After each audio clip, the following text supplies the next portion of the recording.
Welcome to my channel. Warning: this fiction contains adult and violent content. Viewer discretion is advised. Have fun. Short free. Genres: mystery, psychological, sci-fi, slice of life, supernatural. I've had a secret ever since I was young. I could see numbers in my eyes. I thought nothing of it when I was little. Until I turned 7. The numbers in my eyes decreased rapidly along with every step that I took towards the street corner in my neighborhood. Right before they dropped to 0, I reached the corner. I stopped. The next second, a car whizzed past right before my eyes, just 5 centimeters in front of me, and slammed into a high perimeter wall on the other side. I was unharmed. As I watched the scene, the numbers in my eyes started to reverse and return to its closely packed state. I grew up and I started to read. I learned how to add and subtract. I tried to understand the numbers in my eyes. I realized it wasn't enough. I asked those around me if they could see the numbers in their own eyes, too. They were convinced that I was playing around. No one believed me, so I learned to carry the secret around, a heavy weight on my stomach. Until I learned how to multiply and divide. A minute is 60 seconds. An hour is 60 minutes. A day is 24 hours.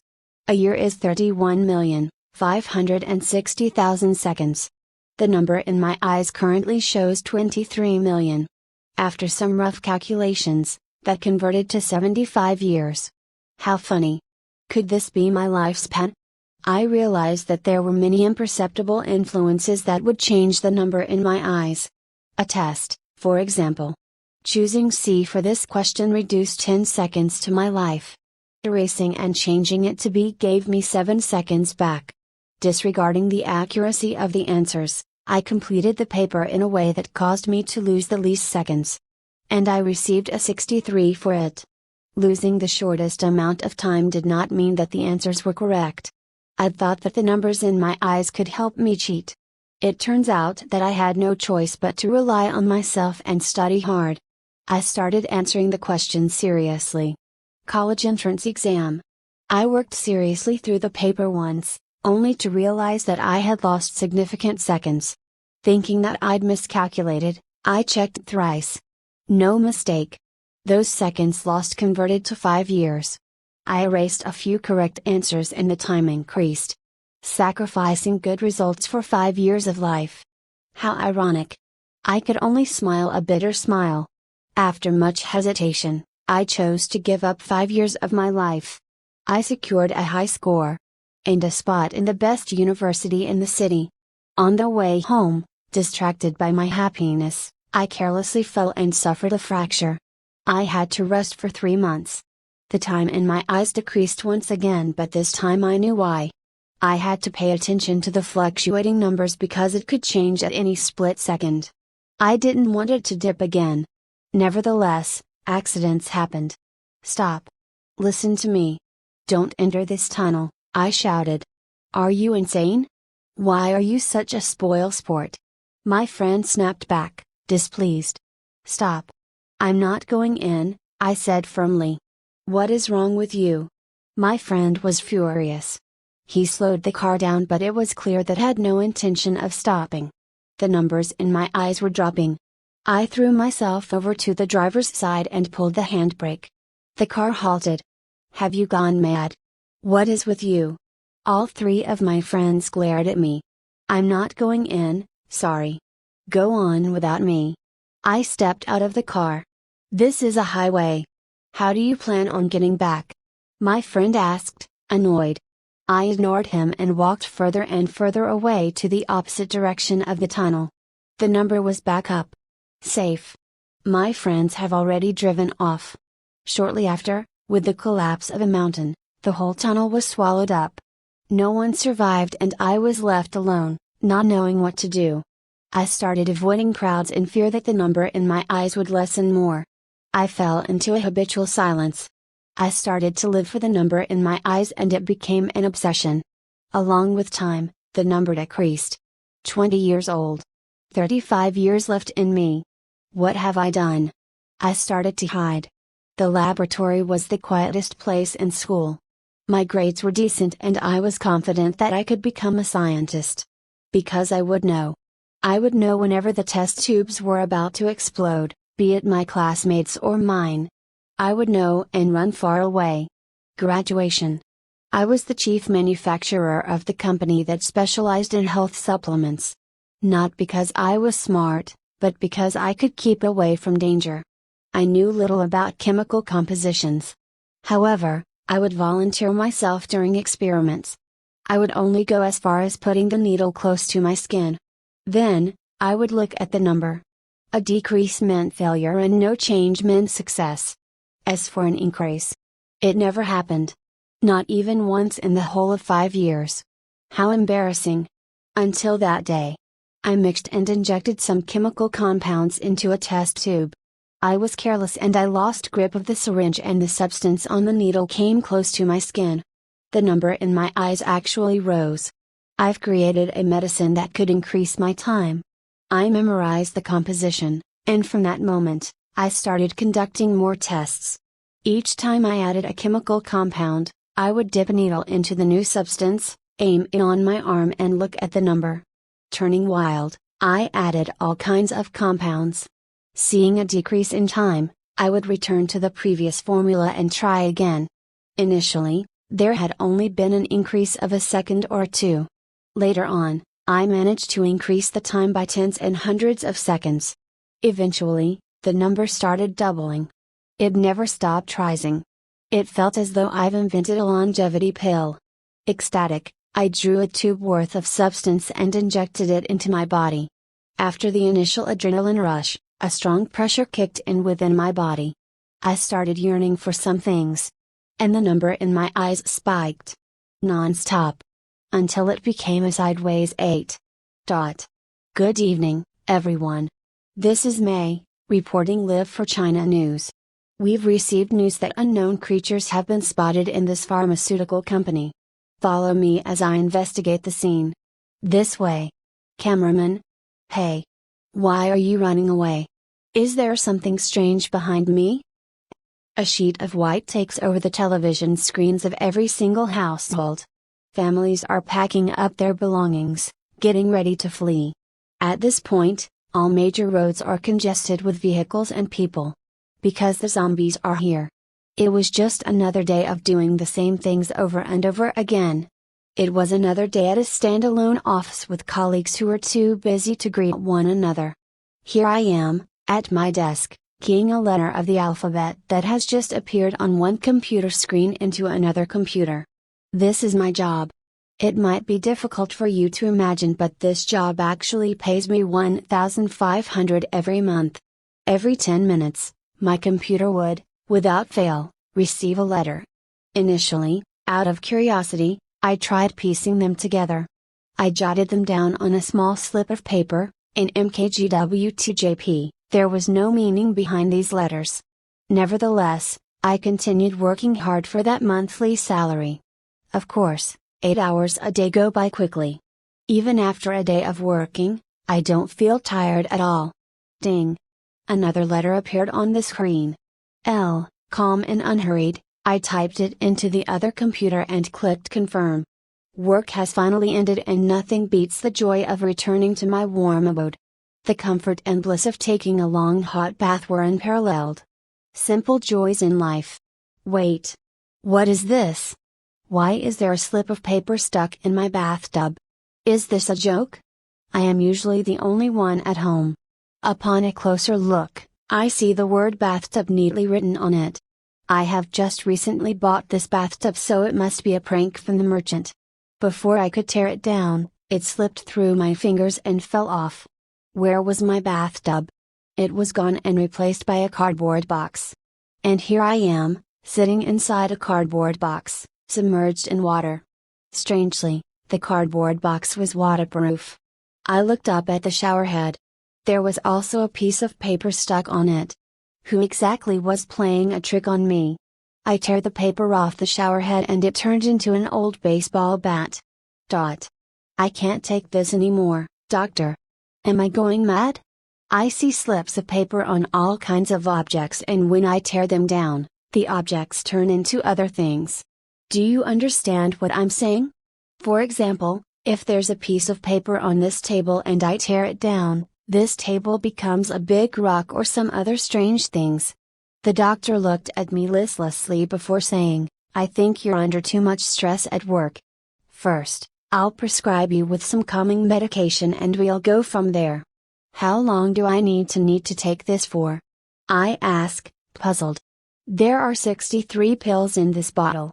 Take one every day. Come back to me if nothing changes after 2 months, the doctor explained flatly. I made my way home, eyeing the bottle in my hand. There was a piece of paper attached to it too. I tear it down slowly. The bottle turned into a bicycle pump. I think my condition was getting worse. Regardless, I have to work. The next morning, I arrived at my company. Another day of doing the same old things. Ding. The screen lit up. Oh, I typed it into the other computer and clicked confirm. Wait. No, surely not again? I saw a slip of paper on the monitor. My hand automatically reached for it. Is my work going to disappear if I tear this down? I retracted my right hand. 1 minute, 2 minutes. I blanked out for 10 minutes. Ding. V. I snapped out of my daze and keyed a V into the other computer before pressing confirm. What's happening to me? I massaged my eyes. Are my eyes going bad? I looked up at the ceiling. No way. Oh my goodness. The ceiling that I have never paid much attention to has a piece of paper stuck onto it as well. This was wild. I refused to believe it. I placed a stool on top of the cupboard. I climbed up with much effort and put my feet on the stool. I stood up slowly and managed to touch the ceiling. I grabbed onto the piece of paper tightly. Aperture Enterprise, the name of my company. I tore it off, my hands trembling. I am still me, but my office was now a pile of ruins. My work computer remained where it was. Everything seemed to be telling me that I have gone mad. I think they're the crazy ones. Ding. The next letter appeared. E. I smiled gently before ripping the slip of paper off the monitor. Just as expected. I have been facing a rubbish bin at work all these years. How ridiculous. What was happening to this world? Covering my head, I ran away, avoiding all crowds. Escaping the bustling streets, I arrived at the outskirts of the city.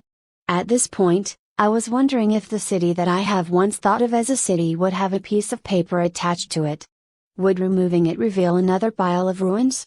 Was that a perimeter wall that I am seeing? There stood a 32 feet tall perimeter wall outside of the city, which I have never left until today. Although this lofty perimeter wall broke through the horizon, it could not be seen from within the city. The perimeter wall went on and on as if encircling the city that I have been living in for 30 whole years. What is going on? Curious, I walked along the wall and eventually stumbled upon a door. Beyond that door was a military base filled with skeletons and rusty weapons. On a table, in a room located deep inside the base, sat a blue briefcase that contained an old document and a yellowing diary. The document was titled Scattering of Nuclear Arms. The content of the yellowing diary was as follows: the enemy had dropped a nuclear bomb and our mayor had chosen to abandon us. The government, too, had given up on this region and implemented high walls to seal us in. Rich men in the city had long fled the city by purchasing golden tickets from the mayor at exorbitant prices. All exits have been welded, there is no way out. Poor people like us are left struggling in this aftermath. Dr. Gamma hasn't given up on us, however, even though we have already been severely deformed by the radiation. The newborns are becoming increasingly abnormal with each generation. They can survive on just mud. Dr. Gamma, a respectable psychologist, has taught us the power of hypnosis. We repeatedly instilled the idea into our descendants that writing down the objects of their desire onto pieces of paper and attaching them onto ordinary things would allow them to see what they want. Subsequent generations of offsprings have inherited this perfect illusion. They can live on in this utopia. With both hands, I touched my face. It felt strange. I could clearly see the pustules on my deformed arms. I screamed. 10 days later, I am back at my desk. In another company, Black Mountain Technology Enterprise, that paid $1,500 every month. The job scope remained the same. Ding. I keyed it into the other computer before clicking confirm. I pressed down on the slip of paper that was attached to the monitor. Please don't fall off again. It is too much to bear. Have you heard of this story? The devil's just around this street corner. That's what people have been saying. They also said that if you pass through this street corner and sit down on a certain long bench while feeling any negative emotions, like anger, frustration, or grief, he will appear. If you're willing to give up something in exchange for a wish, he will grant it, a random man told me with a smile as he approached. Is that right, sir? I asked patronizingly, returning his smile. Call me Chalker. If you don't mind me saying, you look very upset. Are you feeling all right, friend? Chalker was still wearing his smile, talking to me as if he was just catching up with an old friend. I'm fine, I'm fine. I was just about to leave, I responded, somewhat guarded. The sky was darkening, and judging by his tattered clothes, Chalker was most likely a beggar and the bench I was sitting on was probably his bed for the night. Wanna listen to my story before you leave? Chalker asked, and without waiting for my answer, he sat down beside me. I looked at the hair-raising smile on his face, apprehensive of what he would do next. The devil you mentioned. What's the story about? About a deal with the devil, of course. Listen to me as I share, Chalker said, his smile deepening. He started narrating. It happened 10 years ago. I came to this corner feeling dispirited. I was 18, only had a few dollars in my pocket and no one to rely on. I sat down, exactly where you're seated now if my memory serves me right, and the devil appeared. The prideful devil spoke to me, are you willing to give up something in exchange for another? The devil talked a lot more but I don't remember what he said. You must know that it's not because I have a weak memory, but rather, it was simply because I'm not interested in the affairs of other people. Furthermore, I was thirsty, starving and frightened by the proud devil at that point. I replied weakly, I want unlimited money. What do you want from me? The devil answered, your smile. You will have endless cash but you can never smile again. How about that? Sure. What's the point of smiling? It can't fill my tummy. I accept the exchange, I agreed firmly. Aren't you smiling very freely right now? I interrupted, unconvinced. Hasn't anyone taught you that it's rude to break off someone else's story? Chalker chided, that creepy smile still on his face. Sorry. I apologized instantly. I left the corner in joy after receiving a pouch from the devil. It was like a bottomless bag of cash but I couldn't smile. I started using the money to indulge in scrumptious meals and stay in the most luxurious hotels. I lived extravagantly since there was no limit to my means. Of course, with it came more friends that followed me around every day. I explained that I was the boss of a mining company and have accumulated an infinite amount of money. I even told them that I couldn't smile properly because of a mining injury. Everyone quickly started calling me Boss Chalk. I spent my days whoring around and gambling in luxurious brothels. I would pay whoever was willing to entertain me with generous amounts. Time flew by.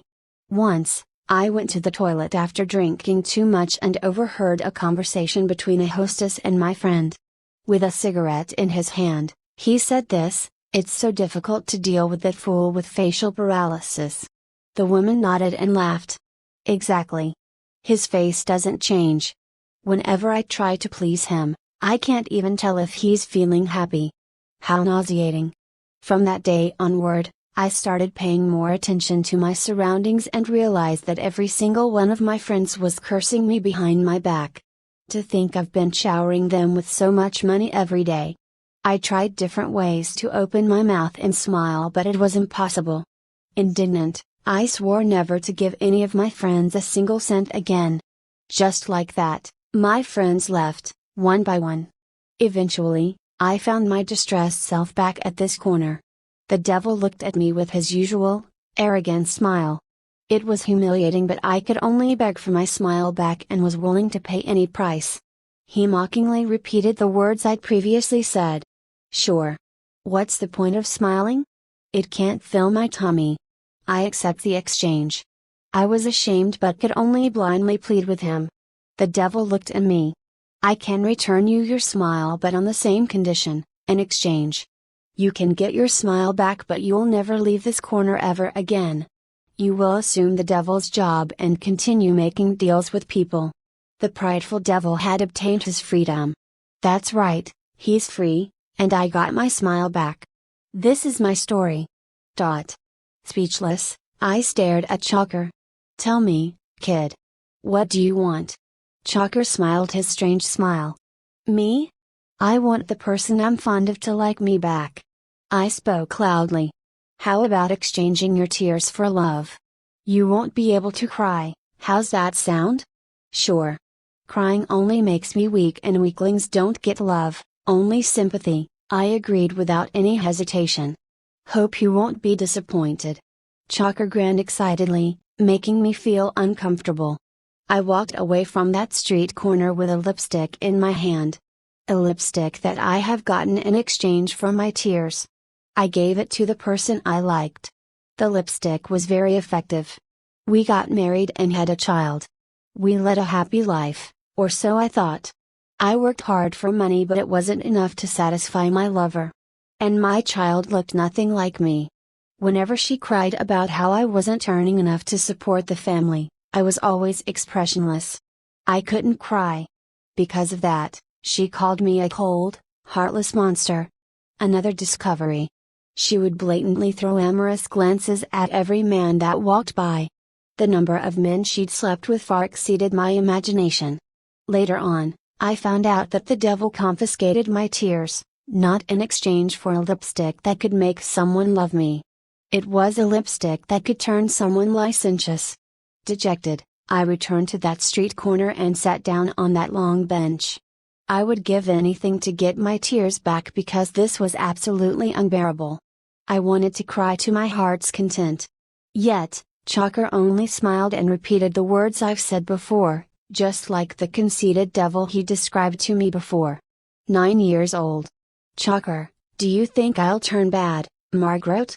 Margaret, Chalker, you must remember that I'm an angel. With me around, you won't go astray. Chalker, but no one else can see you. How can you prove that I won't go bad? Margaret, you won't, I guarantee. Chalker, I don't believe you. Pinky promise. Margaret, alright. Just then, Mother knocked on the door. Mother, still awake? I'm coming in.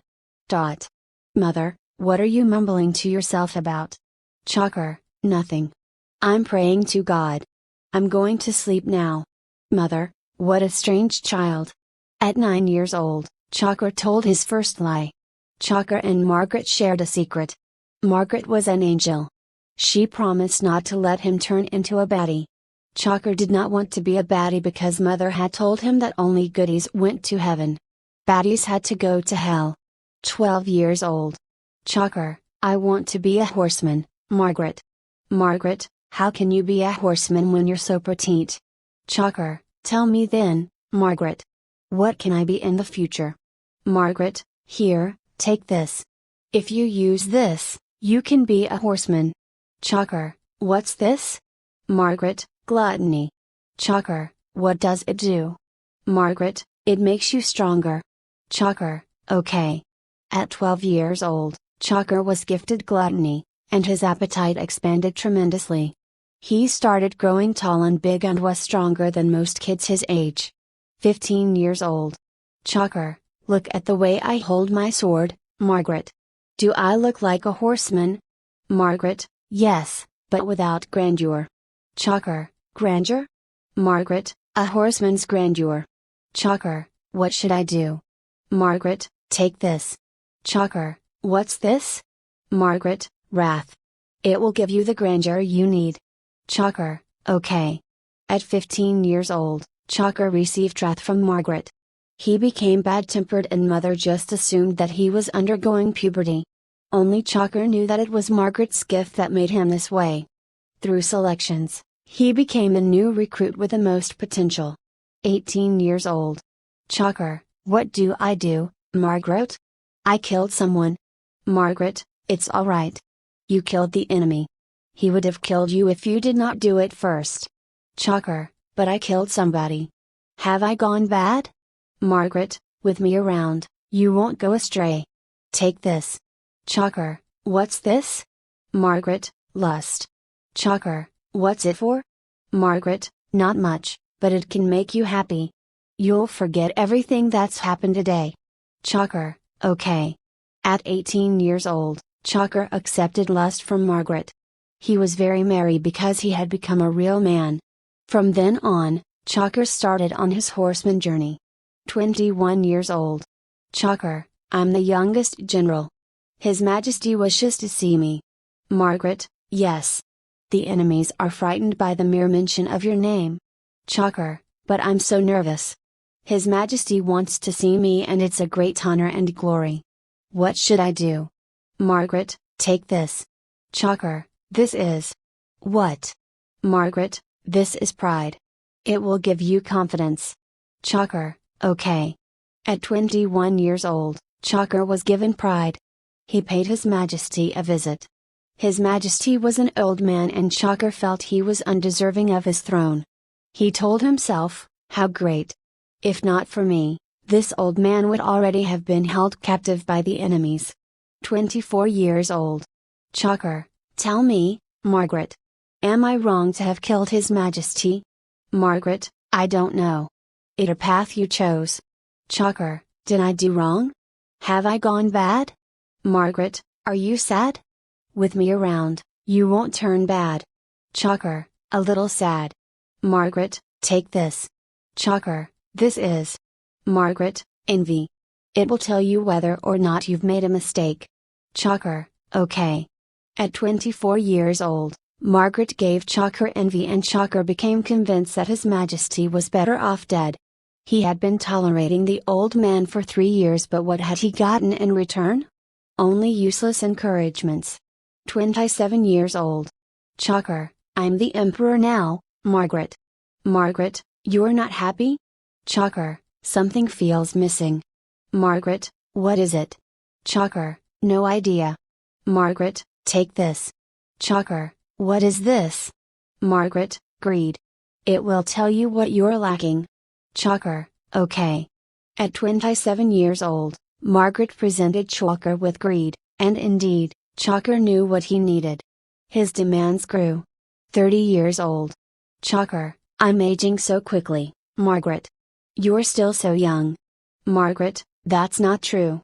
You're in your prime right now. Chalker, am I? Why don't I feel it? Margaret, take this. Chalker, this is? Margaret, sloth. It will make you feel young. At 30 years old, Margaret gifted Chalker sloth. Chalker was the emperor who idled his time away, playing word games with his subordinates.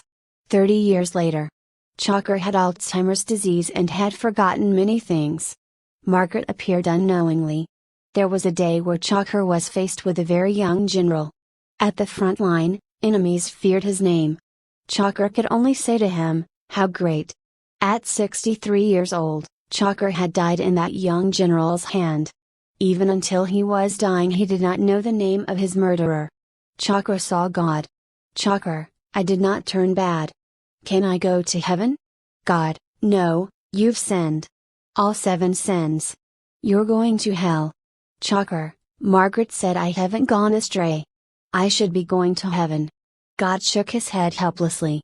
You've committed 7 sins, gluttony, greed, sloth, lust, pride, envy, and wrath. You're rotten to the core. Chalker went down to hell and started thinking to himself, am I really bad, Margaret? I'm Jobs, God's youngest 6-winged seraph. God took great care of me. On the 63rd year of holding my post, He sent me to Earth to patrol the human world. I circled in the air, overlooking the Earth. Medieval architecture remained more or less the same everywhere. Amidst the moving crowd, I spotted 2 strange fellows. They seemed to be arguing. I landed on the roof and observed. As they quarreled, they each pulled out the sharp and long stick from their waists. This is something new. Didn't man wrestle with their bare hands in the past? They started their fight, swinging moves at one another in a rhythmic manner. I was interested in finding out what exactly these mortals were holding on to. I blended in with the crowd and asked around about it. Later on, I located a blacksmith. Those long, sharp sticks were Western swords. Man would secure the swords onto their waists for easy access and usage. Where can I find the best Western sword? I asked. I have it here. The best in town, he answered. Revealing my identity, I requested for 10 swords to bring back up to heaven. Upon receiving the swords, I gently touched one of them. Its name is not in vain. It will be much more efficient to use this, instead of fists, in battles. I brought the Western swords back up, intending to salute God with them. I was going to receive praise, for sure.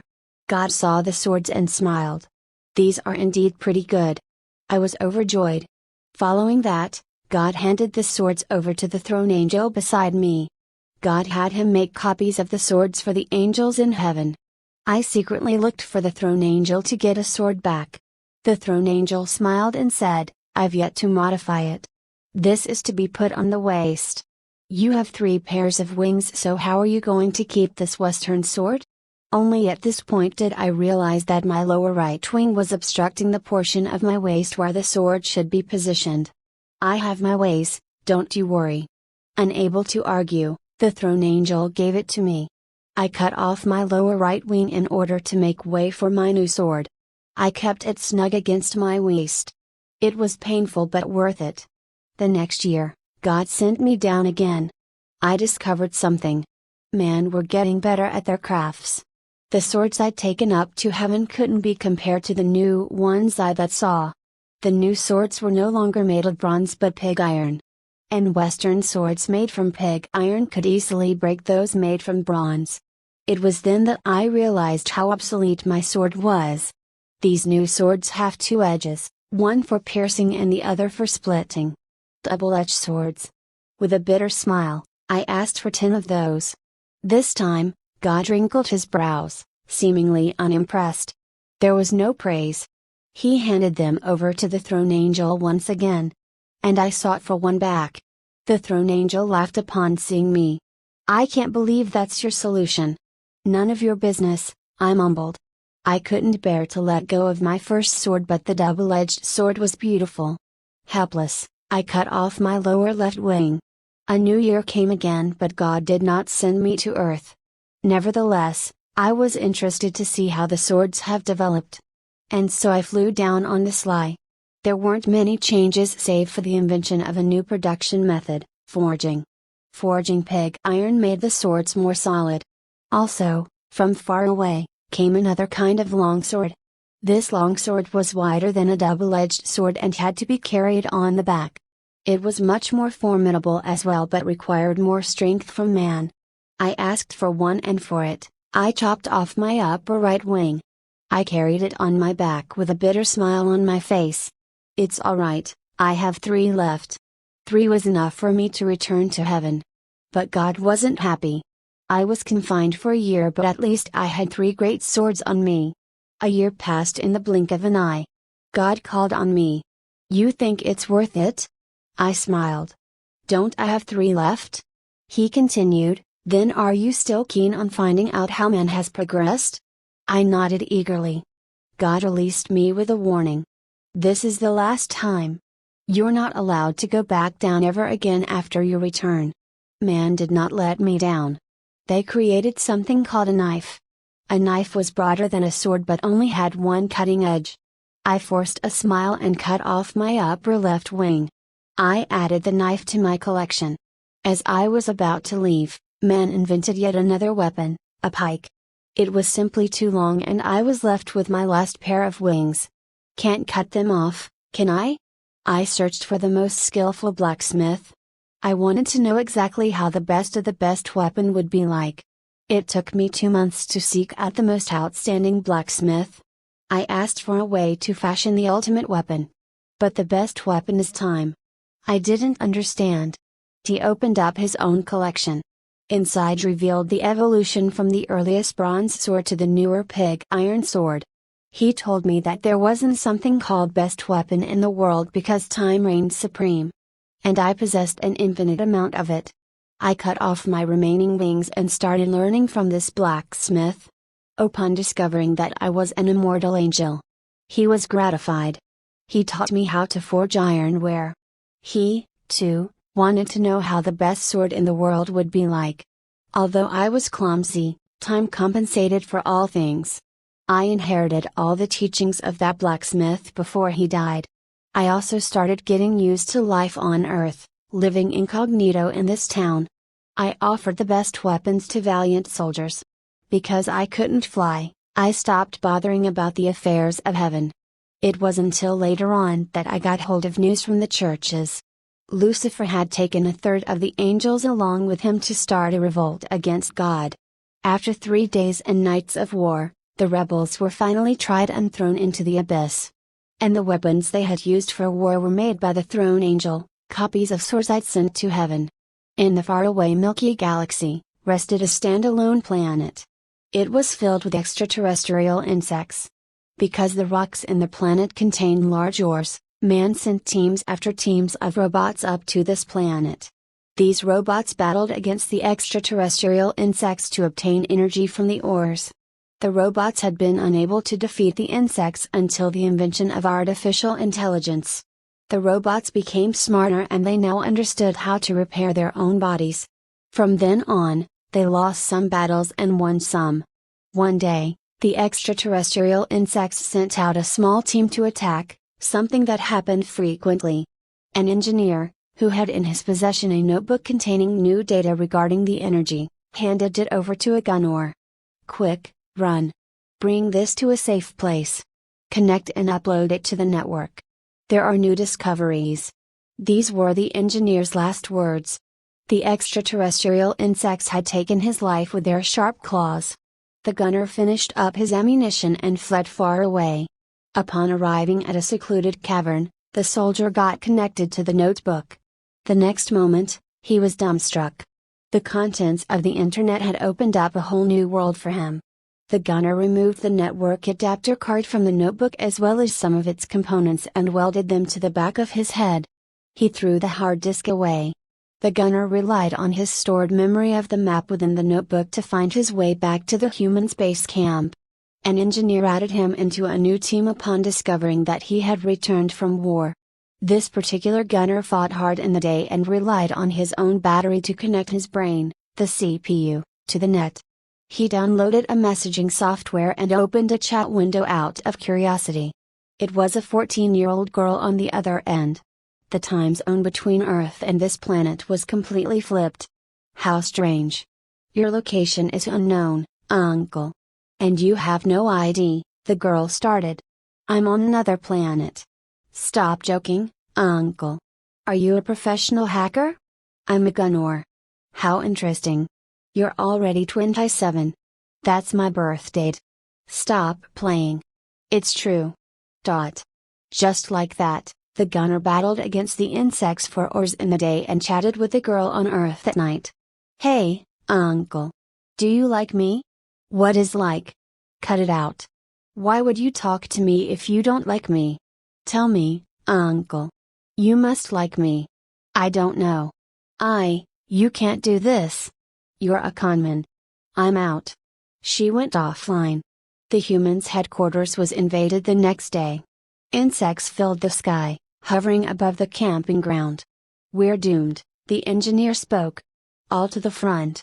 Understanding what that signified, the gunner immediately went online. Late at night, the girl noticed her notification light blinking. "I'm about to die." "Are you kidding, uncle? Are you finding excuses because you don't like me?" "No, the enemies found us. We might all die here." What's going on?" The girl sent a voice message. The gunner had no loudspeaker and voice system, but there was a microphone installed in the notebook. He pressed confirm and all sorts of gun firings, explosions, and the anguished howling of the insects could suddenly be heard. "Wow, you're amazing. You must be a hacker. What are these sounds? Why aren't you talking? I have no loudspeaker, I can't talk.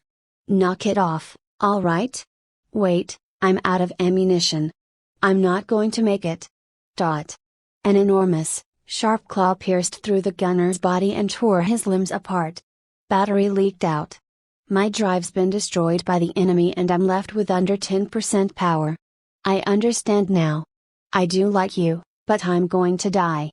These were the gunner's last words. The girl looked on as the screen on the other end dimmed. A day, a week, and a month went by. Her notification light no longer blinked.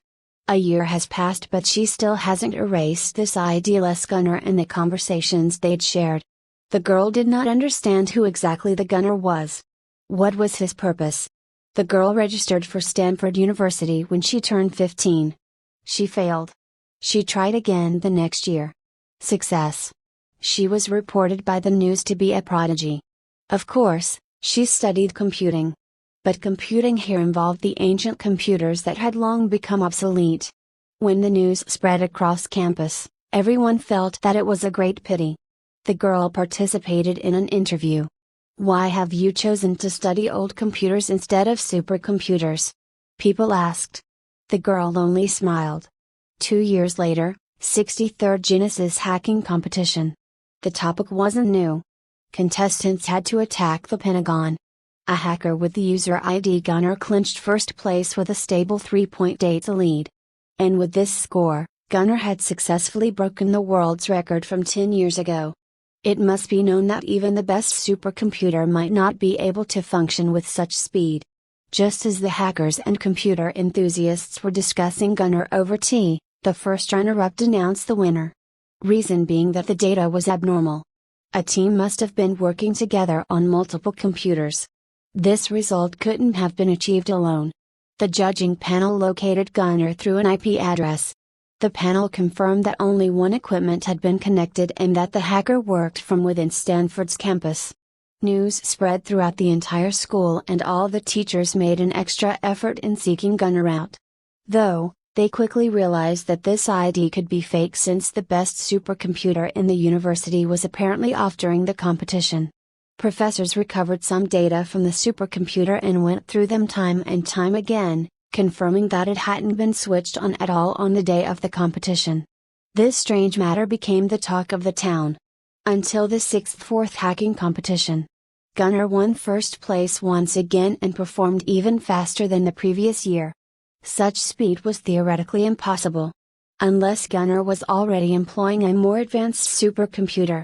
Of course, the organizers had paid more attention this time and had already recorded the precise location of the computer, a museum in the university. The results were valid, but there was a leak in competition data. Enthusiasts formed teams to investigate the situation, only to realize that there was nothing in the museum. Portable computers lacked such processing power and there was no supercomputer in the museum.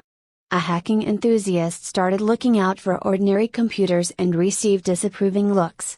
An ordinary computer was at least a few hundred times slower than a supercomputer, so how could it be? But in a section within the museum that displayed old computers, they discovered that the computers have been filed together. The investigators opened them up and found that these computers had been bound together through complex coding and calculations. The computer, operating in zeros and ones, had an internet that simulated that of a supercomputer's. This completely subverted the world's knowledge of computers and the internet. But no one knew the creator of this equipment. And there were only 3 students who registered for this outdated computer course. It was even more ironic that this course was no longer a specialized one and was categorized under humanities. After teaching students how to turn the computers on and off, the rest of the syllabus would be left to self-study. Because these things were considered antique and art. Science and Technological Immigration Company. The girl looked at the materials in her hand, smiling. It was a secret document belonging to the Pentagon. The girl had gotten hold of this document more than a year back. And no one had been interested in its content since the Class A planet involved had already been extracted dry. And this planet's IP was exactly the same as that of a certain account user in her messaging software. Are you sure you're willing to become a new citizen? The receptionist asked in surprise. Yes. The girl smiled. Although that newly discovered planet is suitable for human life, with our current rocket speed, it will take at least 20 years to get there. You can try freezing your egg and have a child through in vitro fertilization. That way you won't have to spend 20 years alone, the receptionist explained. Have I given an insufficient amount of money? The girl questioned. No, it's enough. I just want to present to you the ideal case scenario because it would be such a waste of life, the receptionist continued. She seemed to have more to say, but the girl snatched the application form over and signed it. It was a rising project for space immigrants to launch their frozen egg or sperm into another habitable planet to procreate through in vitro fertilization. And the girl chose to launch herself into space. For this space project, the girl has to wait for another year because she had been the one to anonymously propose this idea to the company. Just like that, she sat in the cabin of the rocket and was launched into space. Of course, her destination was a Class S planet, and even the fastest rocket would take 20 years to get there. The girl in the cryosleep cabin woke up with a smile. In her hand was the coordinates of the Class A energy planet. It will take 10 years to get there and another 10 to get back, the girl mumbled. It took the interstellar travel company a month to realize that the money accounted to them was fake and invalid. Even the girl's name was bogus. The careless receptionist stared at the deliberately crooked word on the application form, Gunner. The company wanted to hack into the rocket's system to reroute it. However, they realized that in the past month, the technical staff had been watching a pre-recorded video and simulated sequence of the rocket's procedures and trajectory. And the real rocket was no longer within their control and had long veered off course. It had carried sufficient fuel and flown toward another destination. The company did not know how the girl had managed to wake up from the deep sleep. They were even more puzzled by the fact that she had chosen to visit an unknown planet in a rocket that was bound for the newly colonized planet. And the girl entered hypersleep once more, awaiting the day she would meet that uncle. 10 years later, the rocket landed on the energy planet as scheduled. The rocket cabin began to warm up again and the girl woke up from her cryosleep and crawled out of the room. She slammed onto the ground, her limbs trembling. Her whole body was numb and powerless. A good 20 minutes passed before she could get up on her feet. With her uncoordinated limbs, she staggered toward the main cabin. The dashboard indicated that there was oxygen outside, but just to be safe, the girl brought along a filtering apparatus. After putting on a lightweight spacesuit, she gently pushed a button. The door opened up slowly. A barren land filled with red rock piles entered her field of vision. She attempted to walk at the door. She looked around and recorded her location. Her body had grown half a foot during the 10 years and she was now 5'7". She had a hard time adapting. Everything seemed normal as she explored the planet. Like Mars, it had an uneven surface.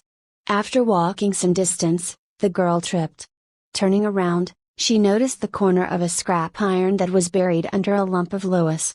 After half a day and much effort, she finally managed to dig out all 4 chunks of machinery. Upon a closer look, she realized that these rusted chunks made up the body of a gunner.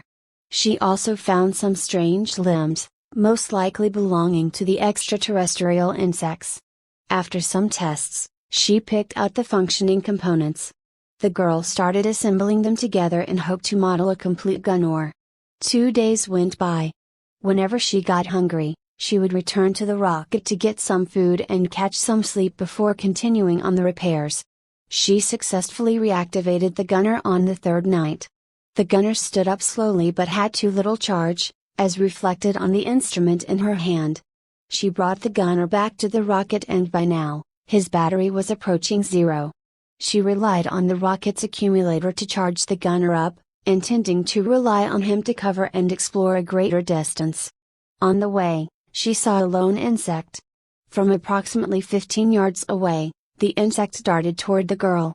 Under her control, the gunner mercilessly fired at the insect down until the girl calmed him down. After using up more than half of the gunner's ammunition, the girl realized that it wasn't wise to waste ammunition like that. 3 more days passed. After some exploration, she learned that she was in a destructed human base camp. The facilities were considered wholesome. She managed to restore the electrical power.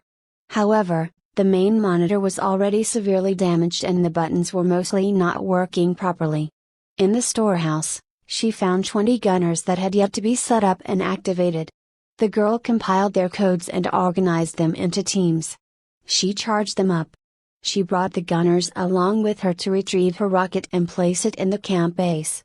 There was a cabin ecology in the base camp and potatoes grew densely. Perhaps that was a good start.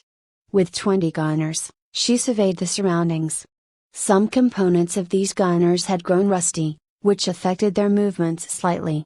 Whenever damaged components rendered them immobile, the girl would conduct some basic repairs.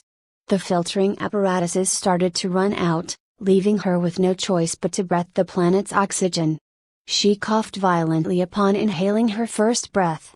Following that, she felt nothing else and decided to remove her spacesuit. Although her spacesuit was lightweight, it was still burdensome. Just like that, she traversed the battleground of the war between the gunners and extraterrestrial insects.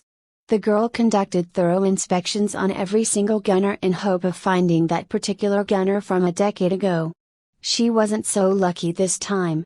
She was attacked by a group of insects from all sides. The densely packed insects crawled downslope, effectively surrounding her. The girl fought them off calmly with her perfectly programmed teams. The 20 gunners were godsend. But problems resurfaced. Some gunners started losing coordination. The moment one got captured by an insect, over 10 of these bugs would pounce on and destroy him. The girl looked around and saw a small cave. Without any other choice, she brought the remaining gunners inside to take cover. The gunners stationed themselves at the cave mouth and started shooting at the incoming insects in teams of 2. More and more insect corpses piled up at the cave entrance. But the girl also knew that they were running out of ammunition. The girl sat down against the wall, thinking that she was done for. Because she wasn't in a spacesuit, she could clearly feel something pricking her bottom. Feeling the pain, she looked underneath her. It was a piece of plastic. Turning on her mobile phone's torch, she saw a notebook that had been ripped apart. There was no network adapter card and no microphone. Was this how he had managed to go online? There were also some other components remaining: a loudspeaker, hard disk, and computer memory. The girl gained access to the hard disk through her mobile phone. She was astonished to find important data within. Alpha waves could actually wreck the insect's brains. The girl tightened her grip on the loudspeaker and mumbled, "Please work." She dismantled a gunner and modified it into a portable megaphone. She activated a computer sequence and programmed temporary alpha waves. The music blared out. The girl pushed the gunners stationed at the cave mouth away. The insects came pouring into the cave. She shut her eyes. The next moment, when she opened them, the insects about 2 meters away from her started collapsing. The girl was wild with joy. Making her way through the densely packed corpses, she brought the remaining 6 gunners back to the camping ground. She ripped off whatever loudspeakers she could find and installed them into the gunners' bodies. She then reprogrammed the alpha waves. They were now louder and more far-reaching. With her remodeled robots, she went off in search for that particular gunner. The results were clear. Insects as far as 20 meters away would die upon hearing the sound waves. The hard disk in her hand contained detailed positions and maps of all military bases around. She made use of these operation bases to charge her robots. The search went on for a year. Finally, under a pile of ruins, she spotted an odd-looking gunner. At the back of his head hid a network adapter card. Ecstatic, she dismantled the gunner before her. She extracted a CPU, unable to contain her joy. She brought the CPU back to the first military base in which she had parked her rocket. She overrode the computer sequence that came with the rocket and reprogrammed it to extinguish its fire after a short burst. Following that, she instilled her temperament into the rocket, just like how the old computers simulated a supercomputer. She had made a copy of herself within the rocket's computer system. She then connected the gunner's CPU to the rocket and watched as the rocket shot up into the sky. The girl coughed and blood came out of her mouth. The air on the planet was slightly poisonous and the girl had been aware of this fact all along. After over a year of going without the filtering apparatus, the poison had become incurable. But it was worth it. To her. The rocket left the planet and reached orbit. Its fire had been extinguished, but its internal computer sequence continued running as if the girl had created a revolving city. A city that floated in the universe. The fuel within could run the city for a very, very long time. Where am I? The insects are biting me. The gunner surveyed his surroundings. It was a small town, its air fresh and scenery beautiful. What insects? Are you playing with me again, uncle? The girl spoke from behind. I remember you, the gunner broke into a smile. Wait, how am I speaking without any loudspeaker? He asked doubtfully. At this point, the gunner possessed the appearance of an uncle. Why that goofy laugh? What did you tell me that day? She asked. I like you. The gunner confessed, his smile widening. Me too. The girl admitted. Oh right, uncle. I like you, but what's your name? She added. Name? I don't have one, the gunner answered. I'm Eve. I'll call you Adam. The girl smiled happily. Xiamen was a bustling city. Guangzhou, a scenic island off this city, was exceptionally quiet in contrast. You said you'd accompany me, darling. Let's go watch the sea, Zio urged as she pulled on Lixia's sleeves. Lixia shrugged her hand off in frustration. Haven't we already been there this morning? Zio pursed her lips, pleading, let's go again, please. Just once more. Lixia shook his head helplessly. Okay, but it's too hot now. I'll get 2 bottles of orange soda from Grandma's shop first, so wait here for a while. Zio nodded and smiled, revealing 6 white teeth. Lixia didn't know how to handle Zio. She was always doing this. Watching the sea. But we lived just off the coast. Lixia did not understand why Zio loved watching the sea so much. Grandma's shop was situated up a slope on Guangzhou. One could easily locate it by walking along the graffiti walls. Zio walked slowly, her gaze fixed on the road far ahead. She could vaguely catch a glimpse of the beach. Zio looked on absent-mindedly as her oversized slippers came loose countless times. The slippers were very big for her size, 35 feet. It was clear that the slippers belonged to someone else, and that someone else was none other than Lixia. Zio could still remember the first time she saw Lixia. They were both studying in Xiamen Guilang's music academy, albeit in different classes. Zio specialized in the most reputable instrument, the guzheng. Lixia, on the other hand, had a special liking toward the guitar in his hands. She remembered how Lixia used to have stage fright. In order to train his guts, he had to practice his guitar on the beach where crowds usually gathered. With his large-size slippers left on the sand, he strummed slowly on his guitar, producing melodious tunes that moved all listeners. Zio approached from afar, thinking that her seat had been occupied by this hairy fellow. She had intended to reason with him. She wore a long floral dress, matched with a pair of white sandals. Lixia was captivated by her beauty.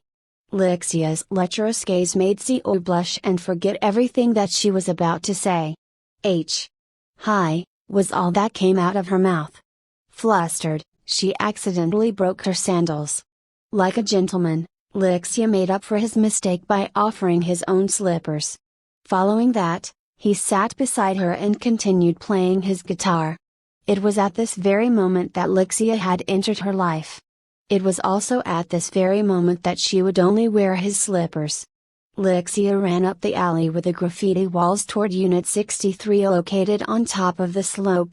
Truth be told, Lixia hated the sea very much. Lixia's father had once been a well-known fisherman in Guangzhou. It was known that the people living in this quiet alley were either musicians or fishermen. Lixia's father never returned from a fishing trip 5 years ago. It was said that he was caught up in a rainstorm that overturned his boat as he was trying to rescue somebody. And after that accident, Lixia waited bitterly by the beach for 3 whole days. He refused to leave. His mother had to drag him home and lock him up in the attic.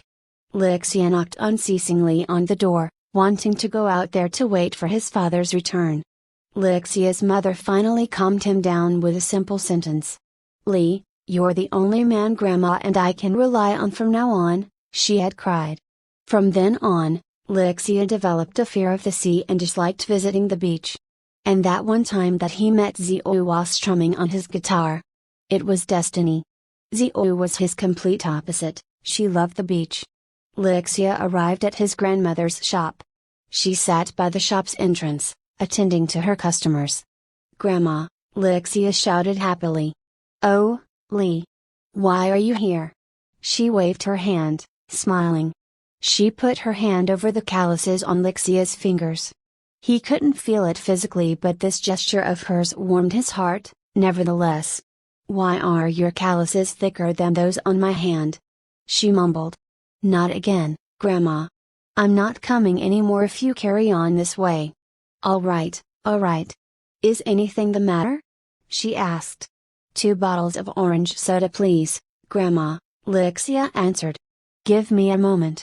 With the drinks in his hands, he bade his grandmother goodbye before sprinting off to meet Xiao. Xiao waited quietly for Lixia. Lixia returned, holding on to the drinks. There was nothing better than drinking his grandmother's soda on a hot summer day like this. Xiao pulled Lixia along as she walked toward the pier. Lixia had asked her quite a few times why she came here every day and each time for a few hours. Her wait grew longer and her visits became increasingly frequent. Each time, she would look far out at sea, sigh, and ask, "Are you willing to wait with me, darling?" Hearing Xiao's voice, Lixia would nod his head in agreement. He couldn't help it. They would sit on the beach as Xiao leaned on his shoulder, watching the sea absent-mindedly. Lixia would stay silent and keep his mind occupied with his 6 guitar strings. The sun shone down on their bodies as the sea breeze and bottled sodas accompanied them through their wait, effectively throwing their mind off the summer heat. An hour turned into a whole afternoon. A few days later, Lixia shook Xiao and said urgently, "You must have gotten a heat stroke. Let's go home." Looking into his eyes, she said, "Can you watch the sea with me, darling?" Her voice was ever so gentle. Trembling, Lixia grabbed onto Xiao. "Let's go home. You can't watch the sea in this condition." Struggling free, Xiao countered, "You promised, darling. You'll accompany me always." Lixia clenched his teeth, carried her up and took her home. "No, no," Xiao yelled while attempting to break free. It was Lixia's first time to go against her will. At home, Lixia placed her down on the bed. Xiao asked weakly, "Don't you like me anymore?" "It's not that." "Then why won't you go with me to watch the sea?" Xiao asked angrily, pushing him out of her room. Xiao lived alone on Guangyu. Her parents had left the island to make a living elsewhere when she was 11. Rumor had it that they were very successful but were too busy to come back. Xiao wept in her room as Lixia stood outside, looking at her guzheng. Her guzheng had 6 strings, just like his own guitar. He couldn't play the guzheng, but he remembered a piece that she had once guided him through. A disjointed tune from Fisherman's Return at dusk filled the house. Xiao stopped crying and came out of her room. She looked at Lixia and slowly asked, "Will you wait with me, darling?" Not knowing how to respond, Lixia could only return her gaze. He couldn't understand why she was so devilishly obsessed with the sea. Not wanting to say much, Lixia answered, "No more. Your body can't take it." As if she hadn't heard him, Xiao repeated, "Will you? Follow me to the hospital first. You're ill. We'll go to the beach when you recover, all right?" Lixia persuaded. "No, I'm not going," Xiao responded, displeased. Lixia carried her back to her bed and insisted, "What you need now is rest and not the sun." Xiao protested and squirmed, but Lixia remained firm. He hugged her tightly until she ran out of energy and fell asleep. Feeling the bed move, Lixia woke up. Zio was awake. Tired, he asked, "How are you?" Zio yelled at him in anger to get lost. Seeing that she had recovered a little bit of energy, Lixia left her place, but not before urging her to visit the hospital. Zio smashed her cousin after he left. Xiamen Music Academy. "Hey, do you know that Zio's been absent from school for 2 days now?" Zio's classmate, Nixie, casually mentioned. "Right. Now that you've mentioned it, I haven't seen her in 2 days. I wouldn't have realized it if you didn't tell me," the class president replied. "I think Lixia, the guy from next door, is her boyfriend. Should we ask him?" Nixie added. "That's not a good idea, is it?" The class president responded doubtfully. "Don't worry about it, go ask." Nixie pulled him over to the class next door. "A beauty is looking for you, Lixia." "No, 2 beauties, Lixia's good friend," Saikin called and laughed. Lixia put his guitar down and walked out of the classroom. "Is anything the matter?" he questioned. He knew they were Zio's classmates. Before the class president could say anything, Nixie started, "Do you know that Zio's been absent from school for 2 days now?" Lixia shook his head. "No, you're her boyfriend and you don't know?" the class president asked him. "That's what I said. I don't know." Without saying anything more, he walked back to his classroom. Not knowing what to do, Nixie and the class president discussed whether they should visit her place after school. Lixia grabbed his guitar and started strumming it. His classmates were shocked. While there were many mistakes, it was indeed a tune from Fisherman's Return at Dusk. Ring, the class bell rang and Lixia dashed out. The school's perimeter walls weren't considered high, but they weren't low either. Lixia heard from a senior that the easiest wall to climb over was the one in the western part of the campus. Reaching that particular stretch of the perimeter wall, Lixia climbed up a tall tree and jumped over. The tree branches and wall left countless marks on his body and arms. Lixia sprinted wildly to Zio's house. When he arrived, his uniform was soaked with sweat. Her gate was locked. Lixia climbed in through the window without much thought. He'd already broken the school rule, so this meant nothing. No one was at home. He immediately ran to the pier on the beach, calling out for her along the way. Just as he guessed, she was sitting in a corner of the beach. "You're here?" she asked softly. Lixia looked at her frail body and worried, "Why haven't you been coming to school?" Zio only had her pajamas and Lixia's slippers on. She repeated her words from before, "Will you wait with me, darling?" He carried her up once again, but this time, she did not resist. She had no energy left. She was extremely weak.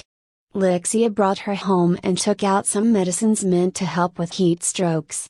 "Drink these while I prepare some food. Then, we'll head to the hospital and go to the beach when we return," Lixia told her. Zio smiled. "Okay." That gentle voice of hers could shatter hearts. In 20 minutes, a bowl of fried rice and egg soup were laid out on the table. He made sure Zio finished all of them. As Zio ate her rice, she asked, "Wanna hear a story, darling? Don't talk when you eat. Tell me when you're done." Her smile widened and 6 white teeth were revealed again. After finishing her meal, Zio started on her story. 5 years ago, when I was 11 years old, my parents left the island to work. I foolishly thought that they didn't want me anymore. I waited by the beach in hopes that they would return. "Is that why you've been going to the beach every day for 5 years now?" Lixia interrupted. "No, that's not it. The wind was so strong one day that I started hallucinating. I saw my father on the beach and I ran to the water without thinking. The waves swept me up and I thought I was going to die." Lixia was stunned. She had never mentioned anything like this. "As I was about to pass out, I heard a man's voice. He told me to hang in there. I saw him. He was trying hard to save me, telling me not to be afraid. He managed to get me on the boat, but because the wind that day was so strong, the boat capsized shortly after. That uncle reassured me and supported me as he swam on and on. The last thing he said was that I must live on well and that he would return, But the next thing I knew, I was in the hospital. You've been waiting for that uncle all along? Lixia asked. Yes. Recently I've been dreaming about him and what he said about returning. He asked me to wait, Zio explained. When did it start? Lixia followed his question with another. After I met you. Before that, I seldom go to the beach. Perhaps once a month, which must be the reason why he's come to look for me. Wait with me for his return, will you, darling? Zio said. He won't come back. He's dead. But he's been appearing in my dreams. He said he'll come back, Zio insisted. Wait. In your dreams? Do you remember what he looks like?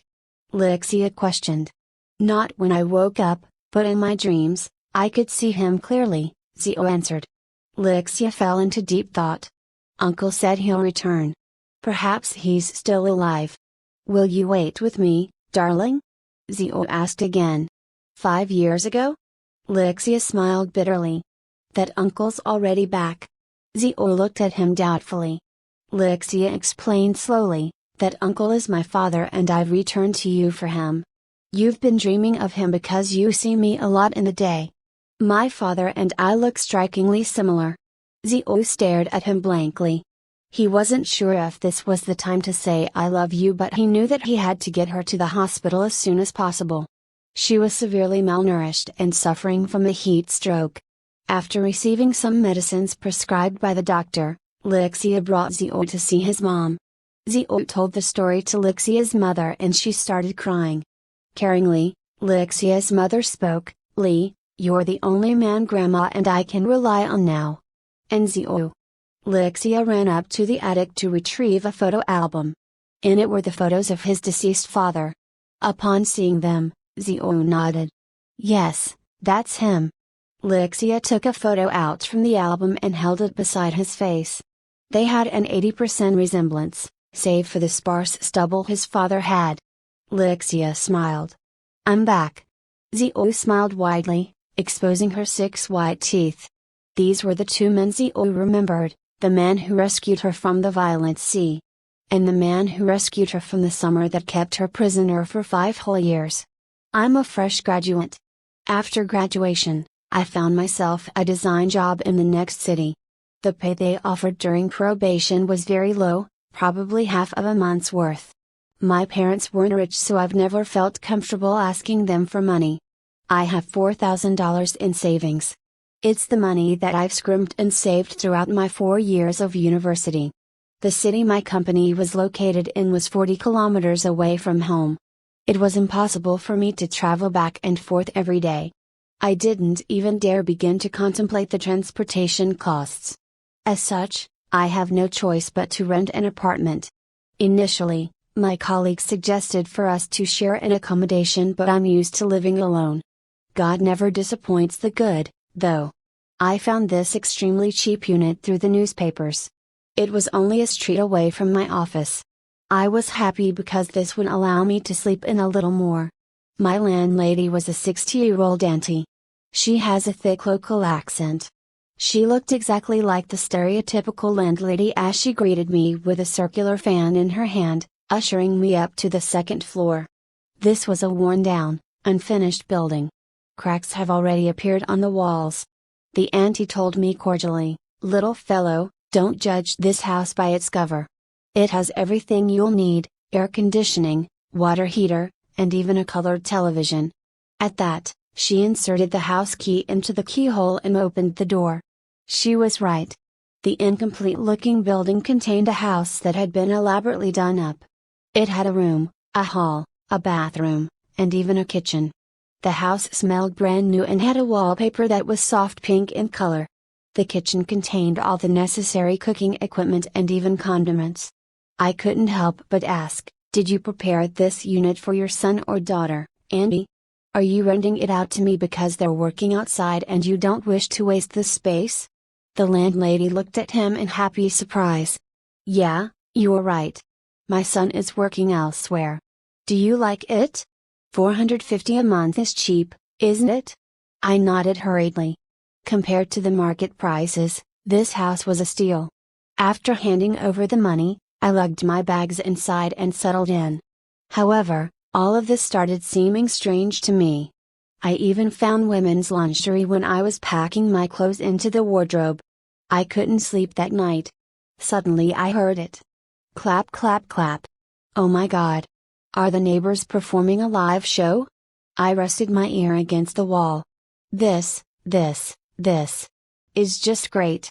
The next morning, I walked out of the house with messy hair and an oily face. It was 9:30 and I was already half an hour late. Got to blame it on that couple. A couple came out from the unit next door. They broke into a smile upon seeing me. I greeted, "Good morning. I'm your new neighbor." They looked at my unit number, and the guy nodded. "We moved in yesterday as well." The lady blushed and pursed her lips. "You look listless. Didn't sleep well?" "Yeah." I smiled helplessly. How coincidental, we're all new to this building. Watching the couple's fading silhouettes, I figured they were aware that they had disrupted my sleep the night before. I thought I was going to get a good sleep that night, but the sounds returned. Oh God. I used a blanket to cover my face. The wooden wall's soundproofing was horrendous. On the second night of my stay, I did not sleep properly as well. What am I to do if this goes on? Oh, my. When will her period come? A week went by and nothing changed. Clapping sounds filled the nights. I could no longer count the number of times I'd fallen asleep on my work desk. I was just so sleepy. One day, I fell asleep with my face on the keyboard. When my boss woke me up, the keyboard was already drenched in my drool. He told me off angrily, saying that the keyboard was from a brand called HHKB. It cost him a few thousand yuan and he thought that his employees would find it more comfortable to type on it. But because I used it as my pillow, I was fired. He did not ask me to pay, but my salary was definitely going down the drain. At home, all I could think of was that couple. The occupants on top and below were all students. And the unit on the other side of mine was occupied by old people. Only this couple. It had to be them. I mustered the courage and knocked on their door. Once, twice. No one opened it. I looked through the keyhole and hoped to see something. Pitch black. Frustrated, I left. I decided to treat myself to a good meal before searching for another job the next day. I visited a high-class Western restaurant nearby. "Hey, isn't that the couple?" I walked up to them immediately. "Do you guys still remember me?" I asked. The man smiled foolishly. "Hey, neighbor, why didn't you bring your girlfriend along?" "Where's she?" Surprised, I responded, "I'm a fresh graduate, what girlfriend?" The guy questioned, face full of doubt, "No girlfriend. So you've been watching porn by yourself every day? So loud. Don't you want us to sleep?" I was struck dumb. "You guys are the noisy one. Why are you putting the blame on me?" Red in the face, the lady answered, "The sounds are clearly coming from your room, so how can it be us?" Awkward. I thought back to the sounds at night. They did seem too clear.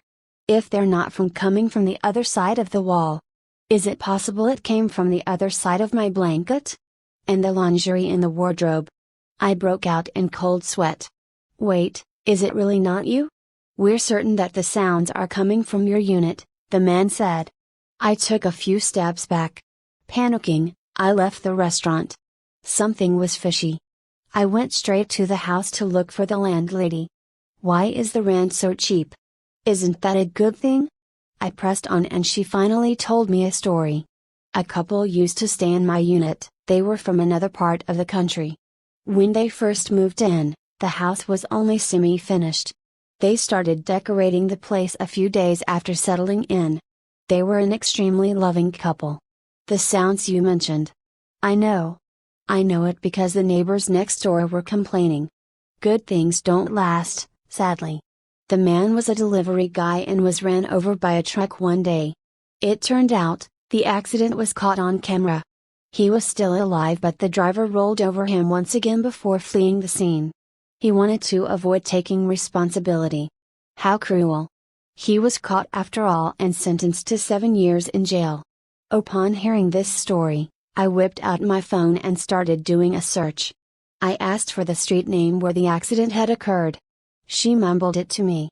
Typing it into the search engine, I was quickly able to verify her story. The crime scene had been captured very clearly. The truck driver had knocked down a motorcyclist beside his vehicle. He paused for over 10 seconds before accelerating and going over the victim once more. Exactly what the landlady had relayed. I showed her the phone screen. She pointed at it and nodded. That's the one. It was all over the television news that day. What happened after? I asked. Later on, the girl kept crying in her room. The truck driver was a gambling addict who owed tons of money and couldn't pay them off. After some time, the neighbors started complaining. They moved out shortly after. I had no choice. I went up to her unit a month later to collect payment. It was then that I found her dangling from the ceiling pillar above the bed. Wait. Someone died in here and you're renting it to me? I asked in shock. What's the big deal? I'm 63 and haven't seen anything. I'm already renting it out at such a cheap price. Whether you'll stay or not, it's up to you. Give me a refund. I'm leaving. I don't do refunds. Not for down payment, not for rent, she informed me. I've only been staying here for a little over a week. Plus, you're in the wrong for concealing something like this. How can you do this? I asked, indignant. Do you remember the agreement that we signed? It has stated clearly that there won't be any refund. It's so much cheaper here than other rentals. You should take that into consideration, she spoke righteously. But there's a ghost in here. I raised my voice. Ghost? Did she do anything to you? I'll say it again, whether you want to stay or not, it's up to you, the landlady said firmly and turned her attention back to the television. I returned to my room. I no longer had what I had thought would be the start of a stable income. I was unable to get a refund. Helpless, I lay on the bed and fell asleep soon after. I woke up in the middle of the night. Clap clap clap. I could clearly feel that they were on my bed. Beside me. The clip I've watched in the day resurfaced in my mind. It got me thinking. They would be a perfectly happy couple if not for that accident. I landed myself another design job. I got used to them being around and their lingering love. I could feel their happiness and joy. On the second month, I paid my rent again. The landlady smiled at me. Glad you realized what a bargain this place is, young man. Good call. I could only smile. I stayed not because of the price but because of the warmth the two lovers filled the house with. This unit preserved and constantly replayed the beautiful memories they'd shared before their deaths. A few nights later, the moanings stopped. I mumbled, thanks for the company. It looked like their souls have departed. It's been such a long time, after all, they couldn't possibly appear all the time. My thoughts were proven wrong the next day. That night, mournful cries echoed throughout the house. The couple next door couldn't stand it. They banged on my wall repeatedly. I couldn't bear the pitiful cries but I was unable to stop them. However, I could feel her loneliness and grief. A month later. I woke up. Everything felt like a dream. The door of my unit was open. A couple walked in. They seemed pleased with what they saw. The landlady walked out of the door with the rent money in her hand. After locking the door behind them, the couple embraced. They're ghosts, aren't they? I wasn't afraid. No way? What's going on? Haven't they always been doing it for 2 hours? Why's this guy so weak? Just 1 minute? Their conversation shocked me even more. This house is great, hubby. Yeah, and it's so cheap. We can use the remaining money to get a car. Sounds good. Go rest for a little while I go take a look. There seems to be a kitchen so I'll whip something up for you tonight. Why's there a spectacle cloth in the cupboard? The man held my spectacle cloth up. I touched my face. I'm seeing clearly without my glasses. I walked out of the house smiling. The sun shone down on me but I produced no shadow. And I'm fading. I quickly returned to my unit. I understood now. I remembered now. I'm already dead. I was infected by the woman's incessant weeping. Life was bleak. Half a month later, I followed in her footsteps. I hung myself in the same spot above the bed. And upon discovering my death, the landlady had once again rented this unit out to this couple. You're playing this game too? Yeah, what's wrong? Isn't it fun? I asked. It is, but not when there's a bug. There is a bug in this game? I questioned doubtfully. Fast forward your clock to tomorrow and you'll see. Oh? I did as I was told and entered back in the game. There were rewards waiting to be collected. So it's limitless. As I was about to fast forward it to the following day, a message came in. Hi, let me treat you to a meal, brother. I laughed and called him. The number you've reached is not in service. Not in service? I turned the clock back and called him again. What gold mine did you strike, huh?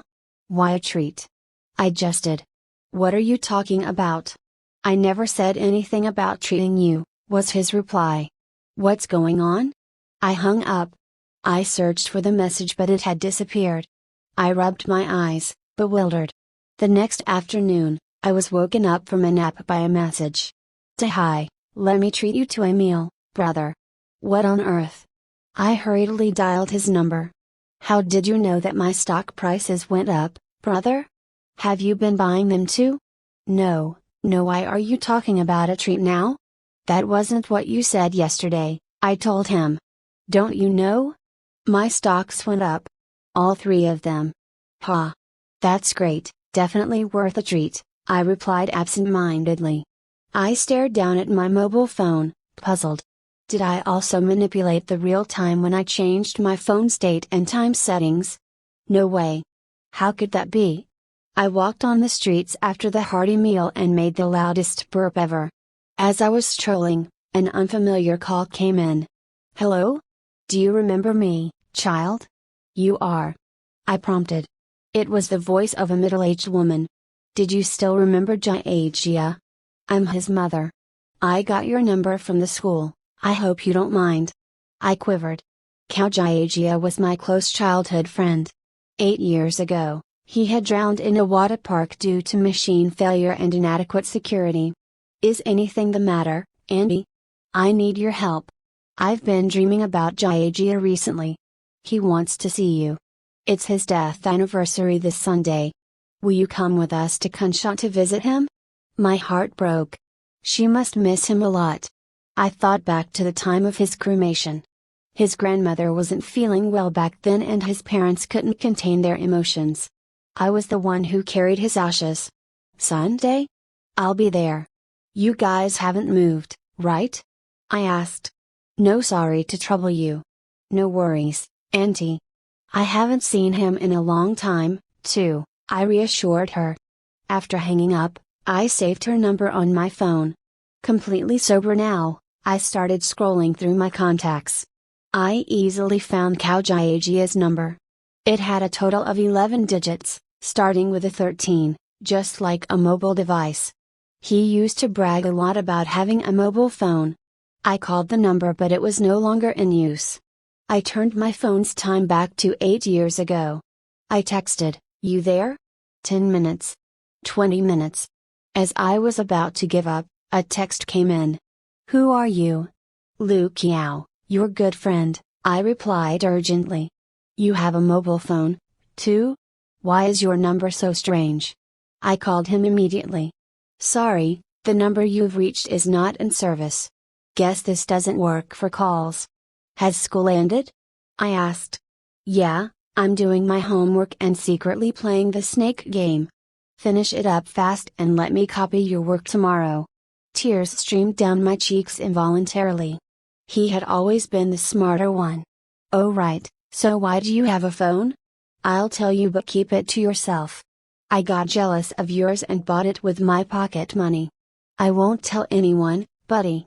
Remember not to talk about the phone when we meet, I sent after some thought. I told you I'm not going to talk about it.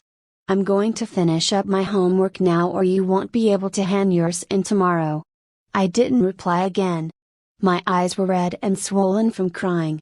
I bought a new mobile phone and stopped manipulating the time on the psychic phone. Kunshan was about a 2-hour train ride away from here. I applied for a leave the day before and packed both mobile phones into my bag. I would chat with Jia, without fail, at 5 p.m. every day. Perhaps gifting Jia's mother this psychic phone would be good for her. Sunday morning. Relying on pure memory, I arrived at Jia's house and knocked on the door. A priest opened it.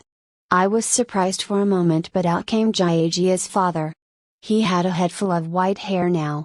Jia's father told me that the priest had been engaged by his mother to drive out the devils harassing his wife. She had gone mad a few years back. Hearing this made me feel empty inside. In my bag was the psychic phone that would allow her to keep in touch with her son. Yet, I couldn't get myself to talk about it with Jia's father at all. Trembling, I asked, "Can I go in and have a look?" He considered it for a long moment before he finally nodded. A middle-aged woman was weeping in the middle of the room, a photograph of her son pressed tightly against her chest. She sounded as though her throat was all dried up. I shivered slightly before offering her a glass of water that was on the table. "Drink some water, Auntie," I said, my voice weak and trembling. Uncle walked over and tapped on my shoulder. "It's useless. Her soul's not in here. She won't acknowledge your presence. I'll be visiting Jia alone. Are you coming?" "Jia?" I asked. Uncle nodded. Being cooped up in the car with Jia's father and seeing his white hair, realizing how much time has passed, was making me jittery. I tried to break the tension with small talk. Auntie, is she? She became like this a few years back. She would go crazy whenever Jia's death anniversary approaches and get better after. We just didn't manage to stop her from calling you this time around." "I'm so sorry to bother you," Uncle explained. It turned out that Jia's parents never had another kid after him. And every year, they would come up to Kunshan to pay a visit. Until Auntie fell ill. She also had my mobile number for a few years now. It just so happened that this year, Uncle hadn't managed to stop her from contacting me. "You little rascal! How can you do this to us?" Jia's father cried out, his forehead stuck close to the gravestone. I, too, squatted and placed my forehead down and whispered, "How worrisome." Uncle put down the fresh flowers. Visitors had long been banned from burning incense paper in this graveyard. Nevertheless, Uncle retrieved a lighter from inside of his shoes. He, who'd never smoked, started taking pieces of paper out from his bag and burning them. He looked at me and said, "Join me. The wind here is strong. Shield me a little so I can burn more money for him." I took off my windbreaker to cover his hands. He mumbled constantly while burning the papers. "Aren't you doing good down there? Stop looking for your mother, all right? I've given you enough money, spend them wisely. Find me if you miss home. Don't frighten your mother anymore," Uncle said and continued, "I know you miss us, but she's my only wife. Don't take her away, son." A long time later, Uncle stood up and dumped the ashes into the bag. "I'm sorry you had to witness this." He smiled bitterly. Not at all," I answered immediately. "Will you be here next year?" he asked after a pause. "Actually, no, forget it, don't come. It's none of your business, to begin with," he added helplessly. "I'll be here this time next year. It's a promise." I gazed at the phone in my bag upon returning home. I had no courage to hand it over to Uncle. I noticed a text from Jia from 5 minutes ago. "Can't talk today. Mom and Dad are bringing me to the water park." A chill went down my spine. It was Jia's death anniversary. Which meant that 8 years ago, on this day, he had drowned in the water park. My whole body went numb and my blood turned cold. The hair on my back stood on end as if I've been electrocuted. And it struck me. I flipped through the psychic phone. "Contact, Jia's mother, please tell me you haven't changed your number since then." I sent a short message over, "Don't bring him to the water park, Auntie." I stood in the same spot, waiting. After 10 minutes, a response came through. "Who are you?" "Great. I'm from the future, believe it or not.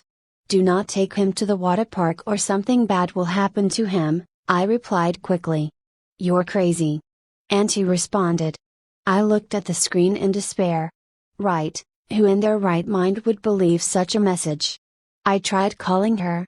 Sorry, the number you've reached is not in service. I couldn't move. I dropped down to the floor. 1 minute. 2 minutes. Ding. The phone lit up with a text from Gia. Trips cancelled. I wanna cry. I was overjoyed. I took out the new mobile phone and made a call. How's Gia? Is he okay? Gia's father answered bitterly, have you gone mad too, child? How can the dead come back to life? That's enough, kid. Go see a psychologist. It's a condition. Treat it slowly, he advised in a low, helpless voice. Gia sent another message. Are you gloating right now? Answer me. Not true. I'm correcting my homework. Our conversation ended this way. And I returned to work. Nothing had changed except for the additional phone in my bag. I continued chatting with Gia every day after his school. I gradually realized that I might have saved Gia after all, albeit in a parallel universe. And in this universe that I'm living in, he's not going to come back. An afternoon 3 days later. Ding. Mom just received a call. I've been allocated to the 4th college. Are we going to be schoolmates? It was then that I remembered that it was the last week of primary 6. We were busy preparing for the exam, and because I had no phone, we seldom chatted. Because of his death, I had no idea which college he would have been allocated to. All I knew was that I'd been allocated to the 6th. Pity. I'll be studying in the 6th. Looks like we have to keep in touch through messaging. No idea why I can't seem to call you. It doesn't connect. I bought this phone on the sly so it's perpetually in silent mode. Sorry about that, I hurriedly replied, thinking it was actually for the better that we ended up in different schools. That way I wouldn't get caught. Not in this universe and his. Let's stay in contact, alright? Gia sent. For sure. I looked at his message, perplexed. How would things be between us now if he was still alive? Hey, Lu Qiao. There's a new colleague. Show her around, Dai from the Human Resources Department, called out with a smile. Why me? I'm already very busy, I replied. Well, don't say it as if I'm mistreating you. The new staff is a beauty. You don't get to say that. What if my tastes? My sentence was cut short as my jaw dropped. A beautiful woman with silky black hair that draped over her shoulders was stood just behind Dai. Her fringe parted in the center and ended just above her eyelids. All right, I've already given you a chance. Old Liu, come. This. Before Dai could continue, I had already rushed over to him and cut him off. It's alright, continue with your work, old Liu. Stop talking. I'll show her around, I whispered in Dai's ear. Look at you. He laughed before walking off. The beauty stopped in front of me and smiled. You're Lu Qiao, right? Just call me Xiao, I said. Okay. Hi, Xiao. My name's Lu Qiao. You can also call me Xiao, she told me, that brilliant smile still on her face. That cheeky runt. He had done this on purpose because of our names. It was good that I was guiding her because it gave me an excuse to get her number. I saved her name in my contacts as Xiao. I walked home absent-mindedly after work. All I could process in my mind was Xiao's figure. For someone who had been single for over 20 years, Xiao was practically a goddess. I wanted so badly to get to know her. Right. I'll send her a casual text to get things started. I wasn't really paying attention as I rummaged through my bag, so I accidentally brought out my psychic phone instead of the new one. I was about to return it when I thought of something. I adjusted the time and sent her a text. Hi, I'm Lu Qiao. You have 2 numbers, Brother Qiao. She queried. It was then that I remembered that the numbers on both phones were different. Yeah. One for work and one personal. How professional. Looks like I'll have to get another mobile too. Things went on rather smoothly save for some issues. I You like sweetened soy milk? I like the salted one. Looks like you're a heretic. She texted. No, no, I turned back the time to a minute ago. Indeed, the last two messages had disappeared. Drink? Salted soy milk's the best, I sent. Wow, really? We have the same taste in a drink. You're not bluffing, are you? Of course not, why would I do that? I reassured her as I pinned down the details. I'm going to sleep now. See you tomorrow. Good night. Immediately, I fast-forwarded the time to the next night after work. Tired? I asked her. Just like that, I spent a whole night finishing a week's worth of conversation with Ziokiel. I prepared a notebook that was filled with all of her habits and likes. The next day, after work, I held onto it for reference. Using my new mobile, I sent her a text. Hi, I'm Lu Kiao. I'll be bothering you a lot from now on, brother Kiao. The content of her message was different, something within my expectation. I only had one chance in real life, so I had to make good use of it. This is it. I looked down at the information I've compiled. I have extra tickets to the latest film Gaze. Interested? I asked her. Brother Kiao, how did you know about it? I've been waiting for its release for ages. Hey, are you trying to date me? No, it just so happened that my friend had to cancel and I don't want to ask another guy. So, would you be interested in coming with me this weekend? Yes. I could feel the smile on her face. Half a year passed just like that. I fell into a routine. Whenever I was bored at work, I would contact Ziokiel with a psychic phone. And the good thing was that I didn't need to hurry to reply to her. I would simply wait until I was less busy to turn back the time and respond to her texts. One day, I received a message from her. Brother Kiao, don't tell me you're always waiting by your phone? Your replies are almost instant. It's because I miss you. Don't do this, brother Kiao. I'll be embarrassed if you're doing this for me. Embarrassed? Have I succeeded? I like you, Ziokiel, I tested. 5 minutes. 10 minutes. Failed?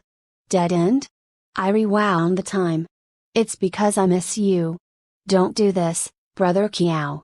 I'll be embarrassed if you're doing this for me. Kidding. It's just me. I reply fast. Don't mind it. Oh, so I'm overthinking. What's going on? Was I too slow? Have I missed my chance? I had unlimited tries, anyway. I started experimenting like crazy. Do you have a boyfriend? Not at the moment. What was your previous relationship like? No reply. Restart. Not at the moment. Then what do you think of me? You're a good man. You're not trying to become my boyfriend, are you? Yes, I am. I don't think we're suitable now. I started thinking and flipping through my notebook. I was going to make use of this information to plan a surprise. I asked her out. After 99 roses, honey on the ground by the entrance of a bustling park, and her favorite 30-carat diamond ring, I did it. She agreed in front of everybody. But there was no joy in her face. Just like that, she became my girlfriend. I figured she was just afraid that I'd make a fool out of myself in front of people. All she talked to me about were recent events. Every time I asked about her past, she would change the subject. I started stalking her friends on social media. Just as expected, details from a year back had all been wiped out. I had no access to her profile as it was open only to friends. Until one day, when we were watching a movie together. It was an impromptu idea and the film was shitty. Her phone dropped to the floor. I picked it up and was about to return it to her when I noticed that she was fast asleep. I unlocked it with the pin I'd memorized a long time ago. Finally, I obtained some clues from her QQ space. While her page was gone, there was an unfamiliar name among her contacts. Kingfin. I'm wrong. Please give me a call at 158-0063. Ziokiel did not save that number. I silently memorized the number. I exited QQ, locked her phone, and slipped it into her shirt pocket. I had totally lost interest in the film by now. Using the psychic phone, I saved that number from earlier and sent a text, knowing that it wouldn't have any effect on real life. I'm Luke Yokiao. A reply came a few minutes later. You changed your number after all. Yeah. After serving the army for 2 years, I was privately selected to become an undercover agent. Do you believe me? Oh. Is this her ex-boyfriend? A soldier and undercover agent? Guess you still don't, or you wouldn't have blocked me and deleted everything related to me. Can you take a look at the drug trafficking case in C City? June 29th, last year. Hope you can give me a call after. I was flustered. Is this for real? I recalled the well-known drug trafficking case from half a year back where half a ton of drugs had been seized. I sank into deep thought. I caught a glimpse of Yokiao and had long lost the mood to continue with the film. I turned the time back to 8 years ago. I texted Jia. He should be off from school by now. Jia, I'm facing a love crisis. I'd thought that he would have taken a long time to respond, but within seconds, my phone lit up from his reply. You haven't contacted me in a while. I looked at the date. I've been too busy chatting with Yokiao to realize that half a year had already passed in the real world and the world from 8 years ago. Been busy with school. Busy, but not busy enough that you found the time for love? And falling into a crisis at that. I'm going to your school to lodge a report. It was then that I recalled that Jia was still a junior high schooler. Jia, if Ultraman loses his voice-changing device and you happen to find it, would you return it to him? I tried changing the context. Dang. Am I a kid? What Ultraman and voice-changing device? I couldn't help but laugh as I read his reply. It was childish indeed. I stared at my phone screen, thinking of a response.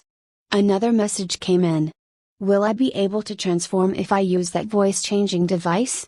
I was stunned. Transformation. I applied this thought back to the current context. I clasped my phone tightly. Yes. Then I'll transform, have all the fun that I want, and when I get sick of it, I'll return it to him, all the fun. Get sick of it. I started getting antsy. I must be overthinking. We were talking about Ultraman and transformation device, not anything indecent. Before I could return his text, a slender, lily-white hand swept past my eyes and took my phone away from me.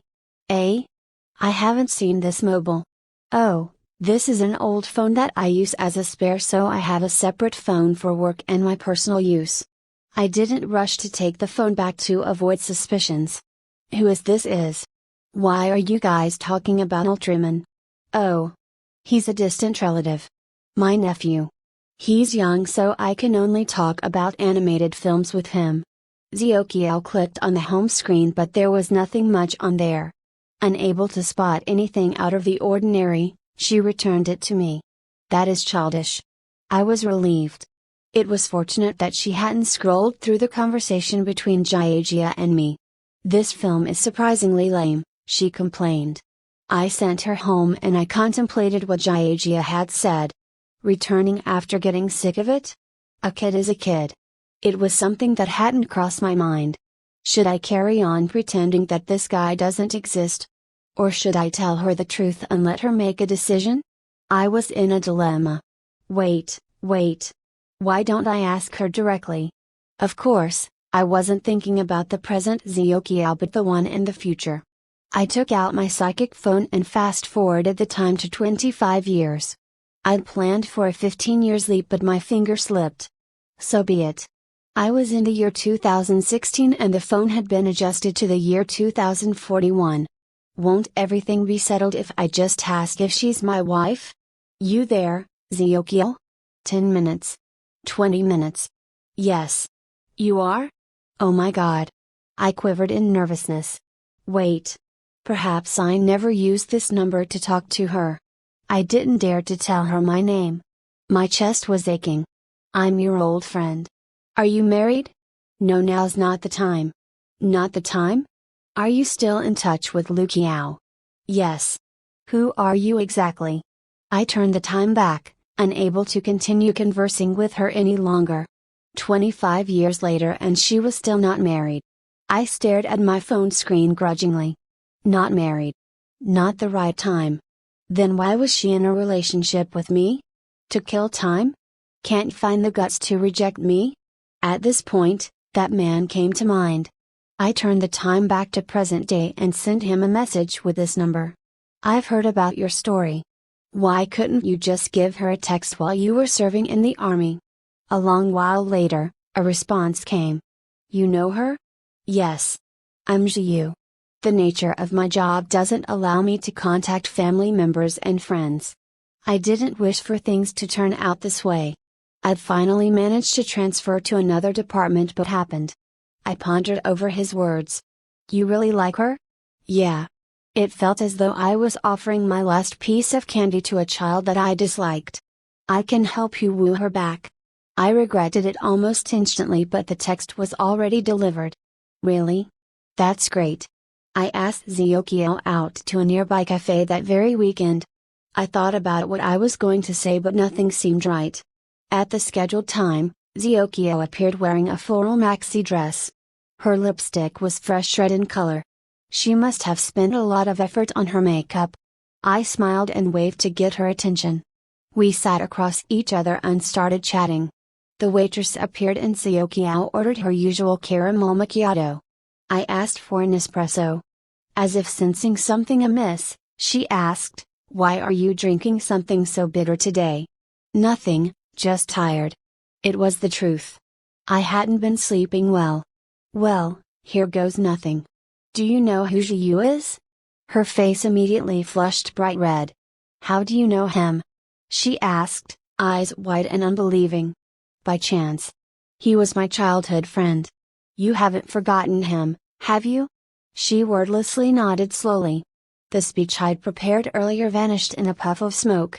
Seeing no point in continuing this relationship, I lowered my head and forced out, Let's break up. Silence. Wait, how do you know him? He's been dead for half a year now. What? A minute of tense silence. It can be a fake death, right? Isn't he an undercover? This. I blabbered out of confusion. What are you talking about? She quickly covered my mouth. I. Hush. Follow me, she ordered while pulling my hand. She called the waitress over with surprising calm. Bill, please. 30 kilometers away was Martyr Cemetery. Why are we here? You wanted to know if he's dead or alive. She stopped before a nameless gravestone. Upon taking a closer look, I saw the words Martyr of the Revolution. This is him? I asked, pointing at the gravestone. Yes. He can't even reveal his name after death. After staring at it for a long time, I hummed and hawed, is it possible that he's faking it like in dramas? He left me a voice message that day but I heard it only a week after. When I called over, the receiver was the local civil police. He was already dead by the time I got there. It was said that in an attempt to nab the big boss, he'd been shot 6 times consecutively. I was the one who took him back, I was the one who pushed his remains into the crematorium, I was the one who carried his ashes in, and I was the one who chose this gravesite. Now tell me, how would I not know if he's dead or alive? Zyokio finished, tears falling down her face. Him. Which phone? I spoke very incoherently. I haven't asked you. How did you know him? Did you see my profile space? You snooped, didn't you? She cried out. I took my phone out and blurted, It's this. It allows you to text people from different times. I used it to look for Jiu. Zyokio stared blankly at the phone screen, which contained Jiu's number. She'd long engraved his number in her mind. This was it. She retrieved a telephone card from her own bag. It belonged to Jiu and the number on the card matched that on Lukia's phone.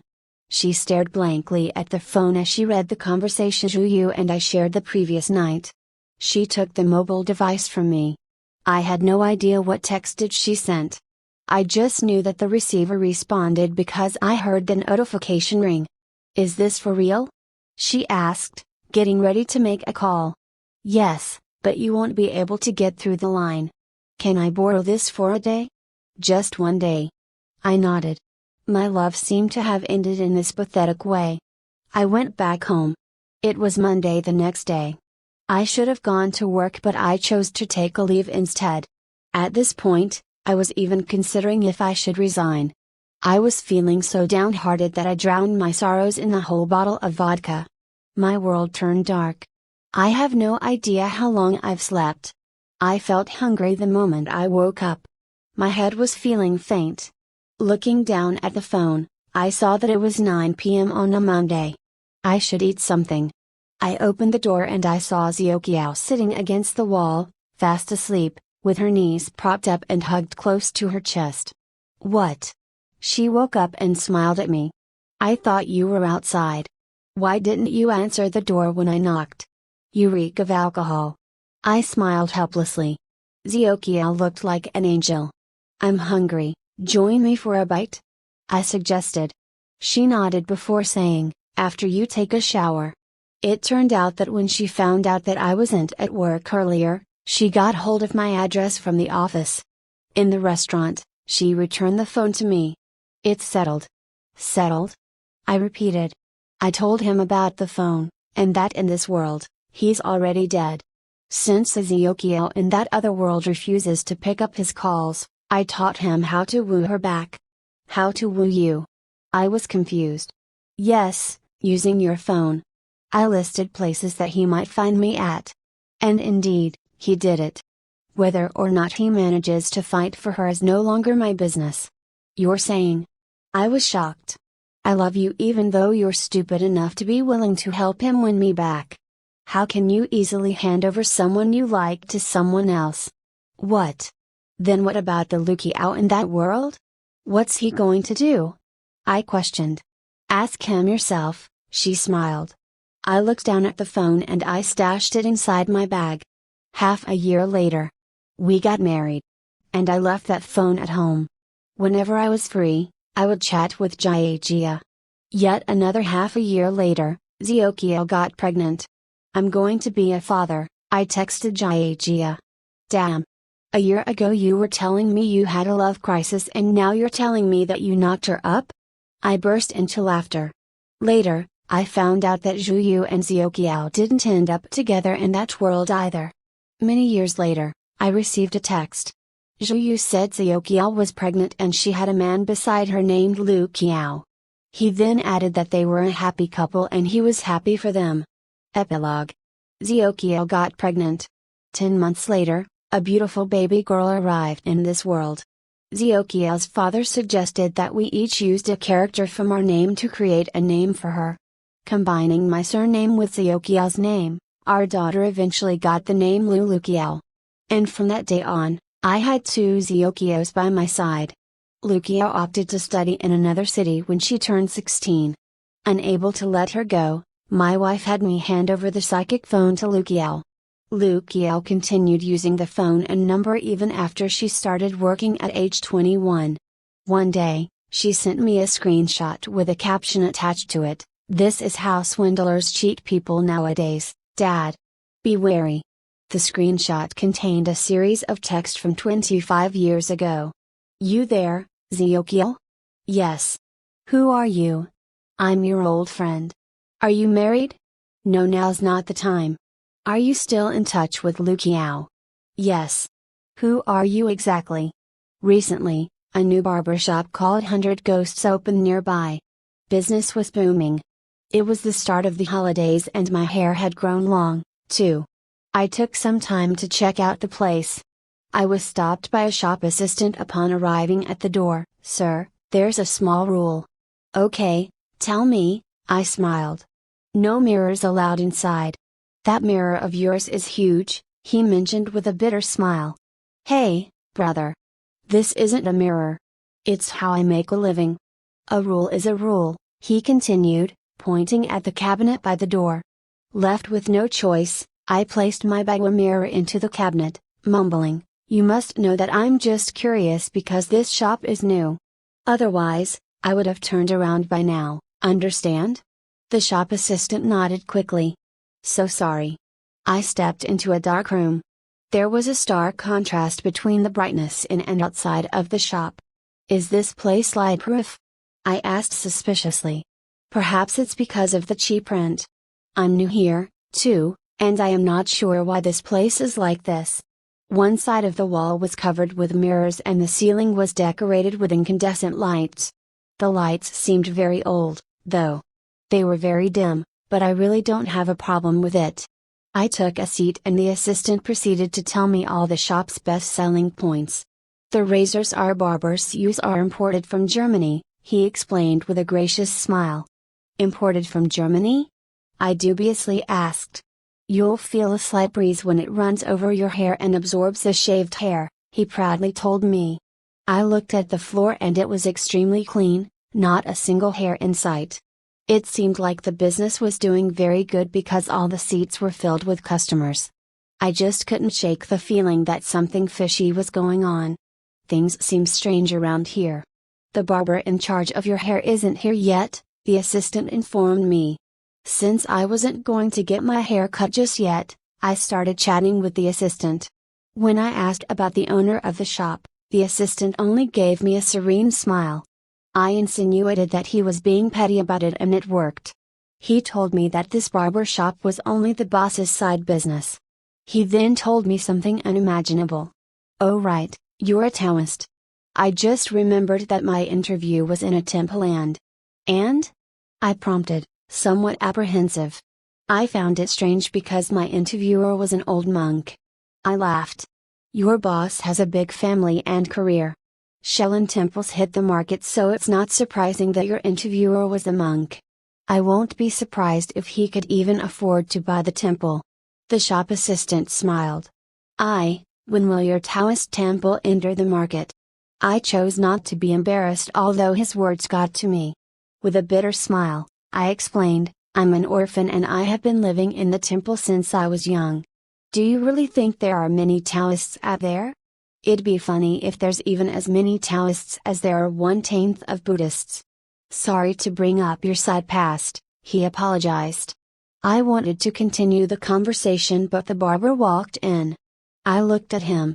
He had a fresh and refined face but his hair was scruffy. It was unlike most barbers, whose hair are uniquely shaped and colored. The barber waved his hand and the shop assistant left to attend to other customers. Benny. Sir, are you looking for a cut or color?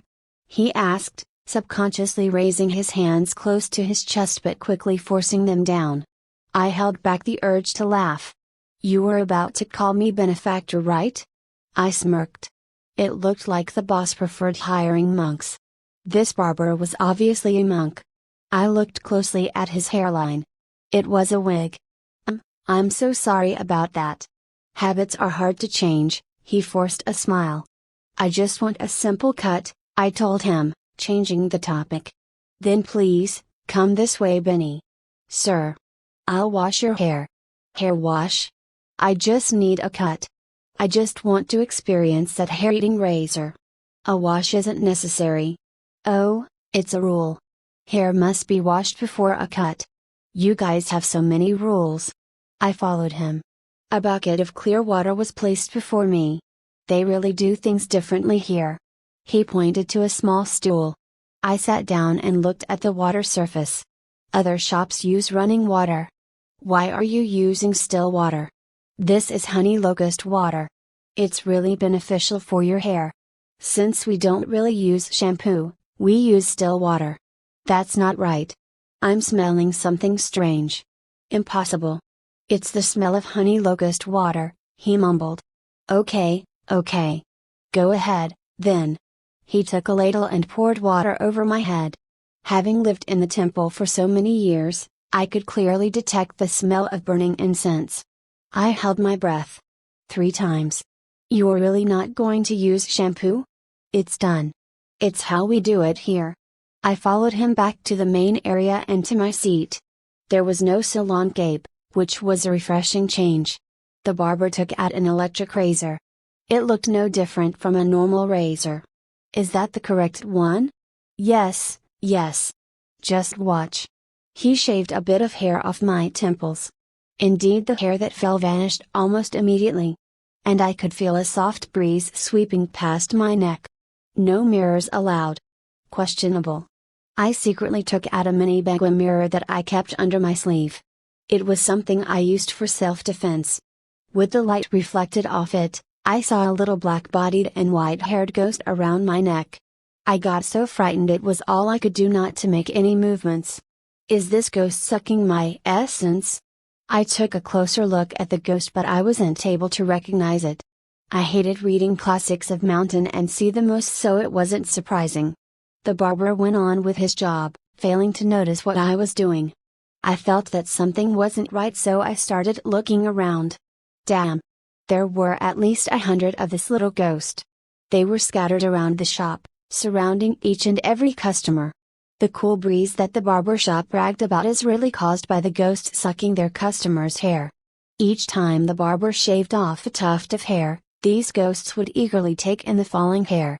When that was done, they would wait in joy for the next batch of hair. I couldn't stand it any longer, but my tool was in the cabinet.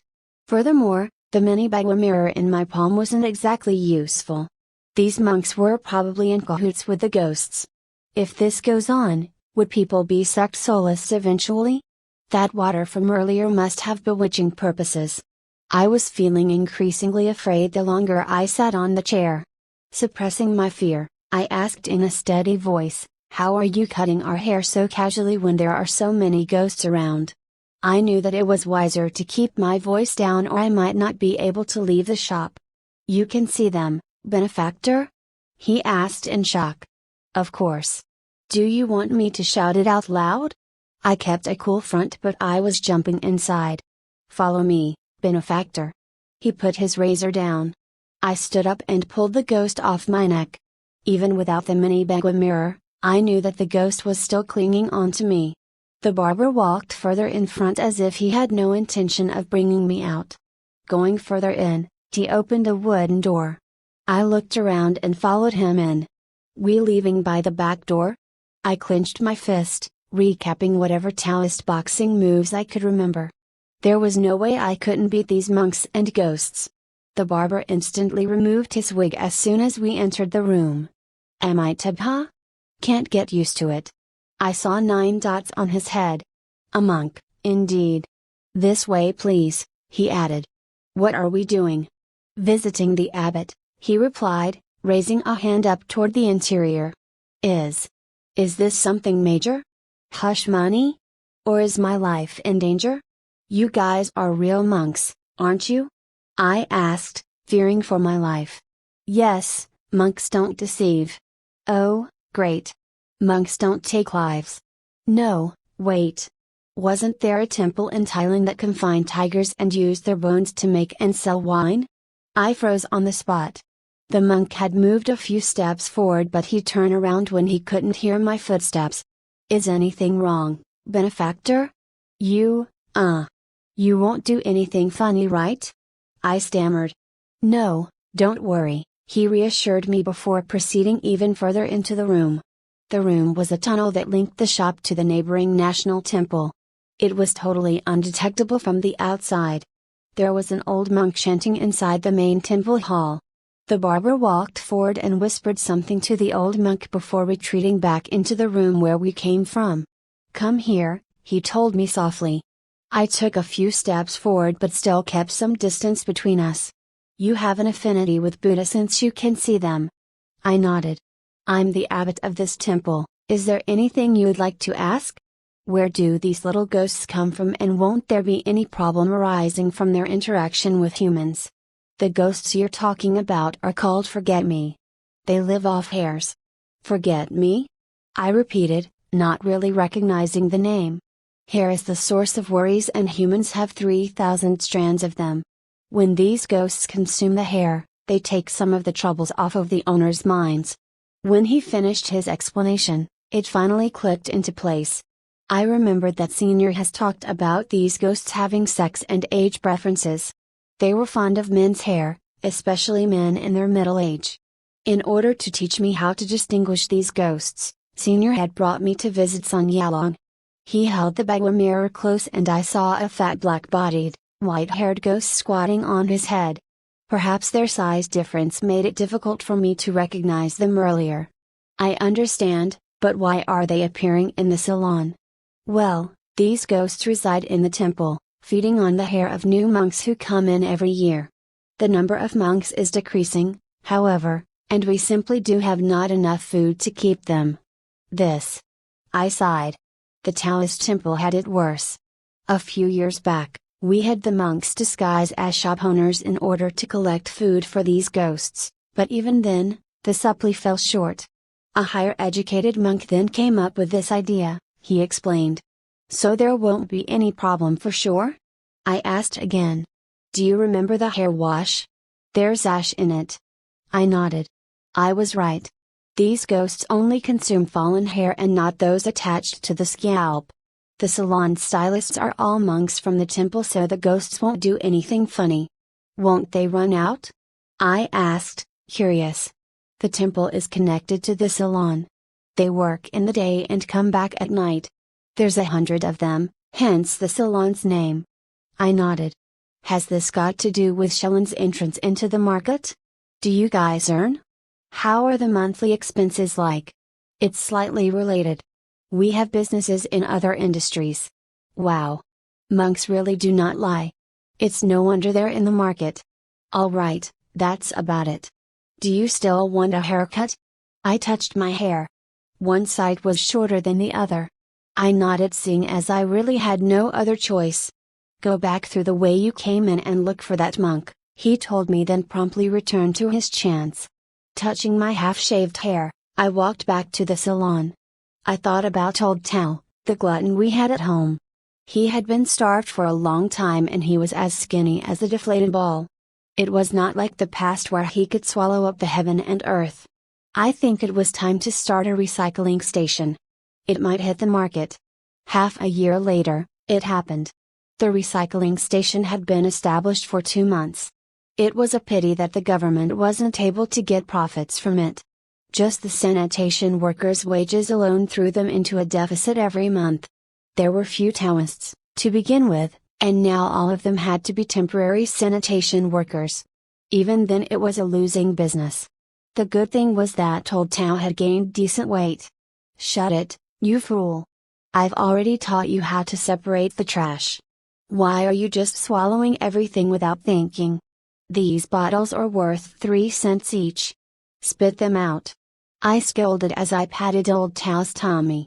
The biggest obstacle emerged during the 4th month of business.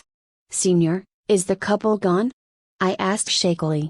No, they're threatening to call the police, he told me. Don't let them. If the police come in here, they'll see old Tao.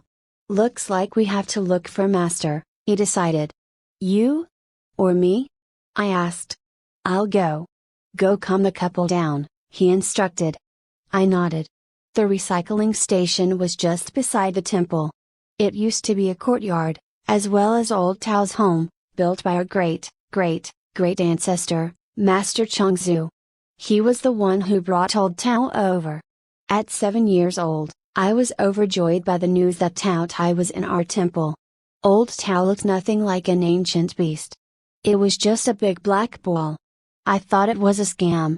This black ball ate everything that it was fed. I started caring for it like a dog.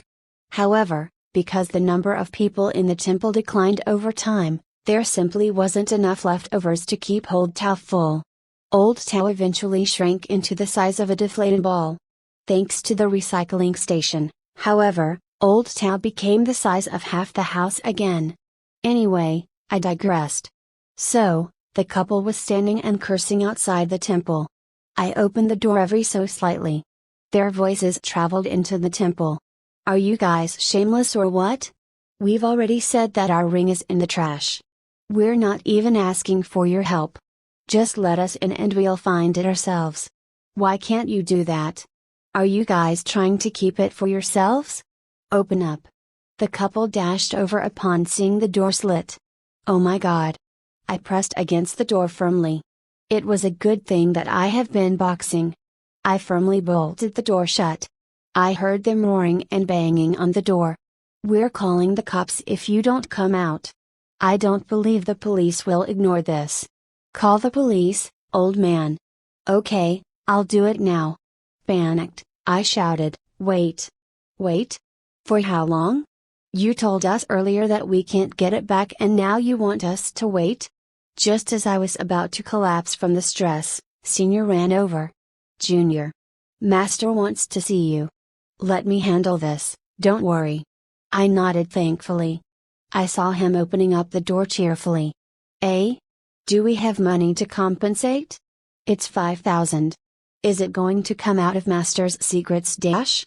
I ran over to Master's bedroom. How long have you been here, Ganden? He asked before I could even open my mouth. 23 years now. Now, this couple is asking for their ring, which is in Tao Tai's stomach. How are you going to solve it? I shook my head. I have no solution, but you must have it since you're wise. Setting up a recycling station was your idea. Now that there's a problem, shouldn't you take responsibility? I nodded absently but quickly shook my head as I realized what he was getting at. No, you can't put all of the blame on me, Master. I do have an idea, but I'll need your help. Idea? Help? You're not thinking about throwing me into his stomach, are you, Master? You're smart, Ganden. You know me well. It hasn't been long since Old Tao ingested the ring. It shouldn't be hard to locate it. Will I be able to get out? You don't have to worry about that. I have my ways. What?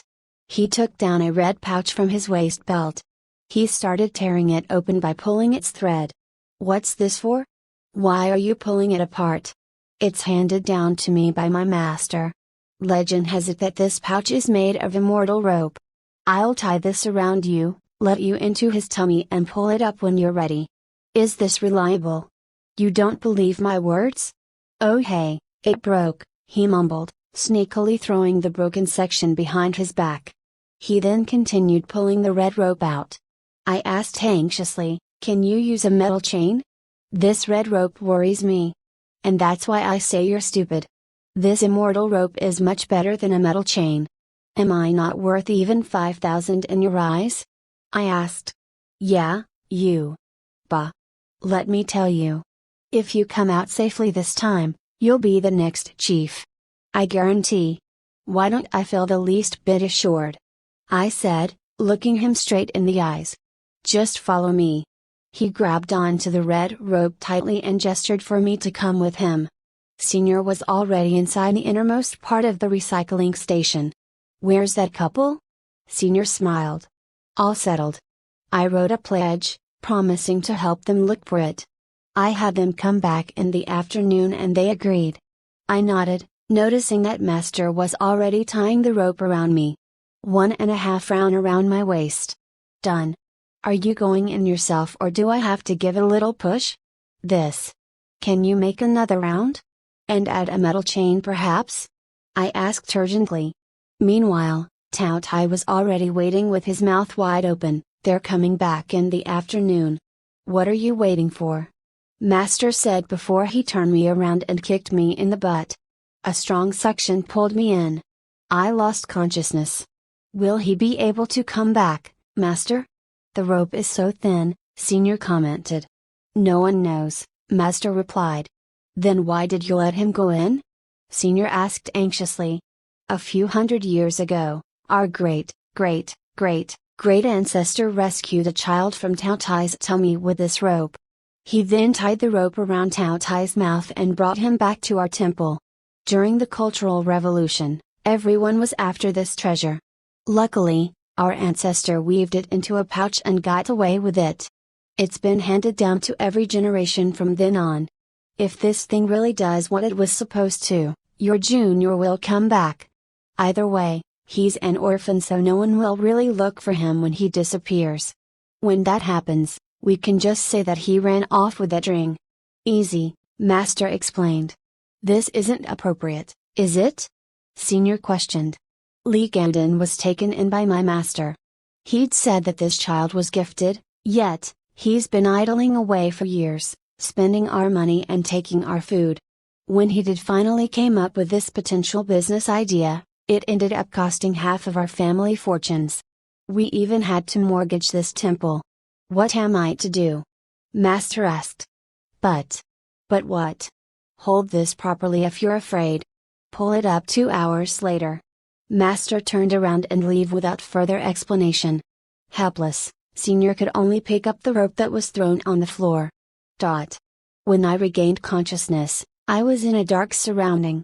I processed everything that had happened. The red rope was still around my waist and dangling from the sky. Did it work? Am I in his stomach? Old Tao? Oh right. I have to look for the ring. All I could see was a sheet of black. Where is it? Where are the things? I shouted as I looked around. Nothing. I've separated them. How unexpected. There hasn't been any live visitor for over a few hundred years, but today, there are two. What was that sound? I looked around. An old man with crane feather-like white hair was floating above. I retrieved a spice bag from my waist belt and opened it up. There were 5 Taoist amulets inside. I threw them upward. Celestial soldiers, arrange yourselves and proceed forward to punish all evil. The amulets ignited in midair. Nothing happened to that old man. I'm immortal and not a demon. How are you going to punish me? Relax, I won't hurt you. I'd been chanting this mantra ever since I entered the temple. Why didn't it work? There should have been some thunder and lightning at least. Who are you exactly? I asked in a panic. Tao Tai, he answered. You? Tao Tai? Don't joke around. Isn't Tao Tai a black ball? You're talking about single breath pouch? Single breath pouch? You're the pouch monk? I asked. Nonsense. I'm immortal. What's going on? I continued. There hasn't been any sentient being in here for such a long time. Since you won't be able to leave, chat with me. Tell me what's going on outside. You're Tao Tai? I repeated. The Dragon King has 9 sons and I'm the 5th. Any proof? Through 1,000 years of cultivation, I turned into a human, and through another 1,000 years, I became immortal. Wait, why do I have to prove myself to you? You said you're immortal, so why are you trapped in here? You're an interesting fellow. It took me a few thousand years to become immortal. As a dragon with a powerful body, I had to search for stronger ways and eventually found single breath pouch. This pouch can take in anything effortlessly. When using it, I tripped and fell inside, he shared. PFFFTT. I couldn't help but laugh. Stop it.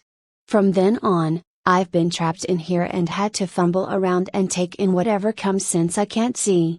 I'll categorize and separate the items when they reach me. As for my nickname, it's all hearsay. It's a pity no one can break this pouch. Categorize? I asked. Yes, on the scale of how precious the items are. I'll look at their texture and quality and so on. It's been like this for over 1,000 years. Wait, what's that on your body? My body? I looked at the red rope around my waist. Are you a son of an old friend? I find this red rope very familiar. Old friend? There was once a mortal who entered my pouch. After chatting with me for some time, he left with a child. He had a red rope around his waist just like you. Red rope? Child? There have been people who exited with this red rope? The old man nodded. I pierced his story together. The old man was Tao Tai. From a dragon, he turned into a human and then to an immortal. He got sucked into single breath pouch. Started consuming whatever he collided into. That ferocious mythical animal is actually a pouch? Did it roll on the ground so much that it turned black and started looking like a black ball? Meanwhile, the real Tao Tai is this old man. What do you want? I questioned. Since you're a friend, I won't make things difficult for you. I can even read your physiognomy, he offered. You can do that? Roughly. Can it be altered? All 3 immortal souls and 7 mortal forms are present but extremely weak. One soul is even on the verge of collapsing. I have a few dragon souls that I don't need since I've already taken a human form through years of cultivation. Since we share a special affinity, I'll give it to you. For real? What harm is there in giving them to you? A golden light shot and entered my body. I trembled and felt a gush of freshness. Right, old Tao. No, sorry. Immortal, have you seen a ring? What's that? Did anything valuable come in recently? Valuable. I've only been taking in leftover food recently, which got me wondering about the situation outside. As you can see, there wasn't anyone to tell me what's going on. My face turned red in shame for feeding him trash every day. Here are the treasures I've accumulated over the past thousands of years, he said, pointing at a pile on the ground. Damn. Zodiac gypsum portraits and Gundam figurines? Multicolored gemstones and glass marbles? Oil paintings, magazines, and comics? Copper mirror, glass mirror, and CDs? Video games, calculators, and bicycle bells? This man doesn't know what's what. But then again, he hasn't been in touch with the outside world. How are my treasures? He asked. Oh, they're great. I'm looking for something like this piece of glass over here. Have you seen any? I pointed to a small marble. Perhaps the ring was too small and he'd overlooked it. No, all I've gotten today are leftover food and these glass bottles. All trash. No treasure? I tried my luck again. Oh, right. And this living thing. It's trying to disguise itself as a gemstone, but a pity it's too small. It was the ring. That's my ring. It's clearly a living thing, he insisted. Living thing? As if on cue, the ring on his finger squirmed, its head and tail opening up. It looked like a worm made from a precious stone. What exactly is this? No idea, but it's a living thing for sure. He pinched the worm a little, turning it back into a ring. Can I take it? Things that come and never ever go out. You can leave since you have that red rope. That's not within my control, but this ring? No way. What if we do an exchange? I suggested. Exchange? I retrieved the mini bagwan mirror from under my sleeve. This should work. The old man inspected it for a long time. It's good stuff. I can't have a conversation with this living thing. Fine. Let's exchange. He flung his hand forward and the ring came flying toward me. I quickly grabbed it. I then shared with him whatever that was going on outside. He was clearly shocked. I taught him how to play video games and that his lightning could charge electricity. He was beyond happy. Suddenly, I felt a pull. Is Master pulling me out? I felt myself being dragged upward. I cupped my hands together. I'm leaving. Will visit you when I'm free. Not necessary. Leave it to fate. You can follow me, Tao-Tai. Like that child? Although I'm immortal and I am taking on a human form, I'm still too heavy. The man from before couldn't pull me out, so I'm sure you'll fail too. Come again when you have the capability. He smiled and waved. After a strong pull and a spin, I fell into unconsciousness once more. I woke up in an incense room. Master and Senior were standing beside the bed I was laying on. Am I back? You're awake. Where's the ring? On your finger. Why? Senior asked. I raised my left hand up and saw it on my index finger. I was 100% certain that I've been holding it in my palm. Tao-Tai said it was a living thing? Did it attach itself to my finger? Did you put it on my finger, Senior? Shaking his head, he said, it's good that you're back. Tell me, what's inside? I knew better than to honestly answer his question. Very dirty and messy. Strong stench. Considering the trash it takes in, it makes sense. It must have been hard for you. Pass the ring to me. The couple's about to get here. I'll return it to them. I nodded. I'll return it when they get here. All right, I won't steal your credit. Senior smiled and he and Master left the room. I was left alone, staring at the ring. Living thing? I took the ring off and took a closer look. It's a ring no matter how I see it. I placed a cup on the table, poured some tea into it and put the ring inside. I'm gonna drown you. Something strange happened indeed. The ring started to squirm. Its head and tail opened up into a worm-like creature and the gemstones were its eyes. The worm wiggled out of the cup and stared at me with its beady eyes. Oh God, eye contact. The worm turned back into a ring. What a strange creature. Why does it exist? What's it for? I had no clue. How ridiculous. I picked the ring up again. I heard familiar voices. The couple had returned. I looked out of the window into the sky and then at the clock on the wall. 1:30. I held onto the ring and walked out of the room. The couple was pleased to hear the good news. I approached them slowly. "Return the ring quickly, Junior." I nodded and looked at the motionless ring. Only Old Tao and I knew that it was a worm. Knowing that there wasn't any point in sharing what I knew, I extended my palm out. "Here it is. Don't come back again if you lose it." The woman stood up and came over. Taking the ring, she said, "This is it, my ring." Questionable couple. "Where did you get the ring?" "Why?" she asked, guarded. "I just think that it's really pretty. I have a girlfriend and I am interested in buying her one." Senior opened his mouth to object, aware that I had just told a lie. I turned around and winked at him. He kept mum.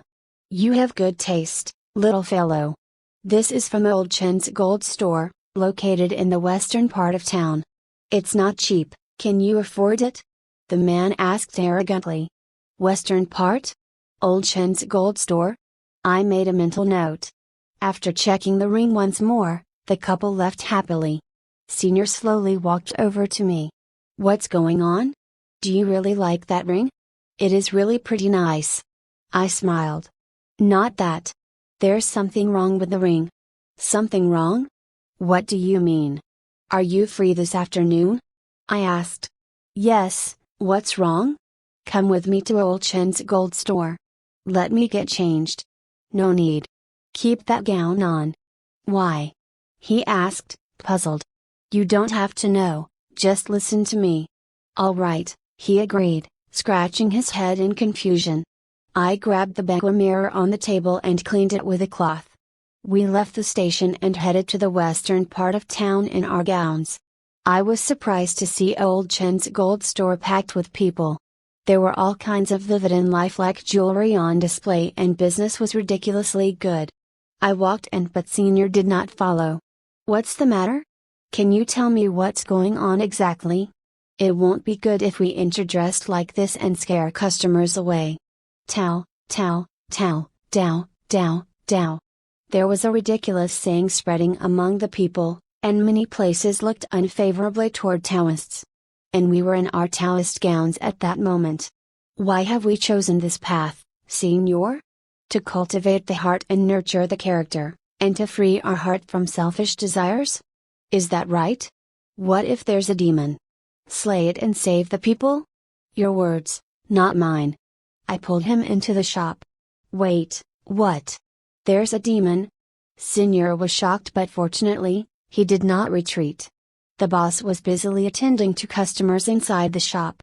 Upon seeing us, his forehead crinkled and his brows scrunched up. "These? Where did these Taoists come from?" "You're the boss?" I asked. "Old Chen's gold store." "I'm Old Chen indeed. Why? Are you buying gold or pearls?" He smiled. I took a few steps forward and stopped just before him. Many customers were gone by now. "Tao Tao Tao, Tao, Tao, Tao." Old Chen clenched his teeth. "You two Taoists better buy something. Look at how many customers you've scared away. Don't think about leaving until you have purchased something." Senior pulled me by my sleeve. I gave him a meaningful look before shrugging his hand away. I inspected the rings on display. 3 sections. 10 rings per section. They all looked unique and pleasing to the eyes. I pointed at one of them. "You have good taste, young fellow. This is a 60-carat ring. 10,000 will do." "No, I'll give you a discount. How about 8,800? Take it out so I can have a better look." "Are you buying?" "I'll only take it out if you're buying." "Yes," I smiled coldly. He took the ring out from the display cabinet with a sigh. As he wrapped it in a cloth, he told me, "Grab only the cloth and take a good look. It's an authentic 60-carat ring. There's even a certificate, so don't worry." I took the ring. 60 carats for 8,800? That's right, 8,800. You can check the prices in other stores. Only my shop is offering such a good deal. "You're saying it's 60 carats for 8,800, I repeated. "What are you trying to say? 60 worms for how much?" I asked. The customers around us sneered. Is this Taoist crazy? Swindler. Call the cops, boss. The boss's face was ashen. What worms? Say that again. 60 worms. How much? I firmly asked once more. Old Chin sighed and had the receptionist usher the customers out, leaving only Senior and myself in the store. Senior took out a wooden sword and held onto it. Tell me. How did you find out? Old Chin questioned with gritted teeth. The ring on my hand squirmed free and fell to the ground. He inched closer and closer toward the display cabinet. Senior's eyes were wide open at this point. I don't know much and would like to hear it from you. You're not here to find trouble? Old Chin asked. No, I would have spread the word if I really wanted to give you trouble. True. So what's your motive? I'm just interested in your story. He ushered us the backyard of his store. There were 3 red wooden benches and a pot of high-quality Tigwanian tea waiting for us. The 3 of us sat facing one another. How do I address you two? Li Gaiden, I waved. Chindadan, Senior smiled. Oh? We have the same surname, Old Chin returned the smile. As chance has it, Senior continued smiling foolishly. We're just here for a story and we'll leave shortly after. No other intentions, I assured him. 40 years ago, my family used to rob tombs. According to others, my grandfather and father wiped out a rich man's grave. Rich man's grave? I asked. A well-known man who met a violent death on his 60th birthday. No one knew who the perpetrator was, but after the magnificent burial, my grandfather and father set their eyes on his grave. And then? I urged. What they saw was hair-raising, although the tomb raiders did exaggerate a little. It wasn't normal for sure because the funerary objects are all alive. Alive? Senior parroted, astonished. Old Chin raised his hand and the ring and jade pendant in his hand came alive. They jumped about in his hand. I've forgotten what they're called, but I think grandfather named this ring Diamond Dust. Diamond Dust. Diamond Dust? This is the Diamond Dust? Senior raised his voice. You know this? Old Chin asked. It's a product of an ancient gold refinement process, as recorded in the classic of Mountain and Sea. It has a consciousness, can recognize its owner and is often used as a funerary object for the king. This is all that I remember. The ancient scroll containing its information has long been destroyed, Senior shared. With much effort, my grandfather and father managed to get hold of these 47 diamond rings and 4 pairs of jade pendants, Old Chin added. I nodded, observing the jumping diamond dust on his hand. The money I earn is from selling these diamond dusts. I sell them cheap since the rings would find all ways, through underground water pipes or rubbish bins, to return to my side the moment customers remove them or pay little attention. This is how you make money? I asked. Wow. The couple had bought a diamond dust and visited the recycling station without noticing that the ring had fallen into the rubbish bin. The ring was trying to make its way back into Old Chin's shop but fell into Tao Tai's stomach in the process. The couple then came banging on our door. That was how things unfolded. Old Chin smiled, taking out a black card from his pocket. Here's 100,000. Please keep my secret. We can't take it, Senior rejected. This is a rule set by my grandfather. It's for people who discover our secret. After all, amiability makes one rich. Senior was at a loss. How about this? You can read the feng shui in my shop and this money will be the service fee? Just as Senior was about to speak up, I stepped on his foot. We'll keep the money and I'll give you a reading right now. That's great. Please guide me, Old Chin smiled happily. I accepted the black card, walked around the shop, and casually threw in some advice. Senior and I then made our way back to the temple. Throughout the whole journey, I couldn't hide the smile on my face. End of the year 2069, aliens invaded Earth. The resources on their planet had run out. The whole southern hemisphere had been destroyed, leaving only the island states China and Russia holding up a united front. They formed an alliance, using a new type of light shield to resist the aliens' attack. Beginning of the year 2070, China received a letter from the Alien Freedom Alliance. The Alien Freedom Alliance consisted of a group of self-proclaimed peace-loving aliens. Of course, their so-called peace did not include regular invasion. They were against time travel battling, like going back in time to provide their army with a destructive light ray. It was written in the letter that the aliens were planning to go back 1,000 years to destroy the island state. The next morning, before sunrise, the whole island state became an empty land with no trace of humans and animals. Only lush vegetation grew as if there had never been any biological creatures that lived there. As a result, the light shield that was supposed to come into existence did not. The most frightening part was that all information related to the island had vanished completely. However, those who had read the Alien Freedom Alliance's letter had some memory of the island. China, Beijing's military base. Kiauk, do you understand the mission? The chief dressed in white asked. I shook my head, paused a little, and nodded. After 4 hours of careful calculations, the time gap should be about right, the chief continued as he pulled his belt up. Can we succeed? I asked. The chief took off his black frame sunglasses and wiped the smudges away. The aliens have soft bodies so they aren't able to enter the time gap. Your goal is to prevent the light ray from being released. Get ready, quick. Don't shoot off target when you use the anti-laser. Understood. I entered the cockpit. Metal doors started closing one after another. Sounds of the electronics could be heard. First sluice gate closed. Fifth sluice gate closed. Sixth sluice gate closed. Man-made black hole starting to develop. Coordinates x4818. Y629. S233, lockdown. 3 minutes countdown, started. Suddenly, the main door was sliced open by a laser. Hundreds and thousands of squid-like aliens made their way toward the laboratory. They used their laser guns to shoot the staffs within the lab. I'd witnessed the whole scene but I was unable to budge and could only watch those squid-like aliens take down my people. A laser ray shot toward me and melted off a large chunk of the cockpit's glass. The sound of electronics started again. The 6th outer shell's been damaged and can't be sealed properly. Countdown is about to stop. My heart momentarily turned cold, but beside me, the chief in white let out a gratified smile. He pounced on the buttons before him and urgently activated them. The red button was forcibly being pressed and I couldn't hear a word that the chief was saying. Nevertheless, I understood his okay hand signal.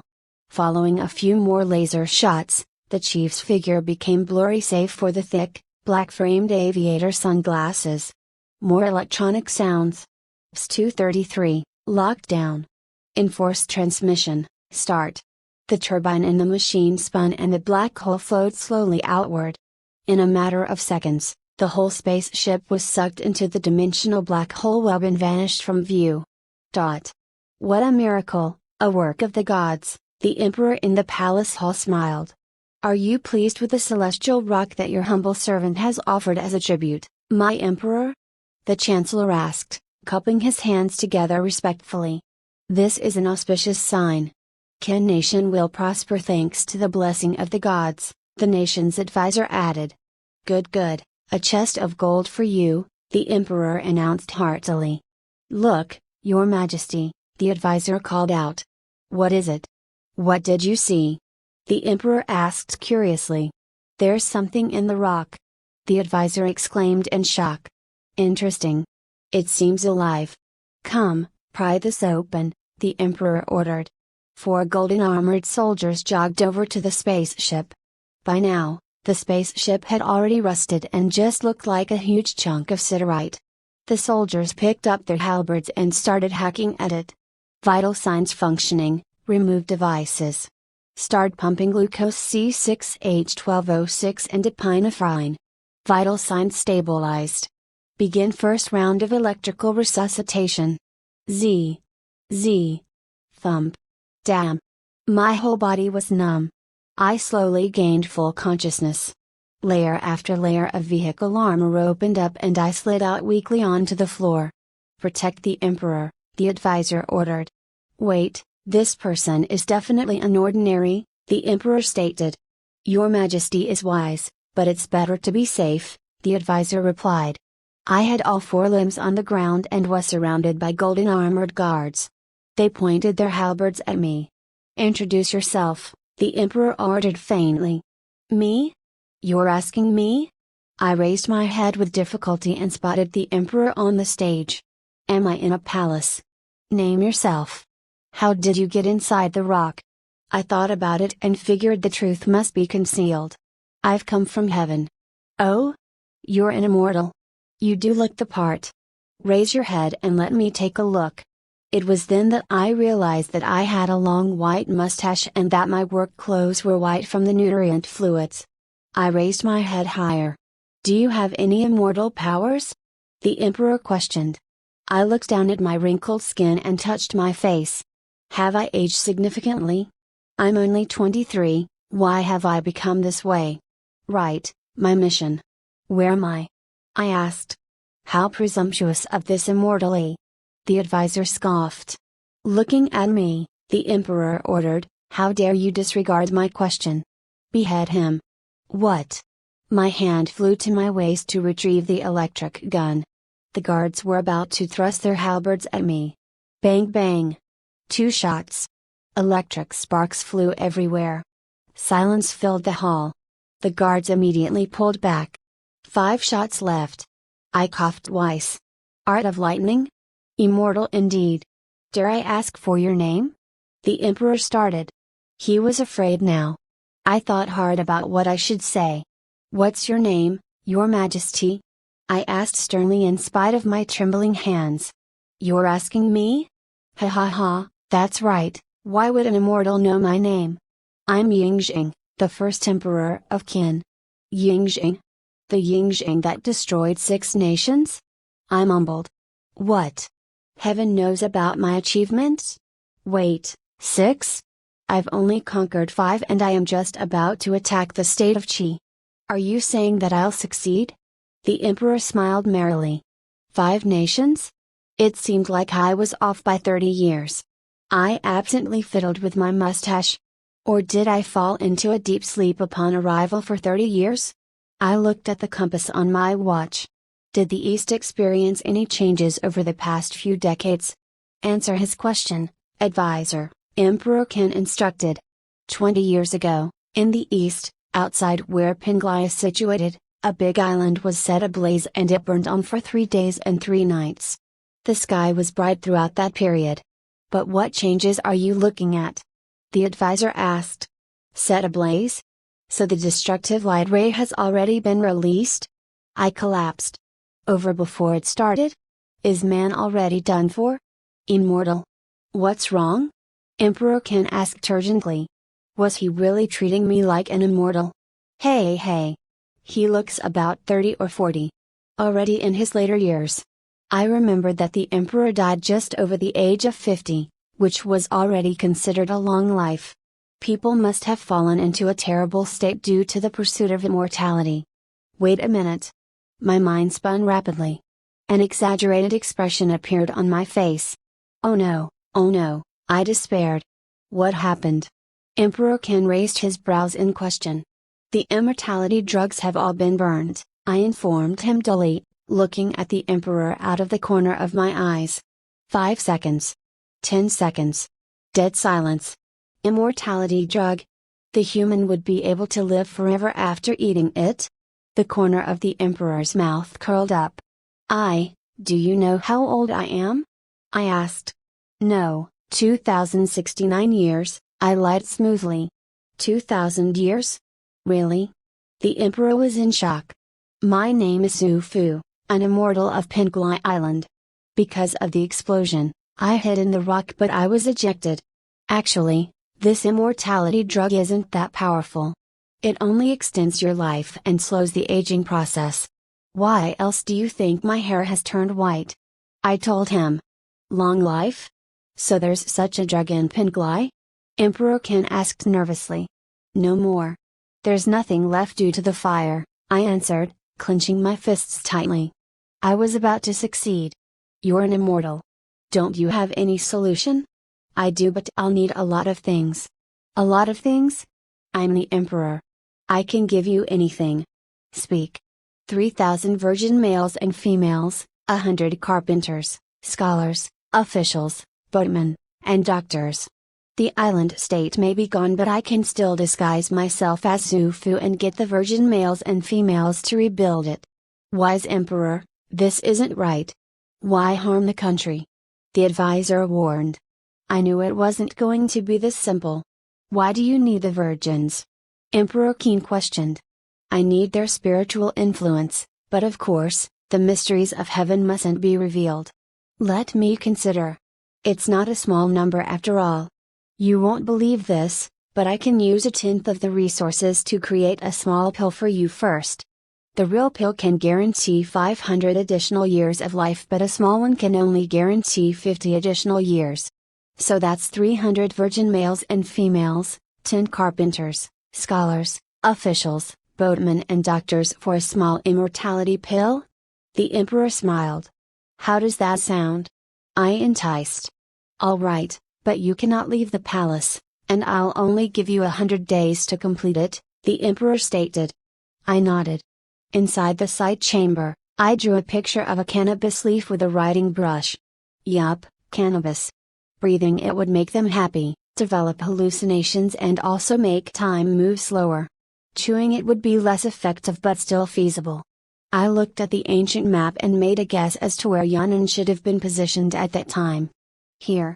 A scholar elaborated, a nation with 100 rivers and little land. Bring the children there to search for this. I folded the portrait and stuffed it into the official's hand. I stayed in the palace for 63 days, each day passing like a year. When the scholar returned to open the pouch, I saw all kinds of herbs. He cried out, 30 kids died for these. I categorized the herbs, leaving only the real cannabis. I smashed them into powder to create 20 pills. I consumed one. Bitter. The result wasn't obvious, but I did feel lightheaded and my world started to slow down. I called people in after the effects wore off. I kept 18 pills and offered one as a tribute. At the main palace hall, Emperor Qin split the pill into 2. He gave one to the old eunuch beside him. The eunuch swallowed it with half a cup of tea and immediately became floaty. He started mumbling gibberish about how time was slowing down and how he was flying. We waited for the effects to fade. The emperor looked at me. This is the immortality drug? I pointed at the eunuch, smiling. Yes or no, ask him. Long live the emperor, thank you immortal for the gift, the eunuch cried as he knelt down by the emperor's feet. The old eunuch had been following the emperor since he was young and he was very much trusted by the emperor. The emperor swallowed his pill as well. After half a cup of tea, the emperor started laughing uncontrollably. It's slowing down, it's slowing down. Time has slowed down. I can live longer. I smiled bitterly. You ate only half, so that's an additional 25 years. The real pill can give you 500 years. The emperor yelled, the immortal's right. Get me the drug quick. I smiled.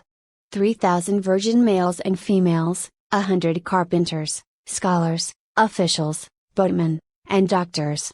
The small pill is enough, the real one is too extravagant, the advisor whispered to the emperor. The emperor got angry. How dare the advisor disrupt my immortality plan? Behead him. The guards immediately dragged the advisor out. The emperor nodded toward me, asking, how long do you need to make a real pill? You can be my advisor. The real pill is complicated, so I'll need 10 years. I don't need the title. I'm an immortal and I have no desire for such glory. You act the part, indeed, but 10 years is too long. I've already extended your life by 25 years, so what is 10? I challenged. The emperor stared blankly into space for a moment before bursting into laughter. You're right, you're right.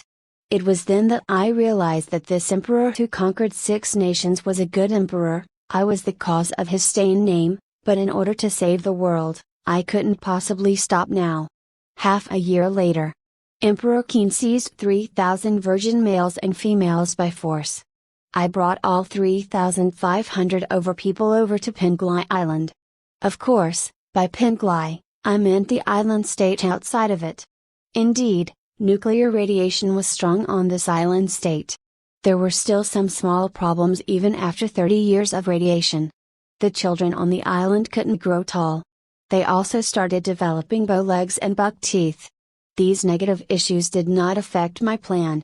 In order to accelerate the population, I allowed them to reproduce freely. Tilling, hunting, teaching, building. Every 10 years, I would send someone to the palace to present a cannabis bill to Emperor Qin. Outsiders only saw ordinary people sending the pills but couldn't find Penglai, now coined the Island of the Immortals, simply because the island state was very far from Penglai. I handed down all my knowledge. Mathematics, literature, language, geometry, science. Another 20 years passed. I was severely deteriorating with age. I received the news of the king's demise.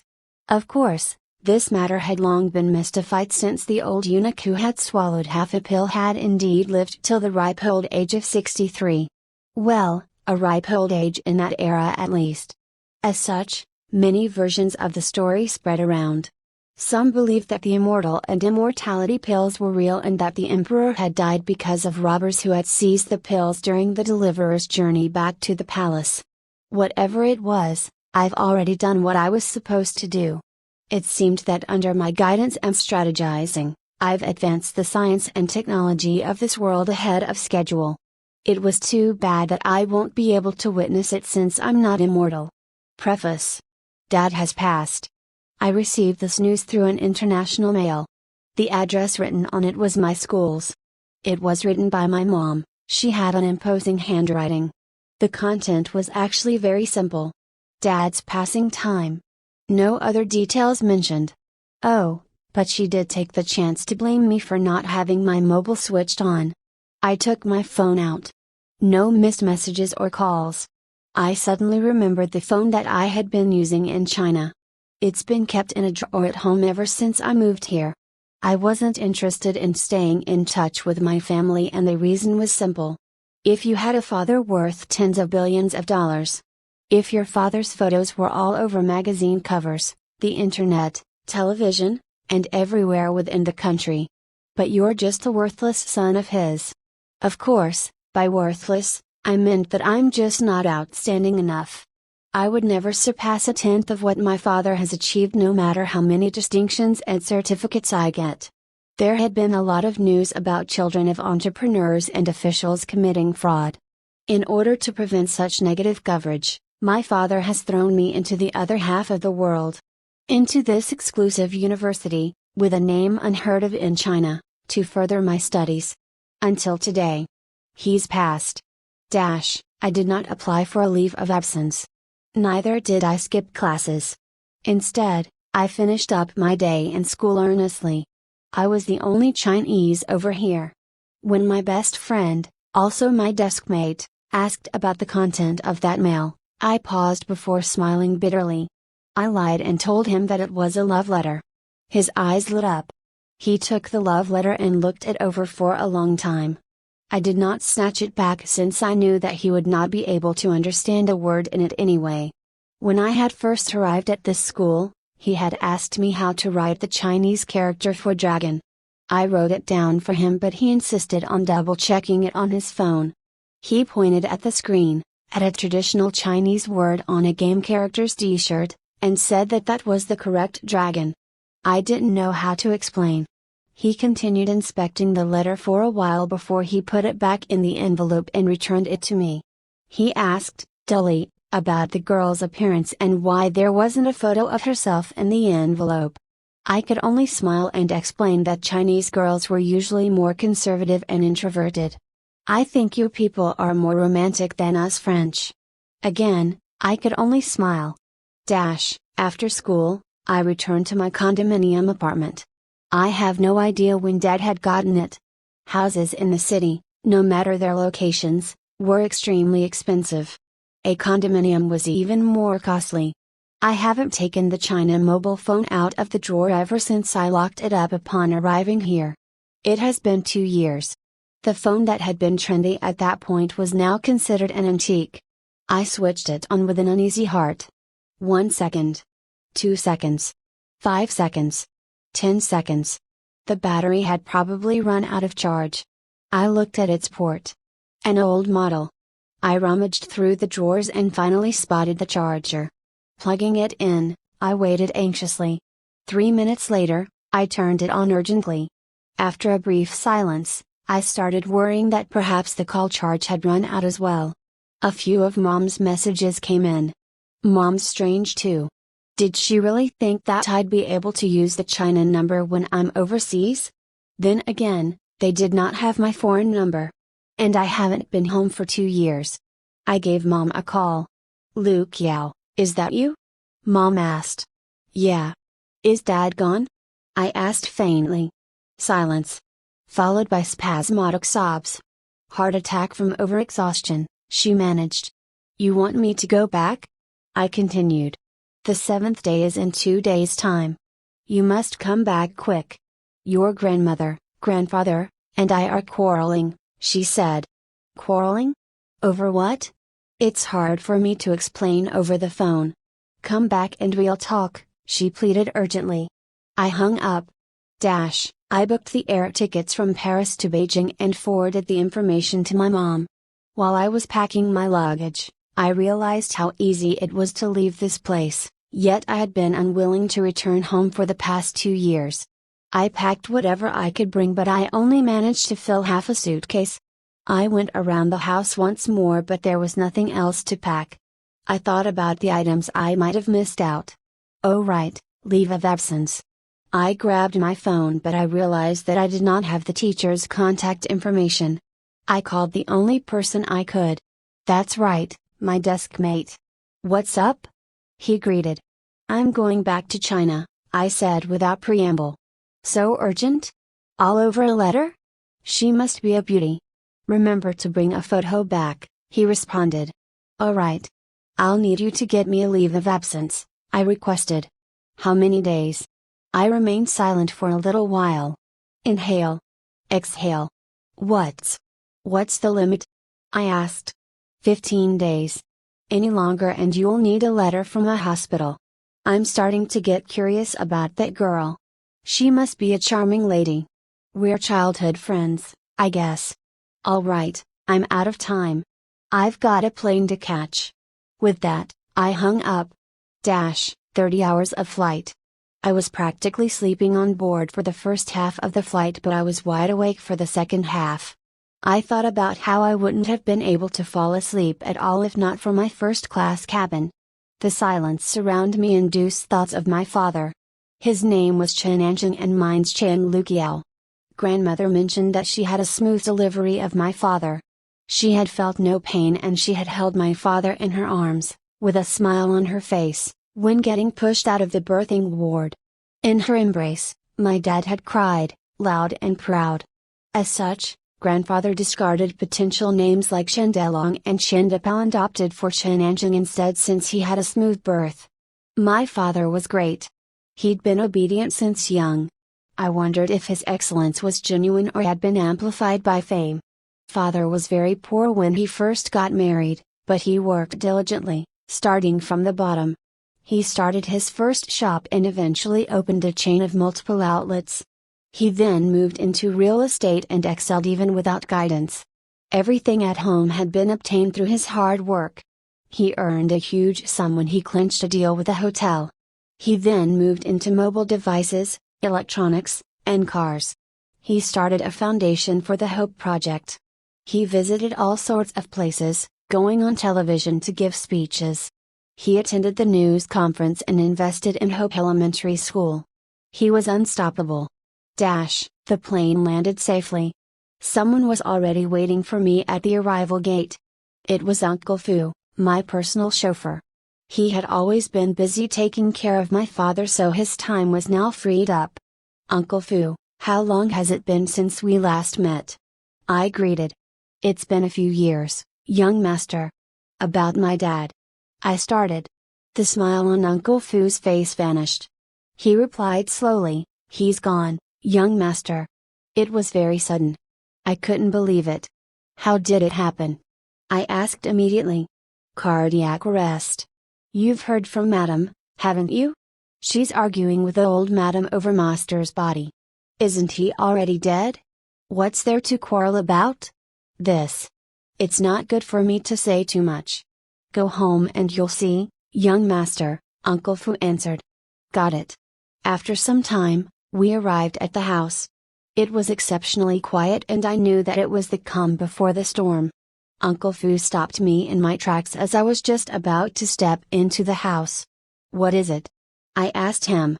He stammered, Madam has instructed for you to stay out here first. Young master, please wait here while I go get her. What on earth? I had no idea what was going on. Uncle Fu rushed into the house and my mother came out shortly. She walked toward me in a white floral dress. What is it? I asked. It's about your father. She had no more tears at this point, only bloodshot and swollen eyes. What's the situation? Your granny wants a direct burial but I prefer cremation. We've been arguing for 5 days now. He's entering the soil in 2 days, she explained. Isn't burning necessary either way? Your granny has managed to get the permission for a direct burial somehow. I just can't change her mind. Since granny has already decided, what are you worrying about? I asked. The problem is that your father will turn rotten and into white bones. This is a sin, I. Tears rolled down her cheeks but she quickly wiped them away. It was clear that she had been crying a lot these past few days. What are your thoughts? Her words did make sense. Having father rot in his coffin seemed very wrong. I was thinking that he could be cremated first and then buried, but I just can't convince her and I am at a loss right now. That's why I called you over, to see if you're able to talk some sense into her. I nodded. Where is she? I'll talk to her. In the house. Go in and you'll find her. I opened the door and was shocked by what greeted me. The huge living hall was divided into 2 sections. On the left, 12 people were singing songs of praise, and on the right, another 12 people chanting. An intense audio dissonance filled the hall. Father's photograph was hung on the wall above everyone. Voices on both sides were enthusiastic and persistent. In an instant, I felt dizzy. Stop. Both sides quietened down. Who was that? Carry on with the chants. Granny ordered urgently. The chanting resumed. Mother, too, walked from behind and raised her hands. The chorus started once again. It's my grandson. Why are you back? Granny's voice rang loud. I said nothing. Your mother made you come back, didn't she? I nodded. Come over and let Granny have a look at you, she smiled. I walked to her. Granny shot my mother a glance before pulling me into her room. Tell me. She wants you to change my mind, right? She asked. I nodded. It was hard for me to obtain the permission for a direct burial. Do you know how much I've spent? I shook my head. Speak up, silly boy. I was thinking that cremation would be better. It doesn't seem right to have Dad's body rot underground. Don't you think that I know better? Is this your mom's teaching? No, this is my own thought, I answered. You don't understand. There's nothing left after burning. What do you mean? I asked.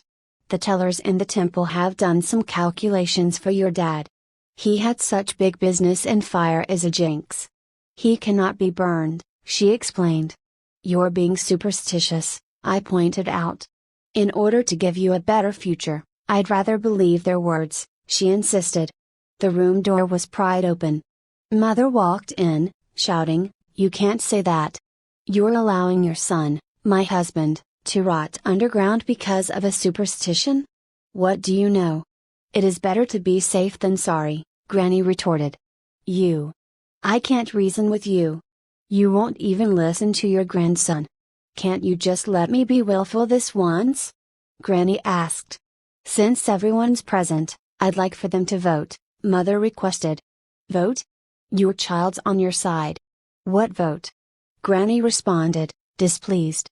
Whatever it is, we should sit down and talk it over. Dad should be arriving soon, Mother replied. That old man's been learning golf in Portugal for half a month now, right? You called him back, too? Granny questioned in a bitchy tone. So the whole family can talk things out, Mother repeated. Fine, Granny accepted. Mother left the room while Granny headed upstairs. I could only return to my own room. The choir and chanters were bothersome. Uncle Fu had already placed my luggage in my room. As I was about to find a pair of earphones, I realized that the place had quietened down significantly. Have they stopped? I was secretly delighted, but it was not long after that the noise returned. Someone else must have done what I did earlier. Grandfather. I went down to the hall immediately. Indeed, there stood Grandfather, dumbstruck. He'd met Granny in Tibet. At that time, Granny was a poor and devout Buddhist. She had been interested in Potala, winter palace of Dalai Lamas, the sacred land of Buddhism. At 20, she picked up the courage to travel alone on foot to Tibet. She followed all kinds of traveling groups and hitched rides. Her head and face were filthy with grime for over 30 days. Finally, she arrived at the palace alone. Of course, she was penniless by that point. It was also then that she was provided relief by Grandfather. Grandfather was a pure member of a Tibetan ethnic group. His accent and deep-set eyes were simply irresistible for Granny. Of course, these are all hearsay. He was 63 years old when I saw him, but I'm sure that 40 years ago, he must have been as handsome as Granny had described. Grandfather's eyes were beautiful. He had pure black pupils. Unlike the streaks in our pupils, Grandfather's eyes were filled with star-like specks. It was a pity that my father and I weren't lucky enough to inherit his eyes. Of course, Grandfather was also a capable man. Locally, he was one of the very few university graduates. He could also speak fluent Mandarin. Grandfather and Granny fell in love that year for no other reasons than their common faith and his good looks. That was enough. Grandfather sent Granny back home and decided to stay as well. Shortly after, children came into the picture. I walked up to him immediately, asking, "Do you know what's the situation, Grandfather?" He sighed. "Your mother's told me everything over the phone. What are your thoughts?" I asked. "Sky burial, what else?" "What? Sky burial?" A look of disbelief fell on my face. "Let me talk to your mom first and then your Granny." "Sky burial is a must for my son," Grandfather answered firmly. "Throwing him off a cliff and letting the vultures feed on him? That kind of sky burial?" I questioned incredulously. Grandfather nodded proudly before walking over to Granny. I knew at that point that things were only going to get worse. The meeting room on the second floor was where Father hosted his yearly conference with important figures from all over the world. Granny and Mother were both frightened by Grandfather's sudden appearance. Grandfather shut the meeting room door, effectively dimming the chants and chorus outside. I took my seat quietly. Grandfather slowly walked to the master seat. "One wants cremation?" Mother nodded. "The other wants a direct burial?" Granny nodded. "These methods are too popular." "I want a sky burial," Grandfather commented. Granny and Mother's faces changed. "I'm the oldest one here and I am the most qualified. I'm guessing no one has any objections?" Mother stood up but she did not dare to talk. Granny, too, stood up, but she didn't say anything. Even then, Grandfather realized that he had no absolute power over this matter. His firm tone softened a little as he asked, "How long has Anjin been dead?" 6 days. "Tomorrow will be the 7th, Mother replied. "Tomorrow. That's just right. I'll give my brother a call, so please arrange the air transport. 9 hours should be enough to reach Tibet. He should be back in time for Anjin's sky burial," Grandfather said. Mother objected immediately. "Why not?" Grandfather questioned. Granny said, "You can't do that. I want him to be buried so that we can remember and visit him every year. If we go through with the sky burial, wouldn't there be nothing left of him?" "How can you say that? The idea behind sky burial is to allow the soul to reincarnate. It will never be destroyed. Death is merely a separation between the soul and the expired body. The vultures will bring the body back to Buddha. This is Buddhist doctrine, so what do you mean there's nothing left?"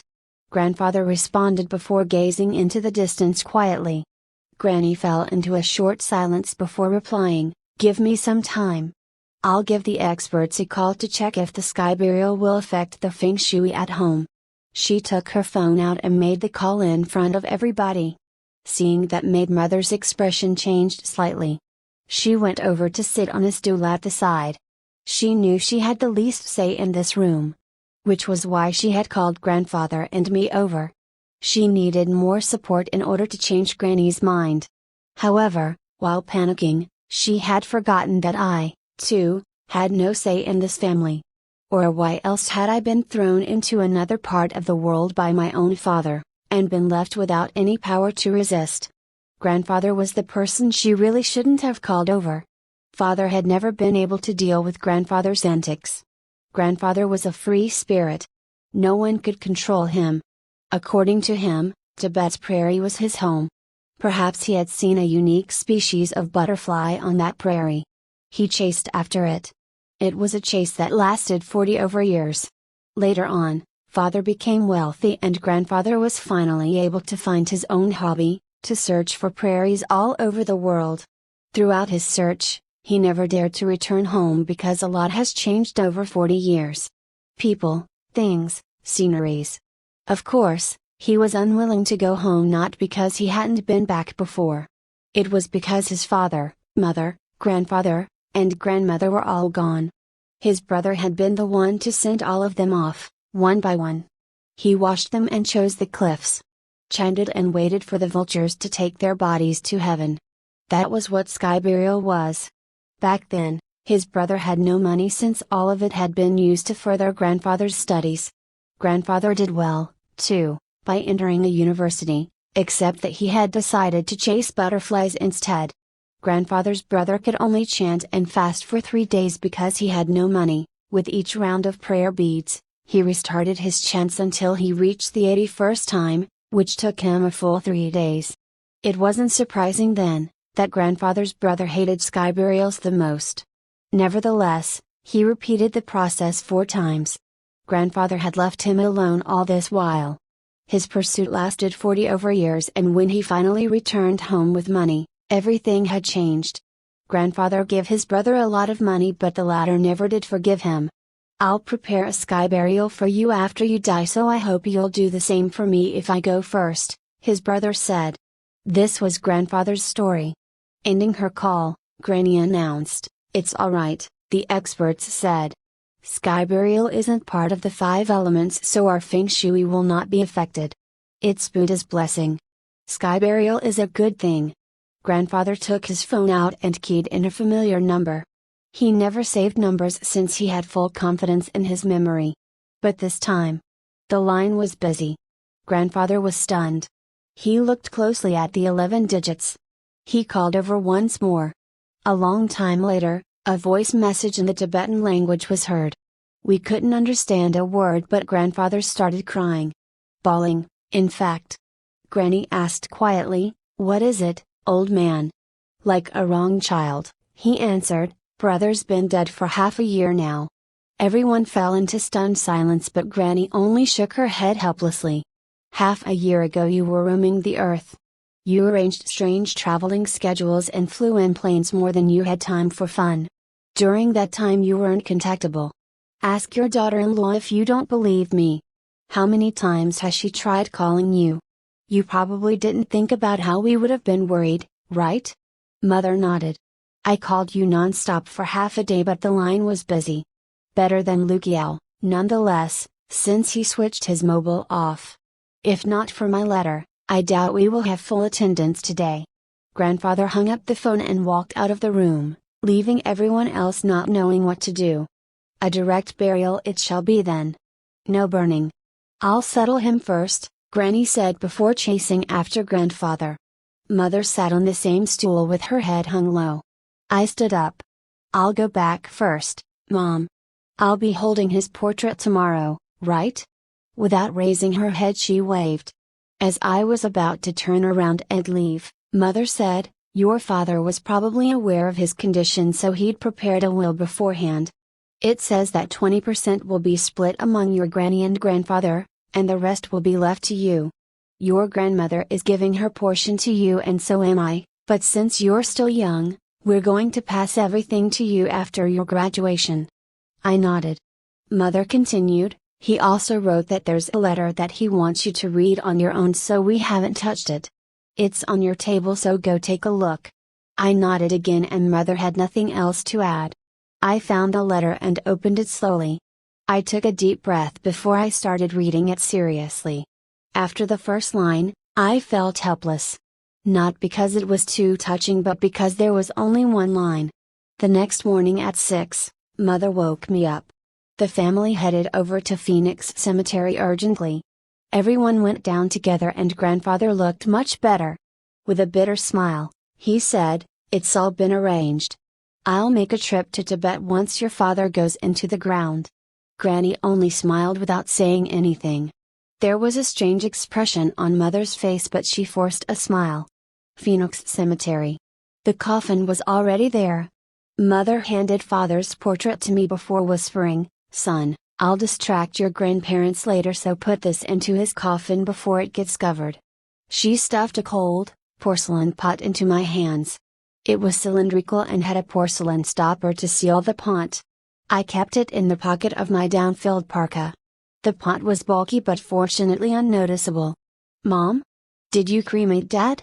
"You." Mother extended her hand out to cover my mouth. "Be a good boy and listen to me." I nodded. Mother smiled and said nothing more. Throughout the whole process, I held his portrait but had his ashes in my pocket. Time to bring the coffin down. Mother did pull Grandfather and Granny aside to distract them. When the funeral music sounded, there were only chants and no songs. I said to the staff, "Wait, I need to put something inside." The staff stopped what he was doing and so did the person in charge of nailing the coffin. I opened a small slit and placed my necklace in. It was a gift from Mother when I turned 18. Of course, I knew that Mother had lied that it was a gift from Father. That wasn't Father's style at all. I was thinking that since it was an empty coffin, I might as well put something in for commemoration and give Mother a peace of mind as well. Epilogue. Hangzhou, Westlake. 3:30 a.m. I made my way out of the car slowly. I've observed the place for a long time. It was the safest spot since there was the least number of passers-by. It was winter's night and it was unbelievably cold. I twist the porcelain lid off.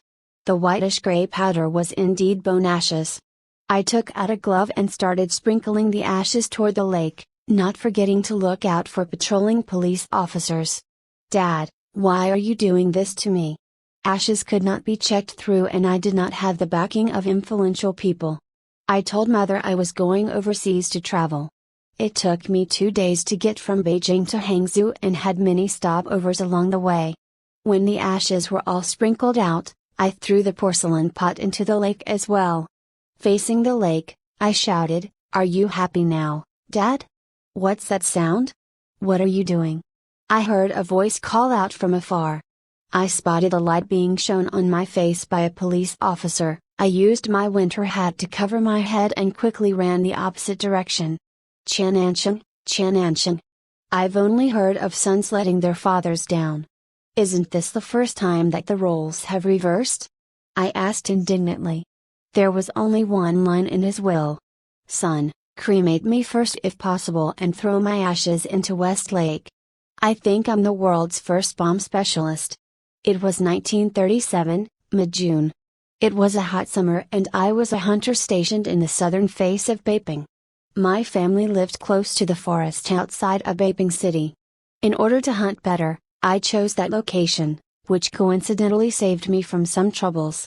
Because it was that year that the ghost invaded Beiping.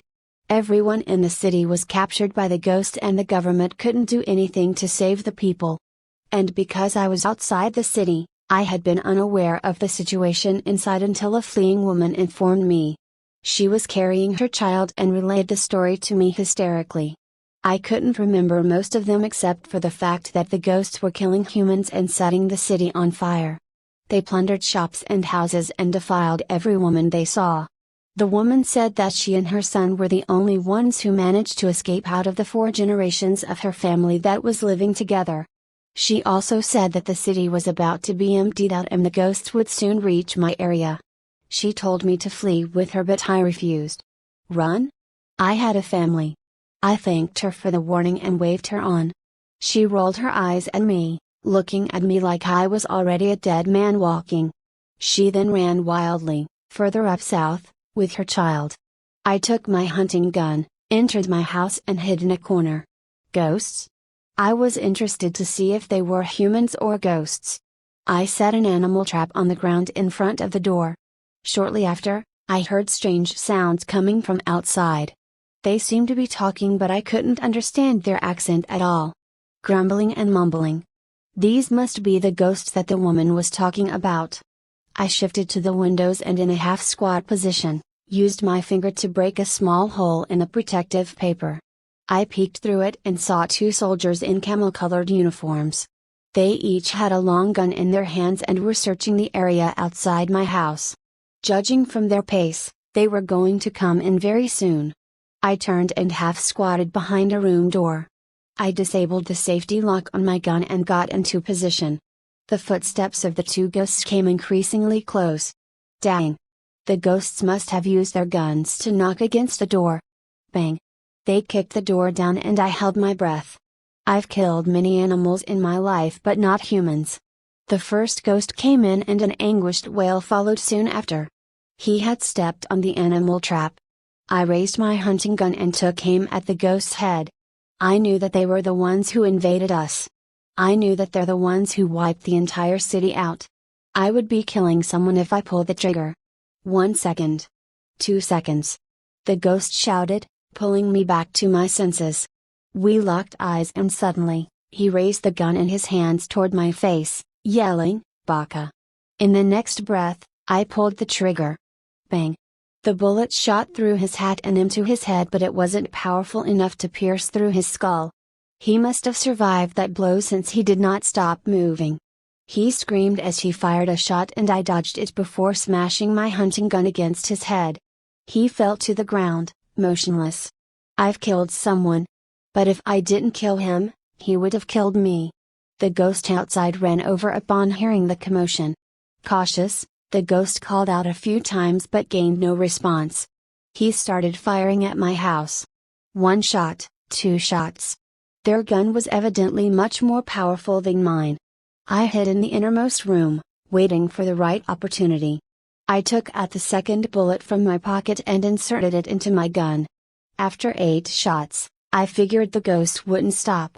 On the 9th shot, I screamed. I wanted to mislead him into thinking that he got me. It seemed to work. He fired one last shot. I waited with my gun in position. He came in as expected. The moment he came into view, I pulled the trigger. I missed and hit his left shoulder instead. I pounced on him and held my gun against his neck. My mind went blank. All I knew was that this man had to die. I forgot how long it took for his neck to change color. A purplish black mark. He was deader than dead. I loosened my hold on the gun and looked around. There weren't any other ghosts. These two must have been the explorers. I dragged the corpses into the room and searched their bodies. I put on one of their military uniforms and tried their guns. Indeed, they were better than my own. Even the bullet inserting method was different. I took a long time and I wasted 4 bullets in the process, but I managed to get the hang of it. After getting rid of their corpses, I started doing some calculations. I dug a small hole underground that was about 2 meters deep. I put a wooden board and a table on top of it to cover it. I stood guard by the window and observed the situation outside for 3 days. The ghosts mostly came in teams of 3. When a team of more than 3 lurked around, I would hide in the underground passageway. These ghosts would simply scan the room and leave. I've never been found. If there were only 2 ghosts, I would wait. Since I was wearing their uniform, they would enter the house and greet me. And then I would pull the trigger. My achievement was decent.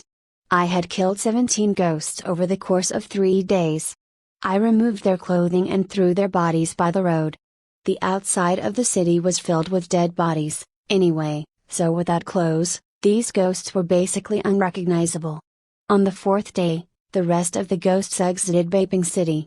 They advanced toward the south, so I hid in the underground passage for one whole afternoon. I only left when I could no longer hear the team's footsteps. I strolled along the boundary of Vaping City and I saw that there were still a number of ghosts stationed within the place. I returned home upon noting the situation. Is China already done for?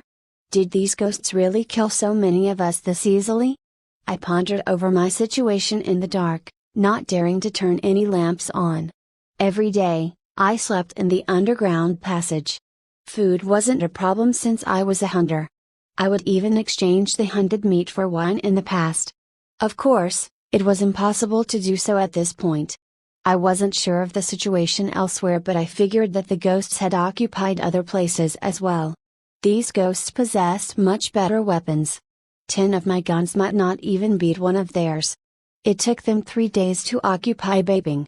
Perhaps in 3 months' time, the whole of China would be conquered. Thinking about it made me break out in cold sweat. Forget it, I've already killed so many ghosts. It's good enough. Better a bad life than a good death, so might as well live as the day comes. The next morning, I was awakened by loud sounds from outside. Were the Japanese back? I made no sounds out of fear.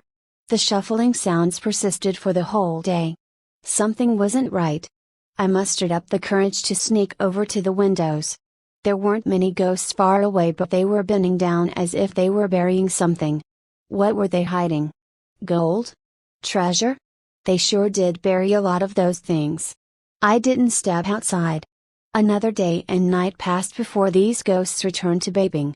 An area of a few hundred square meters outside of Beiping City was covered with densely packed and filled holes. What were those? I was extremely curious. I decided to check it out when I was sure that the ghosts would not reappear. I was planning to check those buried items out early next morning, but I was kept awake by loud booms that very night. 17 booms. No signs, no patterns. It was earth-shaking, and the silent night had amplified the terrifying noise. I had no clue as to what the buried objects were. I also had no idea what their motive was. I only knew that the buried items weren't simple and were definitely dangerous. By the time the sky turned slightly brighter, I could no longer suppress my curiosity. I came out of the hidden passage and left the house. After I confirmed that the coast was clear, I walked slowly toward the boundary of Beiping City. I looked at the land of buried items before surveying the surroundings. No one. Good time to move.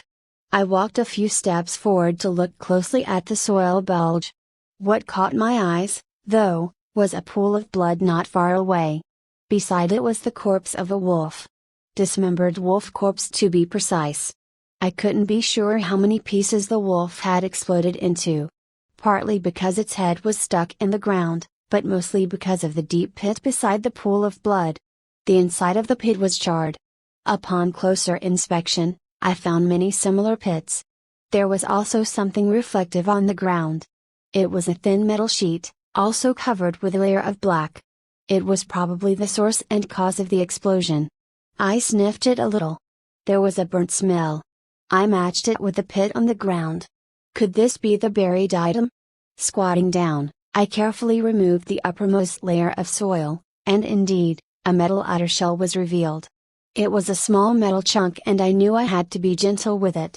I was 100% sure that it had everything to do with the explosions. My hands trembled as I slowly shaved the surrounding soil off in order to remove the landmine. As I was about to turn around and leave and set one foot on the ground, I heard a caca. That crisp metal sound. Have I stepped on it? My body tensed up as I stood motionless on the spot, not knowing what to do. I slowly bent down and placed the metal chunk I've dug out to the ground.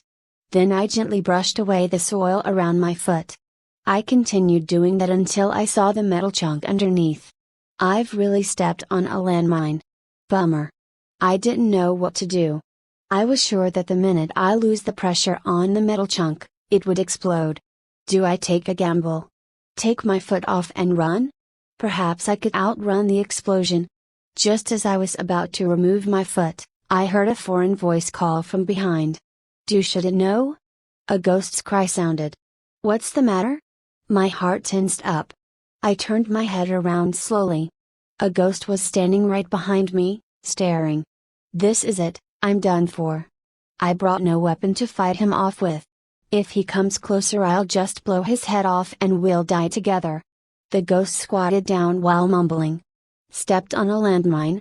Didn't bring your gun out, did you? Look at you, so nervous that you can't even talk. I got this. He lowered his head to assess the situation, and I understood that he had taken me as his own people because of my uniform. The ghost raised his head shortly after, saying, "Mundane. No problem." I kept quiet because I really did not understand a word he was saying. I shrugged my shoulders with a sheepish look on my face. The ghost gave me a thumbs up and unslung his gun. I started to fear. Was he going to kill me? The ghost unloaded the bayonet on his gun before my face. He then put his gun down and started working on the soil with his bayonet. The ghost spoke to me in Japanese. "You're lucky I was patrolling this area. Others would definitely have handed their bayonet to you and have you do it yourself. I'm one of the few soldiers who had experience with removing landmines. With my help, you'll be alright, so don't worry. Do you know? I'm going home to marry my sweetheart after this war. You? Are you too frightened to talk? Don't be afraid, if this blows up, we'll die together. I wonder if the Emperor would issue a martyr medal to me. Pretty exciting to think about." The ghost shaved a little soil off while grabbing onto my foot. He stuck his bayonet into the metal chunk before lifting my foot. No explosion. Yakata! The ghost shouted happily. Great! The ghost picked up the bayonet that had a metal chunk attached to it. He went on mumbling. "Look, this landmine's useless now. What a close call. Be careful next time." I was overjoyed. The ghost smiled too as he saw the grin on my face. He pointed at the slit and said something. "This slit is small. While we've been trained to remove it, but mistakes do happen. You have to be wary." At that, he handed the metal chunk to me. I smiled. "Zixi. Thanks. Nani? Chugakujin?" The ghost panicked. "What? Chinese?" He looked down at the gun on the ground and reacted immediately, but I've already gotten hold of his hand.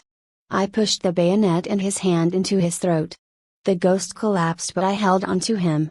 I slowly placed him on the ground, making sure that he did not touch any soil bulges. He'd saved my life, but I had to kill him. How ironic. With the metal chunk in my hand, I ran home, placed it on the table, and lit 3 joss sticks. I made 10 full kowtows on the floor.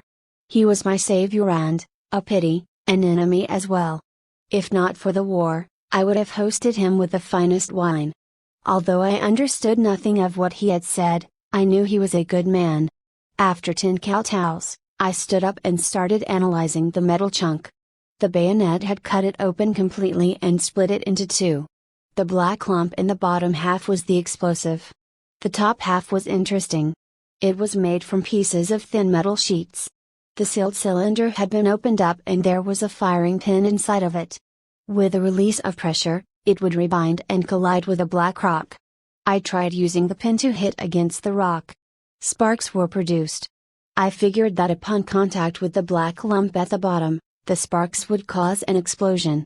I dared not to test my theory, of course, because the explosion would definitely be loud and powerful. I placed the metal chunk aside. I started avoiding the soil bulges as much as I could. I was extremely careful when hunting. The ghost seemed to have settled down nicely in Beiping City. Other than the soldiers guarding along the city walls, there were no more ghosts coming out of the city to patrol. I wondered if the ghost teams had already conquered half of China by now. A month later, as I was fast asleep at night, I heard footsteps. I woke up immediately, held my breath, and observed the situation. I couldn't see them since I was hiding in the underground passage, but I could hear their voices. 2 of them were panting. "Is old Chen going to make it? He's fainted, but he's no longer losing blood. Let's just leave him here. He's already half dead and there's no doctor here. No. How can we abandon our comrade for the revolution? That's where you're wrong, Xiang. It's worth the sacrifice precisely because it's for a revolution. You can't say that, old Jin. Didn't old Chen land himself in this state in order to save us from the landmine? Alright, stop bickering. Let's vote but count old Chen out. There are 5 of us here. We will act according to the voting result. I stayed motionless. 5 people? I pondered over their conversation. No, 6 of them. 1 injured old Chen. They spoke in Chinese, so they must be from China. Not wanting to alarm them and cause panic, I did not dare to act blindly. I had 2 guns and some bullets left. There were enough bullets to kill all of them, but I couldn't do that all at once. I wondered if they were mountain bandits who escaped. I'll fight it out if I get discovered. Raise your hand if you think we should take old Chen along. 2 votes. Raise your hand if you think we should leave him here. 3 votes. Then let's just put him here. He's already fainted anyway. We'll leave tomorrow morning to open up a path for the team. Hey, I saw a slight glimmer when we walked in. I looked up and saw meat hanging from the door frame. There's no one here, so let's eat it. It's been a day since we last ate. You're making a mistake again, Xiang. There's no one here because they've been killed by the ghosts. The meat must have been poisoned and placed by them as a trap. Old Jen's right. Don't fall victim to their evil scheme. Alright. We'll take turns to guard at night starting from tomorrow. We'll continue finding a region and path without landmines so that we can supply war equipment to the west flank and fight our way up to Beiping. Up to Beiping? Supplies? What were these people trying to do? Landmines. The region in which the ghosts had planted them? So these people were from the volunteer army? And they're looking for a landmine-free region? I thought about it and waited to see how they would handle that injured soldier. Hey, I'm so hungry. Don't eat it. We can't have more casualties. How about we let old Chen test it first? Go check if he's still alive. I still have my last breath. I've heard the votes. For the revolution, let me test the food for you. Even if it's poisonous, at least I won't die a hungry ghost. Old Chen is wise. Xiang, you go. There's a pot inside. Fill it with water and meat, find somewhere further to start a fire and boil some soup. We can't have an open fire here or our location will be exposed, old Jen instructed. I was dumbfounded. Lighting a fire outside was just as good as revealing our positions. It would easily be detected from the high ground. If the ghosts were to come for us, who knows what they'd do. I crawled out of the hidden passage and shouted, "Wait!" All 6 were startled. I could also clearly see their faces. A few of them automatically raised their guns up. I immediately put mine down and raised both arms. Ghosts close, Xiang pointed out. Don't shoot, I'm Chinese. Hear me speak. Can the ghosts speak Chinese? I questioned. Why are you in their clothes then? Old Jen asked. I really don't have a choice if I wanted to survive. No one responded. I saw one of them lowering his gun. I added, I know you're all hungry but you can't light a fire outside. What should we do then, if we can't light a fire? I didn't say you can't light a fire. You just can't do it outside. The ghosts can see clearly from high up and they will send people down faster than you think. No matter how far you light the fire, they would still launch an extensive search the moment they spot it. But we're too hungry. This is my house. The meat in your hands was hunted by me. I can fill you guys up but you must believe me, I said calmly. The 5 of them were dumbstruck. Old Chen, who was at his last gasp, spoke, vote. Xiang was the first to raise his hand. I agree. He's an outsider after all, so I can't trust him. He's wearing a ghost's uniform and holding his gun. He must have killed and snatched those from a ghost. I believe you. What about the rest? Who else can we trust, if not him? I'm in. Raise your hand if you trust this man. A total of 5 hands, including old Chen's, were raised. Xiang walked toward the meat. Flints on the table, I said. Old Jen passed it over instantly. How do you plan to do this? Xiang asked. Yeah, the fire in the house can't be controlled, Old Jen added. With a bitter smile, I answered, I'm going to use a heatable brick bed. I've been using bricks to shut the chimney for a long time now. It was my secret to not being discovered. I struck the flint. Once, twice. The fire was lit. And the blocks had previously been filled. I added a layer of small rocks. Because the smoke was shut in, it filled the whole house. The skeptic in their team spoke up, Are you trying to choke us? I replied, There's no other way to keep our position hidden. Frustrated but helpless, everyone kept silent. Even old Chen, who was covering his nose, refrained from commenting. I asked slowly, Why are you guys here? No one answered me, so I shook my head with a bitter smile. Minutes passed and the fire was roaring. I got up and took the pot before picking out the red-hot rocks with a pair of fire tongs. I used soil to bury the fire and stir-fried the pot of meat and burning rocks. The fragrance was irresistible. Everyone stared lustfully at the pot. I put it in the middle of the table. Eat slowly, the rocks are hot. Before I could finish, they reached in to snatch the meat. Xiang wanted to scream when he got scalded but held it in to protect their safety. I asked once more, What are you guys here for? Old Chen took a piece of meat before answering, To find a path to the front line in order to replenish the supplies for Red Army. Red Army? What supplies? The Red Army that kills the ghosts. Unfortunately, there are landmines here, or else we wouldn't be in this state. Old Chen struggled with his words. Wait, kill ghosts? Who's considered a part of Red Army? I refined my question.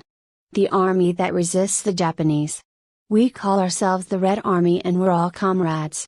You're a part of us now since you're helping us, right? Xiang responded. I'm not sure about this stuff, but I know that you guys are after the ghosts. They nodded profusely. I smiled. The landmines you're talking about are the things in the ground that explode, right? Xiang nodded again. Yeah, those evil ghosts place landmines in all crucial locations, making it difficult for us to pass through. The front line isn't far from here, but there are too many landmines in Beiping. I searched for the metal chunk and showed it to them. This is it? It explodes. Why are you holding it? Xiang exclaimed. When I showed it properly to him, his jaw dropped. This has been torn open so it won't explode. The young man beside Xiang asked, You know how to do it? I nodded. Even though I'd only seen that ghost do it once, I've been studying it for a long time. That's great, Xiang smiled gleefully. The next morning, 2 people remained to look after Old Chen while Xiang and Old Gen brought me to the area outside Beiping City. I disarmed the landmine with a bayonet and placed it in front of them. They couldn't contain their joy. Half a day later, they brought me to a camping ground that was filled with Chinese. They called themselves the Red Army. I met the leader of the army.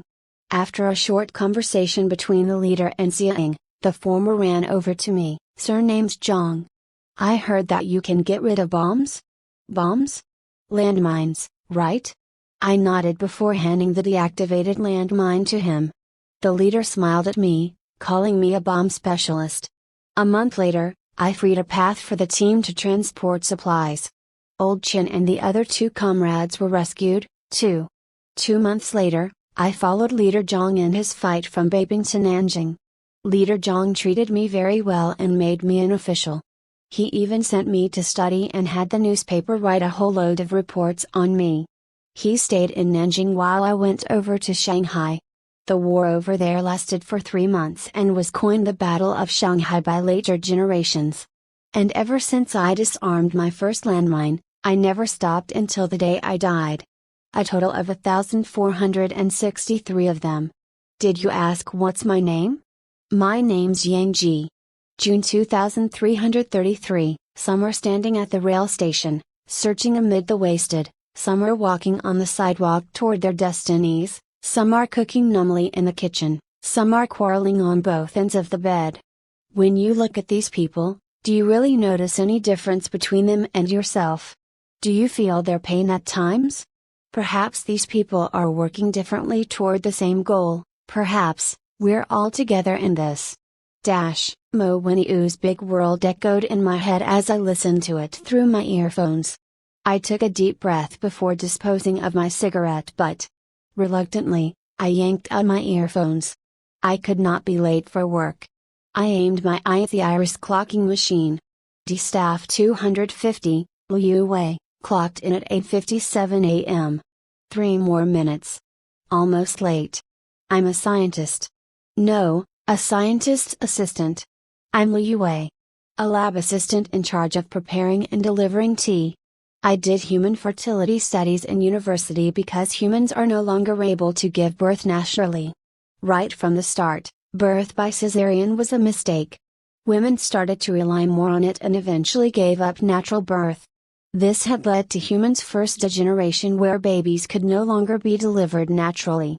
Fast forward 100 years.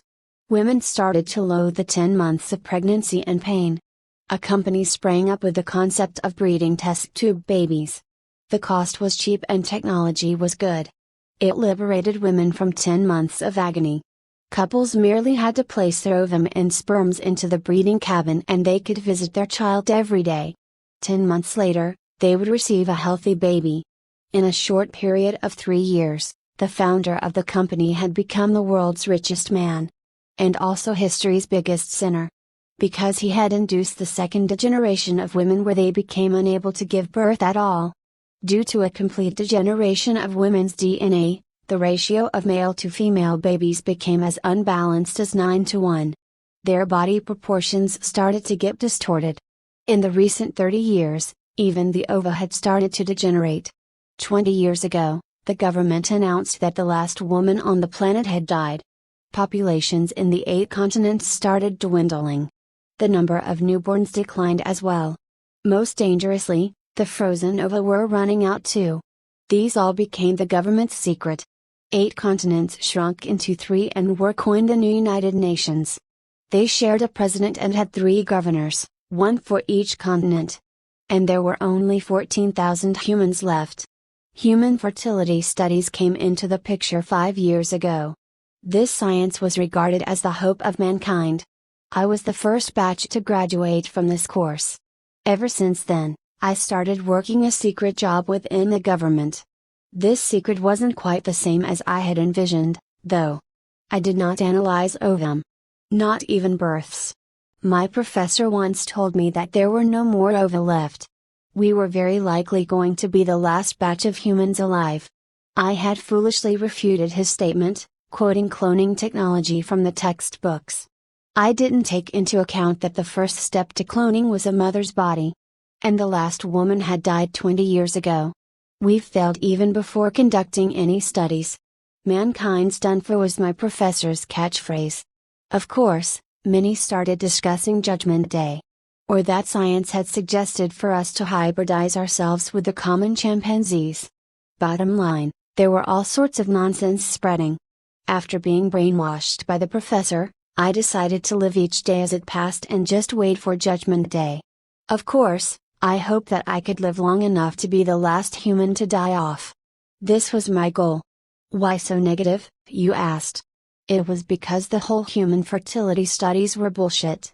The foundation of everything was the mother's body, which was something we can no longer find. Ding-ling-ling, ding-ling-ling, I picked up the phone. Hi, this is the research base of human fertility studies. Please tell us your problem and we will give you an answer within the next 24 hours. Stop playing, Zi. Come over to Prefecture A, Region C. I'll send you the coordinates right now. What is it, Professor? More sugar for your coffee? I was stunned. This professor, who was paid over 100,000 a month, had never called me for anything other than coffee. Cut that bullshit. I need you here in half an hour. Got it, Professor. I hung up the phone and dashed out of the research institute with my windbreaker. Nuclear energy powered motorbike. One of the reasons why I loved doing things for the country. Air propeller, 25,000 meters per second. Not per hour but per second. Autopilot system. It takes this motorbike only 13 minutes to cross over the Pacific Ocean. Draping my reflective windbreaker, I hopped onto the bike. Straight up into the sky. The bike traveled at a speed not visible to the naked eye. All computed and calculated. Once I set the coordinates, nothing will go wrong. Because there were simply too few pedestrians, and the so-called Region A used to be the United States, also the world's power nation. The bike landed hard on the ground, causing dust to rise. The coordinates were those of a grand building. I took off my long windbreaker and hung it on the bike before walking into the building. Professor? Professor? There was no light at all. Damn it. I switched on my mobile torch. Are you there, Professor? I checked my GPS, which shows that Professor was just nearby. I dialed his number. The line connected after a few rings. Where are you, Professor? I asked. Below. Basement 10. This place has been abandoned a long time ago. It was a cryonics laboratory before. Cryonics, I repeated. Come down, quick. Also, wear more clothes as it's about -10 degrees here. Come down from the corridor, there's no electricity. I've already opened the door. He hung up. Cryonics? Freezing the human body and reviving it at some time in the future? It could be seen as a variation of a burial. In America, the rich could choose between being buried or frozen until a time where scientists could invent a revival technology. 100 years later, this technology was labeled as pseudoscience. Its purpose was just to cheat the wealthy. Frozen cells would lose their elasticity. It was possible to recover a small portion, but because each organ in the body was different, it was impossible to revive everything. Of course, no matter what, the body could never restore its original appearance and condition, or else humans would be able to live forever. What's the point of racking your brains over this? Wait. Could it be the ova within their bodies? I ran out to grab my reflective windbreaker in hopes that it would be of use. I went back into the building and down the stairs with the help of my mobile torch. It did get colder as I went down, and I was practically shaking when it reached -10 degrees Celsius. Electricity had long stopped running in this building, but the ground below maintained its sub-zero temperature. I pushed open the last door. There were 10 people inside and the lights were all lit brightly. The 10 of them were circled around a sealed compartment. Professor walked out slowly and waved. Who's exchanging clothes with him? Immediately, a man removed his jacket and handed it over to me. We exchanged our clothes and the man ran upstairs, shivering. I slipped the jacket on quickly. Xiaowei, you did human fertility studies in university, right? Professor asked. I nodded. Have you learned how to extract the ova? I nodded once again. Here are 2 female corpses, come. They should be frozen for over 2 years now. See if you can extract their ova, he instructed. Why me? I asked. Because among everyone present, you were the only one who scored an A in a simulation test, he reasoned. But I haven't seen a woman's body and all operations I've practiced were done online, I trembled. Have you ever thought of becoming a hero who had the ability to extend life? Do you remember the reason why you chose human fertility studies? Professor questioned. Because you'll definitely be given a government post upon graduation, I said, stunned. You. I don't care what were your real intentions, but you, for a fact, scored the highest. Either complete the surgery or prepare to be kept in jail your whole life, he urged before handing over a surgical knife. Can I take a puff before answering? I asked helplessly. Professor waved his hand. 1 stick's time. Basement 10. I lit a cigarette up and took a puff.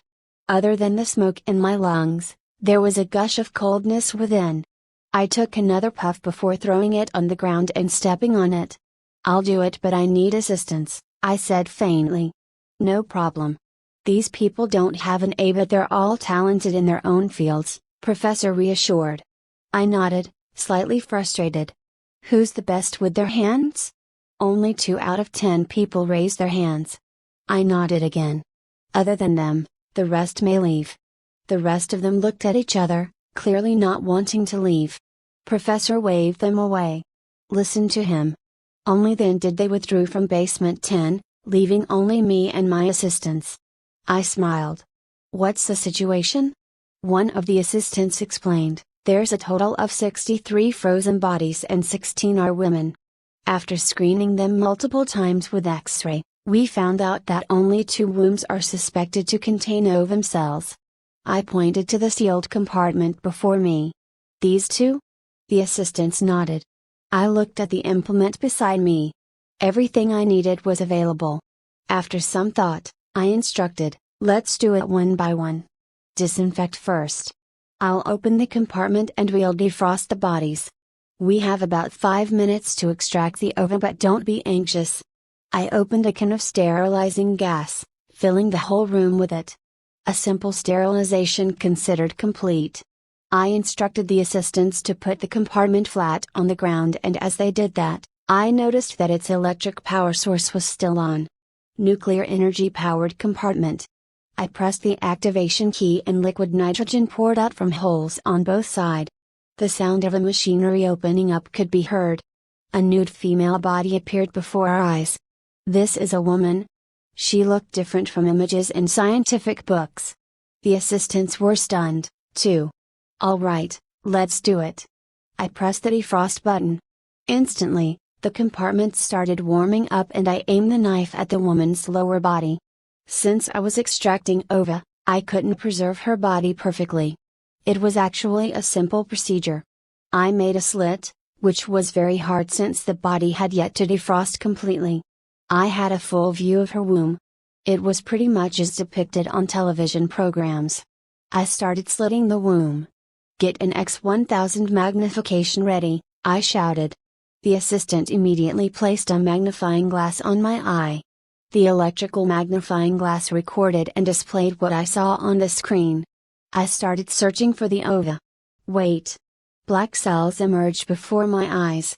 I tensed. Suction tool, I shouted. The other assistant handed it over to me immediately. I aimed it at the small black lump before activating it. Looking at the display screen, I declared, this shouldn't be ovum cells. Yeah, but what exactly is that black thing? The assistant asked. Through the screen, they had seen the black cells that were being sucked out. Might be cancer cells, I decided after some thought. I cut open the whole ovary. Its core was already rotten and diseased. Of course, the X-ray couldn't detect this, but upon cutting it open, the situation became clear. Anyone has a data cable? I asked. Me. Is your phone out? One assistant asked.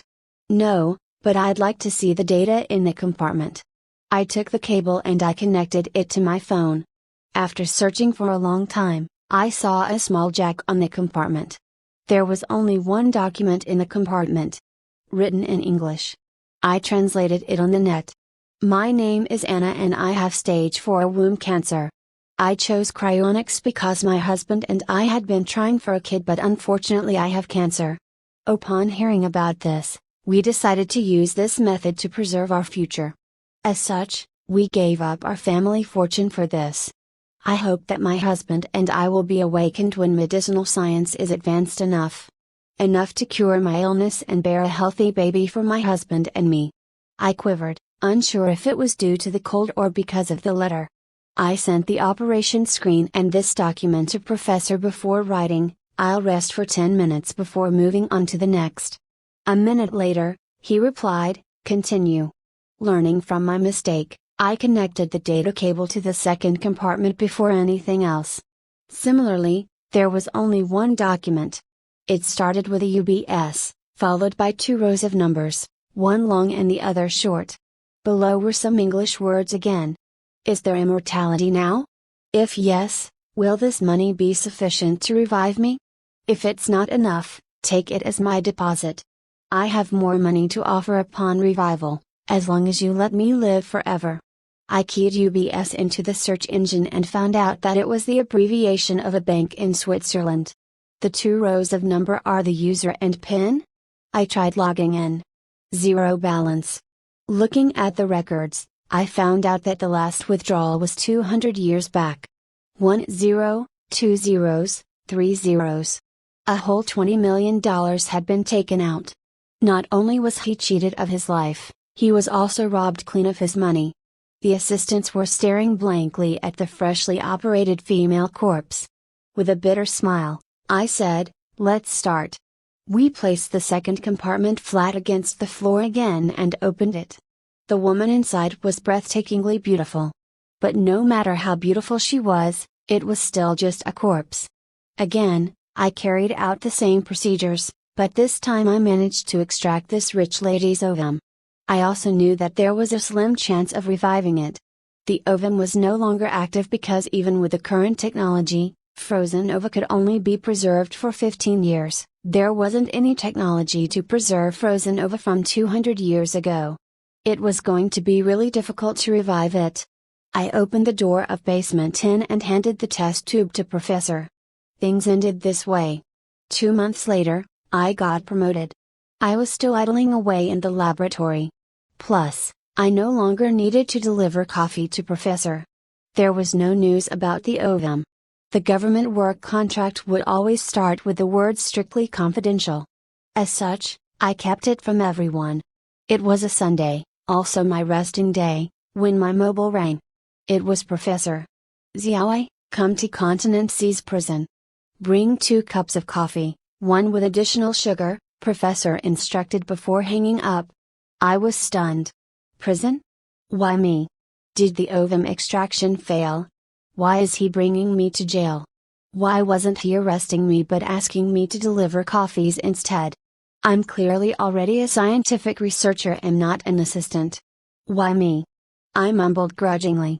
There was only one prison, located in Region C, shared among all 3 continents. The crime rates in a wealthy area were indeed pathetically low. However, desperation did drive some to commit errors. Continent C's prison was in a desolate area outside town, not far away from me actually. I arrived there with 2 cups of coffee and 3 sugar cubes after a 4-minute ride. There was a huge and impermeable perimeter wall running along Continent C's suburban district. This was the world's last prison. The safest and most reliable. I redialed Professor's number because there wasn't any way for me to get in. There were 2 serious-looking guards standing outside the entrance. The submachine guns in their hands made my hair stand. There was no answer. A few minutes later, he came out to get his coffees and sugar cubes. "If there's nothing else, I'll leave," I said. "There's something. Come with me." "1 cup is yours," he replied. I drank a sip before following him in. "Why are we here, Professor?" "Because the ovum you extracted has failed." I quivered and turned back to look at the main entrance. The guards were slowly closing the doors. I stopped in my tracks. Thought of something? There wasn't any problem with the ovum extraction, but we discovered, after fertilizing it, that the cells were deteriorating too quickly. We took steps to salvage it, but it would cause deformity in the fetus. There's probably no hope left for humans, but there is one last possible solution. What is it? I continued sipping on my coffee. "I had you come over to see what we've just found. Number 1 test subject." "Test subject? Number 1? I mumbled before following him further in. "We were shocked to find him, but he's humanity's last hope." I nodded, interest piqued. "Perhaps a hermaphrodite?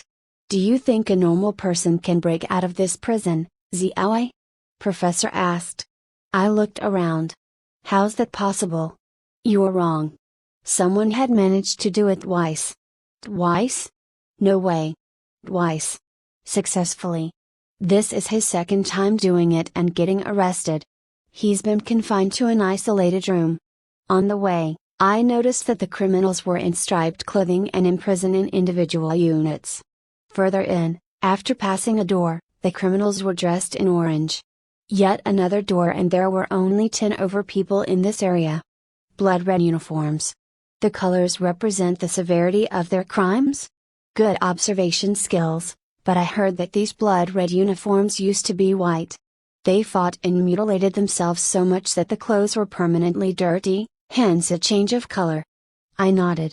The last door opened. Spotlessly white corridor. The room walls were made of glass. In the centermost room was a man doing push-ups. He wasn't acting secretively at all. I knocked on the glass wall. "Why glass? Don't underestimate this. It's reinforced glass. This is the type of glass used during the president's speeches. Even laser can't pierce through it. So that's our test subject?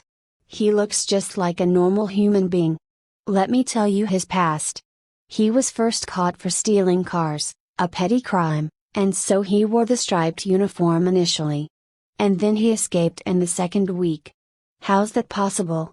I asked curiously. He killed 3 policemen in one breath before running out. No one shot him? It was nighttime and foggy. Don't the guns have thermal imaging? That's where he's smart. First, he placed the blanket in the toilet sink. He then draped it over and left. The cold and moist blanket absorbed his body heat, turning him invisible in the fog. Then how did he get caught again? He was attempting to kill somebody when he got arrested and was sent straight to the orange room. Only upon closer inspection did they realize that he was the very same man who killed 8 people in order to escape and 13 more when he was out for a month. Oh my goodness, 13? I was astonished. Murder was the most severe crime since the human population was no longer replenishable, also why the death sentence was no longer in practice. We couldn't afford to lose any more human beings so casually. Then what happened? He tried again, right? I asked. Yeah, it shook the whole prison up. How did he do it the second time? In a month, he started an internal disorder and killed the prison guard in charge of him before hiding him in the closet. He then disguised himself and walked righteously out of the door. Sound unlikely and ridiculous, I commented. So now he's locked up alone. When asked if he had an accomplice, he said yes, but those in the prison who knew him said he worked alone, Professor continued. Well, why would the accomplice confess? That's what everyone thought at first, but then he started listing names and the last person was that very guard that he'd killed. In fact, all accomplices were murdered by him.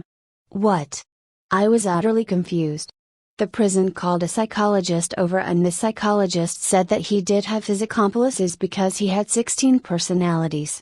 They were all his partners in crime. Oh my God, this is unbelievable, I was almost shouting. And now we need him to save mankind. Why him? Professor and I stood in the innermost room. Before us was the criminal who killed 15 people and had 16 criminal personalities. He looked at us with a very calm demeanor. He probably knew that he couldn't hurt us because of that reinforced glass. Professor instructed the guard beside us, give him anesthesia, here's the permission grant. The guard opened the sluice gate and green gas sprayed into the criminal's unit. He covered his nose and tried dodging. He even picked up a cup on the table and wet his blanket and covered his mouth and nose with it. He stuck close to the ground to reduce the amount of gas intake. I looked at him as I pondered over Professor's words. He was indeed too dangerous. I saw him slowly losing the fight and collapsing to the ground. Professor pointed at me.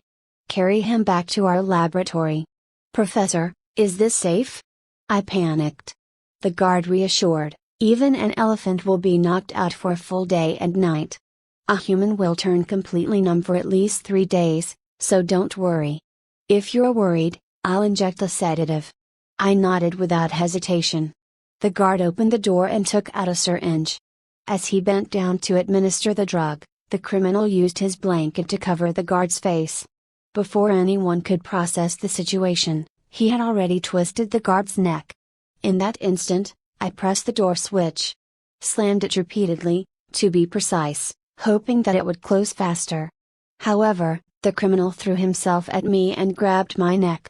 The other guards raised their guns and the criminal immediately pulled me in front of him and used me as a shield. I saw that the sedative was already half inserted into his leg. I quickly pushed it in the rest of the way. Almost instantly, he collapsed.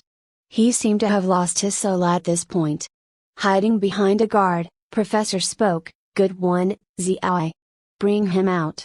I shook my head helplessly before calming down and carrying him up. A week later at Continent B's underground laboratory. I've received an invitation to participate in the final step of the experiment. The same reinforced glass. The criminal was enclosed in a small jar. His arms and legs had already been cut off so he could only move his neck. Why? I asked, looking at Professor. So that he can't move as much and have less physical power consumption. It will reduce the speed of organ deterioration and aid Project Deep Blue. Project Deep Blue. I repeated. We're unable to help the whole of mankind to live forever, but we do have the technology to let one live eternally. You're letting him live forever? I pointed at the criminal. Right. The second step of Project Deep Blue is to simulate a human world and a button that activates a nuclear warhead. And then, we'll have him put on the VR equipment and let at least one of his split personality be convinced that the button's been pressed, Professor explained. I thought through the logic behind making him believe that he'd killed the entire world. So he'd possessed all personalities of the world. But is it possible for him to have so many personalities? I questioned. Everyone present looked at me in shock. We don't know if it will succeed, but the human brain has limitless potential, Professor answered. This is the last hope for mankind? Having unlimited personalities all in the mind can be considered as a continuation of mankind? Scientifically speaking, because he is human, the characters in his head are also humans. The activation button is right in front of us. The president was supposed to press it, but since he was neither in favor or against this project, we've decided to get someone else to do it. I'm presenting this chance to you. Why me? I asked. Because nothing beats destroying mankind for real. You're the most suitable candidate for carrying out this sin. Professor put my hand on top of the button. I pressed it gently. Explosions sounded incessant from above. Is this a real nuclear warhead button? I asked.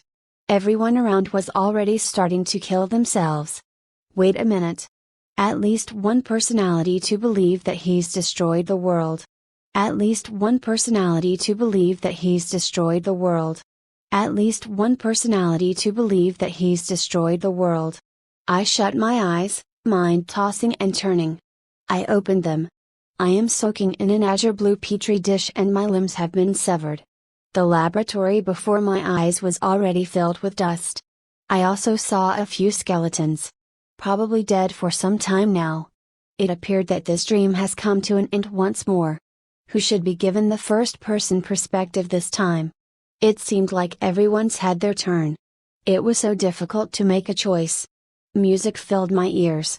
Some are standing at the rail station, searching amid the wasted, some are walking on the sidewalk toward their destinies, some are cooking numbly in the kitchen, some are quarreling on both ends of the bed. When you look at these people, do you really notice any difference between them and yourself? Do you feel their pain at times? Perhaps these people are working differently toward the same goal, perhaps we're all together in this. The car was parked in the corner of a busy street outside a gold shop with a thriving business. I'm Jack, a civil police. I don't arrest criminals. Well, not ordinary criminals, at least. Ever since I've received a tip-off, I've been waiting here for 3 days, but no suspicious target has been here yet. I looked at my watch, noting that I could manage to take 5 minutes out to get some breakfast at the restaurant nearby. I woke my 200 kilograms, thunderously snoring, assistant/driver up. Keep watch for a while, Fatty. I'll get breakfast. Call me if there's any development. Fatty rubbed his belly, smiling. Get me 3 buns, a breadstick, and salted soy milk. I got out of the car. I jogged to the restaurant and sighed upon noticing the long line. 5 minutes passed in the blink of an eye. My phone rang. Frustrated, I answered it. Come back quick, the targets are on the move. One has entered the gold shop. Many hostages, Fatty informed me. What class? I questioned. If it wasn't urgent, I could still get some food. Class B. I see a flamethrower. Snipers in position, Fatty continued. B? Okay. Wait for me, I'm almost done. N. No, can't wait. It's urgent here. Fatty stammered. His old habit of stuttering always came back whenever he was nervous. I left the queue and sprinted toward the gold shop. With barely any pause, I retrieved a shotgun from my waist belt. I deactivated the lock and inserted the bullets one by one. Cack. All 8 bullets have been loaded with one hand. I used the other hand to put on my Bluetooth device. Viper calling for headquarters, I stated. Headquarters over, please speak, Viper. Where's the sniper? A building 400 meters away. Target area, second to the fourth window of the gold shop. 6 o'clock from the shop. Able to take action. Viper received. I inhaled a sharp intake of breath. Am I supposed to trick the deviant over to that spot? Were these leaders' brains filled with shit? I kicked my way into the shop, busting the door. I raised my shotgun and aimed. Police. Everyone, raise your hands, I ordered. I aimed the gun at the only man standing. Needless to think, he must be the flamethrower. Just as I was about to pull the trigger, it was smacked away from my hand and a force tackled me to the ground. Invisible man? Good one, Hannah. Keep him down and kill him if he makes any move, the flamethrower smiled as he filled his bag with more gold jewelry. Damn it. I could feel something sharp against my neck, but I couldn't see anything from this angle. I could only feel that it was an knife or a dagger-like object. There was at least an invisible man and flamethrower in the shop. I cursed in a low voice, you retards. Don't you know what you're doing? How could you forget about switching the thermal imaging on? What? A woman's voice sounded beside my ear. Oh, an invisible woman. You have a beautiful voice, lady. I smiled bitterly. Yeah? You'd better behave or my voice would be the last thing you'll hear, she whispered. In their perfect late fashion, a report came in from my Bluetooth device. Headquarters, over. Snipers turned on thermal imaging. New report, 2 deviants spotted. Invisible man and flamethrower. Danger index, Class A. What's that voice in your ear? The woman questioned before taking my receiver down. I then saw my Bluetooth device floating in midair. She must have put it on, but I couldn't be sure because she was leaning too close. I didn't dare to move recklessly as I could already feel something trickling down my neck. I was pretty sure it was blood. Is this the police's channel? The woman asked. My face turned pale. I couldn't locate my shotgun. Hannah, last drawer. 50 more seconds and we'll leave. Get rid of him, the flamethrower instructed. Wait. I have a last wish, I stalled. 5 seconds, the woman said coldly. I'm still a virgin. It's impossible to lose it in 5 seconds, but can you at least take my first kiss? I asked urgently. A moment of silence. All right, since you're decently handsome, the woman spoke slowly. I felt her warm lips on mine. I used the position of the Bluetooth device midair to judge her position. Fixing her head in place, I moved my lips slightly. I quickly took the opportunity to grab a dagger that I kept in my holster and stabbed it into her neck. Red blood oozed out and stained my right hand. The dagger had pierced her vertebra and cut off her nerves. She was unable to fight back. The knife against my neck loosened. I stood up slowly and retrieved my shotgun. The hostages kept mum and the flamethrower did not notice. He was greedily filling his bag with more jewelry as I aimed my gun at him. I pulled the trigger. Bang! The flamethrower swayed a little before collapsing. Cheers filled the shop. You guys can leave now. File out in order, don't rush, I instructed. The hostages swarmed out of the shop before I could finish. I touched my neck and felt a sharp sting. I plucked out the suspending Bluetooth device and placed it back in my ear. The woman remained invisible even after death. Come settle the arrangements. Both deviants are dead, I reported. Headquarters received. Good job, Viper. I lit a cigarette and took a puff. I glanced over at the dead, invisible woman. It doesn't look like she was going to materialize anytime soon. I could only confirm her location through her blood. I squatted down, covered my hand in the pool of fresh blood and smeared it across her face. Through the layer of blood, I saw her features. She was a beauty. It was a pity she had this type of sickness. Incurable sickness. I put out the cigarette, which I've only taken one puff from, before leaving the shop. Everything dated back to 63 years ago. A new type of pandemic flu had taken over the world. Fever, pneumonia, organ failure. The whole sequence didn't take more than 3 days. The death rate was no lower than 89%. Incurable. Until a type of unique medication emerged. It was to be administered via an injection and it was very rapid and effective in reducing fever. Majority of those facing death had been saved. I heard that this medicine was originally developed as a tranquilizer during the Third World War. It could restore injured soldiers' combat power. The flu disappeared off the face of the earth a week later. 90% of the human population had been injected with this drug, but a small percentage of them started facing side effects. These victims made up no more than 10%. They started developing supernatural powers like psychokinesis, X-ray vision, foretelling the future, and discharging electricity. Because it was practically the whole world that had been injected with this medication, it was difficult to run them all through a checklist. 10 years later, groups after groups of deviants started surfacing. Studies had proven that the affected individuals had a 90% chance of handing down their mutated genes to their offsprings. While not many people were affected, fear was still inevitable. They launched a project with the code name Project K. I'm a soldier who had been trained specially for Project K. A soldier whose job was to destroy these so-called sick people. I'm hungry, fatty. I can't move anymore, go get breakfast.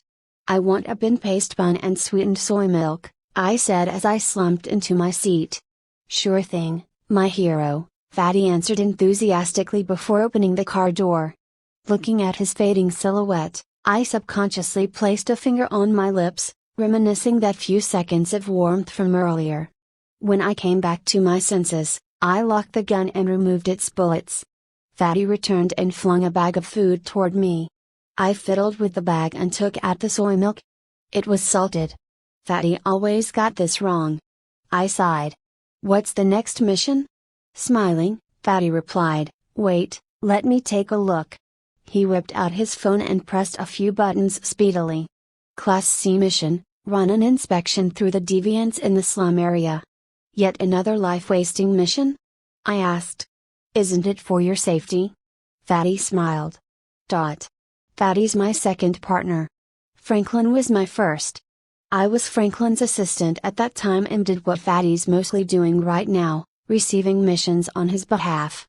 Missions usually come in 3 classes, A, B, and C class. Deviants will be categorized into 2 groups of threat or of no threat.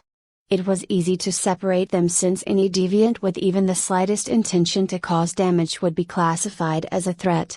Deviants of no threat would fall into Class C. Deviants of any threat would fall under Class B. When 2 or more Class B deviants work together, they become a Class A threat. Franklin only allowed me to accept Class A missions. He was a very capable lone wolf.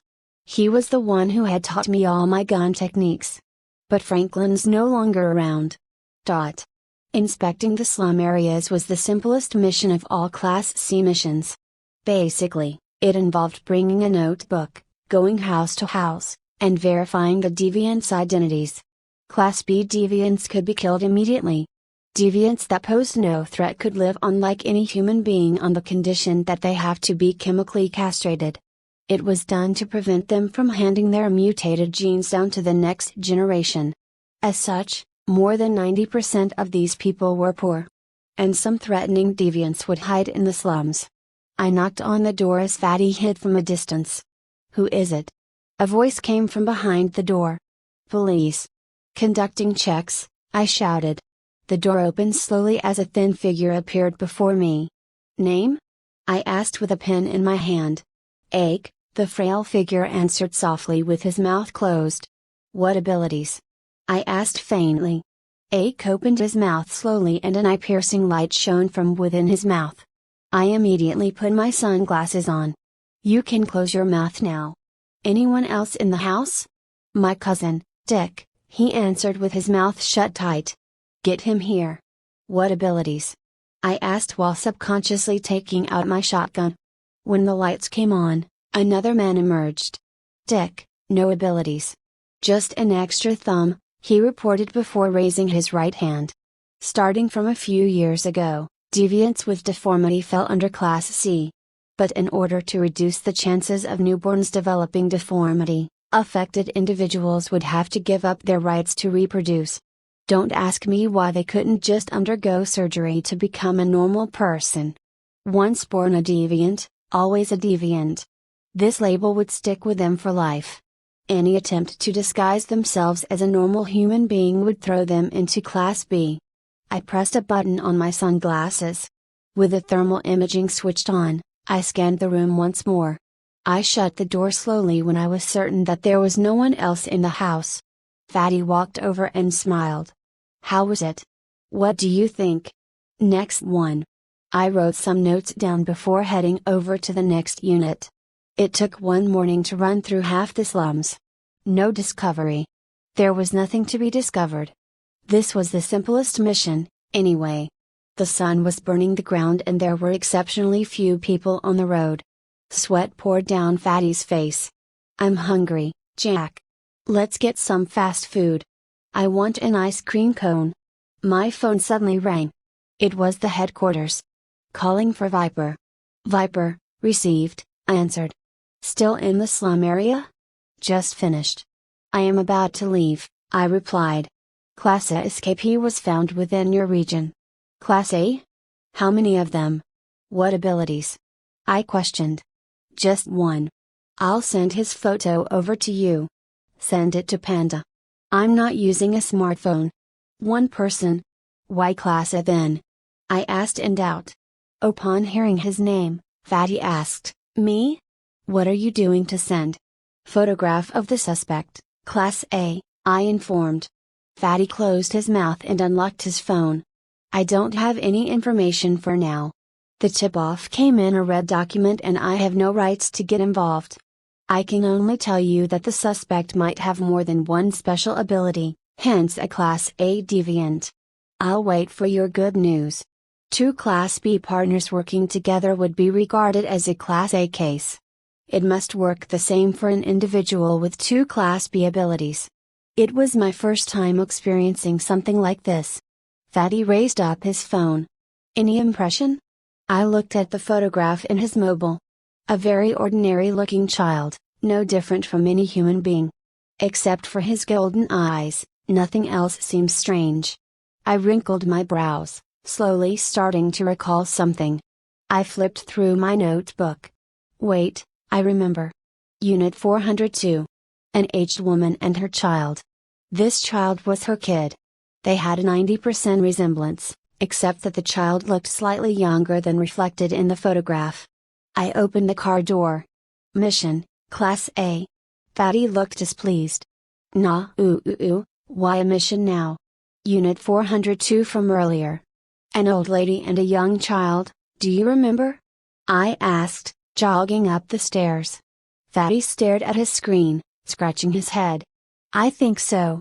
I already got my shotgun ready as soon as I arrived at Unit 402. I inserted the bullets and disabled the safety lock before knocking on the door.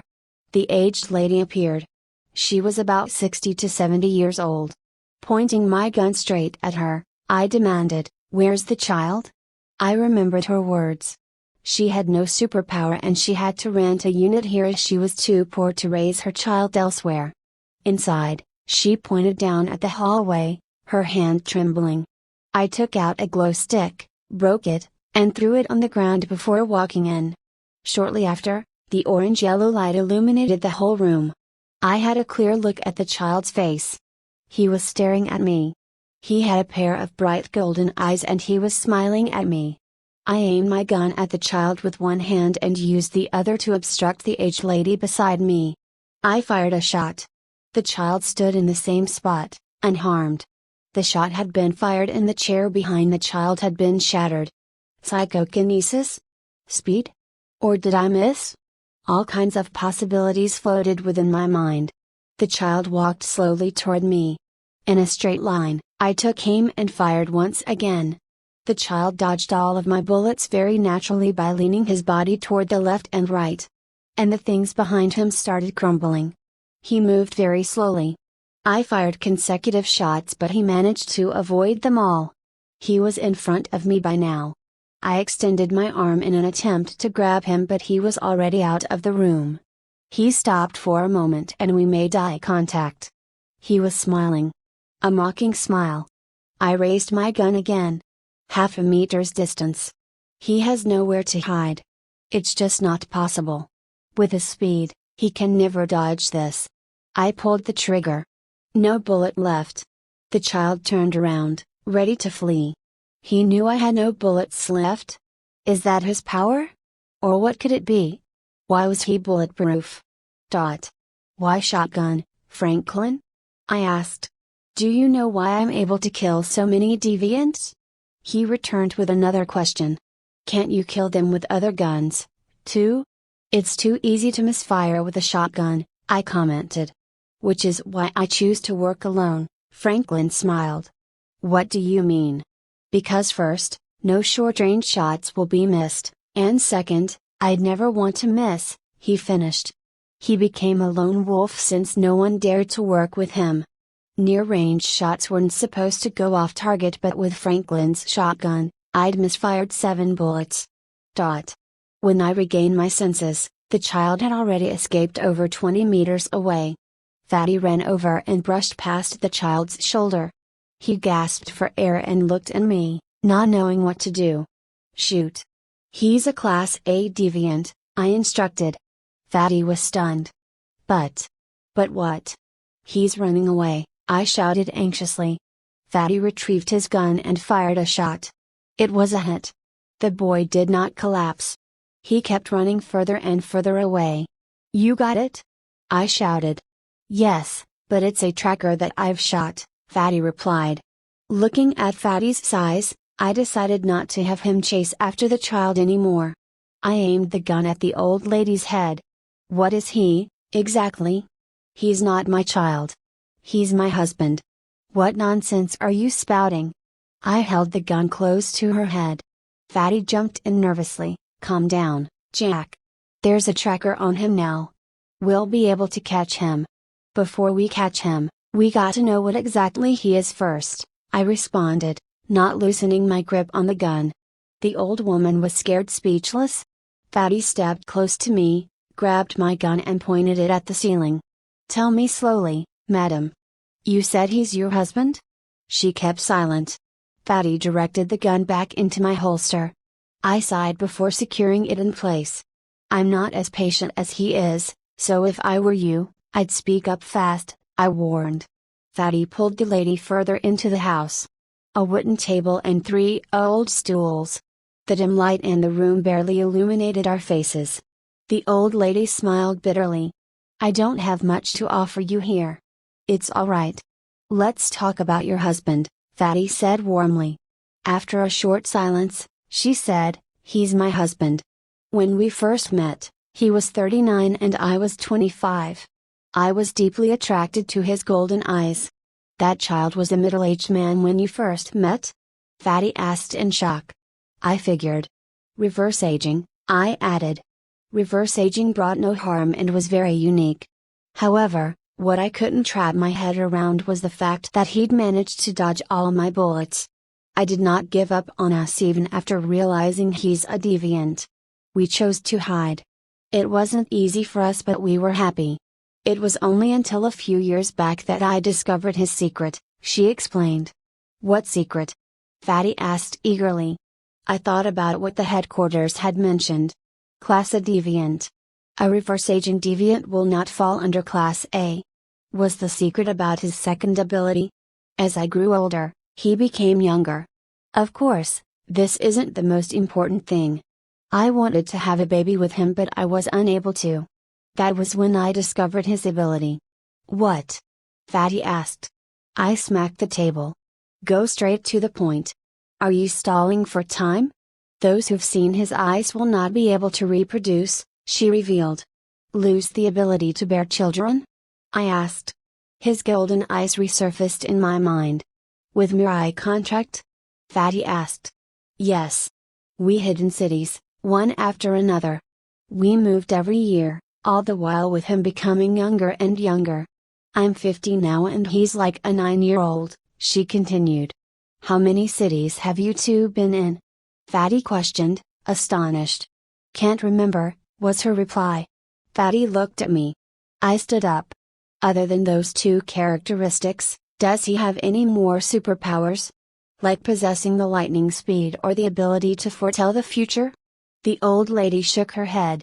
Damn it, I walked out of the room in frustration. Fatty followed behind me. Did you look into his eyes earlier, Jack? Yeah, no big deal. The problem is that we don't know what his abilities are. Quick, check your tracker.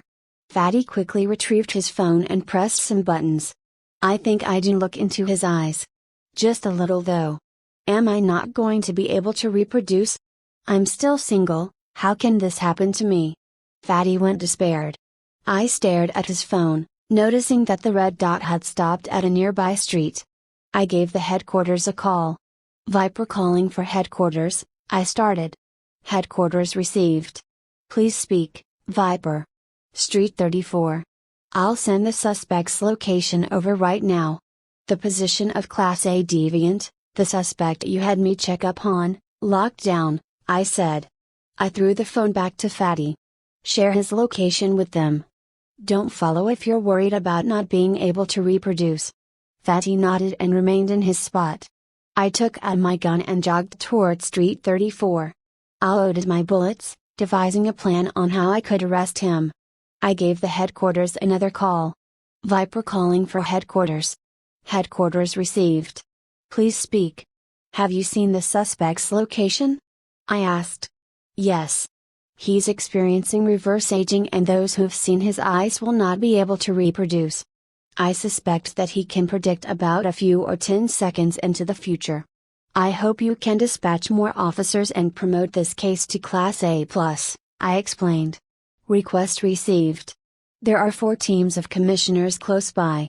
Already sent the Class A+ information over. I'll send their contacts to your mobile. Not necessary. I'm not using a smartphone. Tell them that the child might be able to foresee the shooting so they shouldn't harbor any malicious intent and just surround him instead, I advised.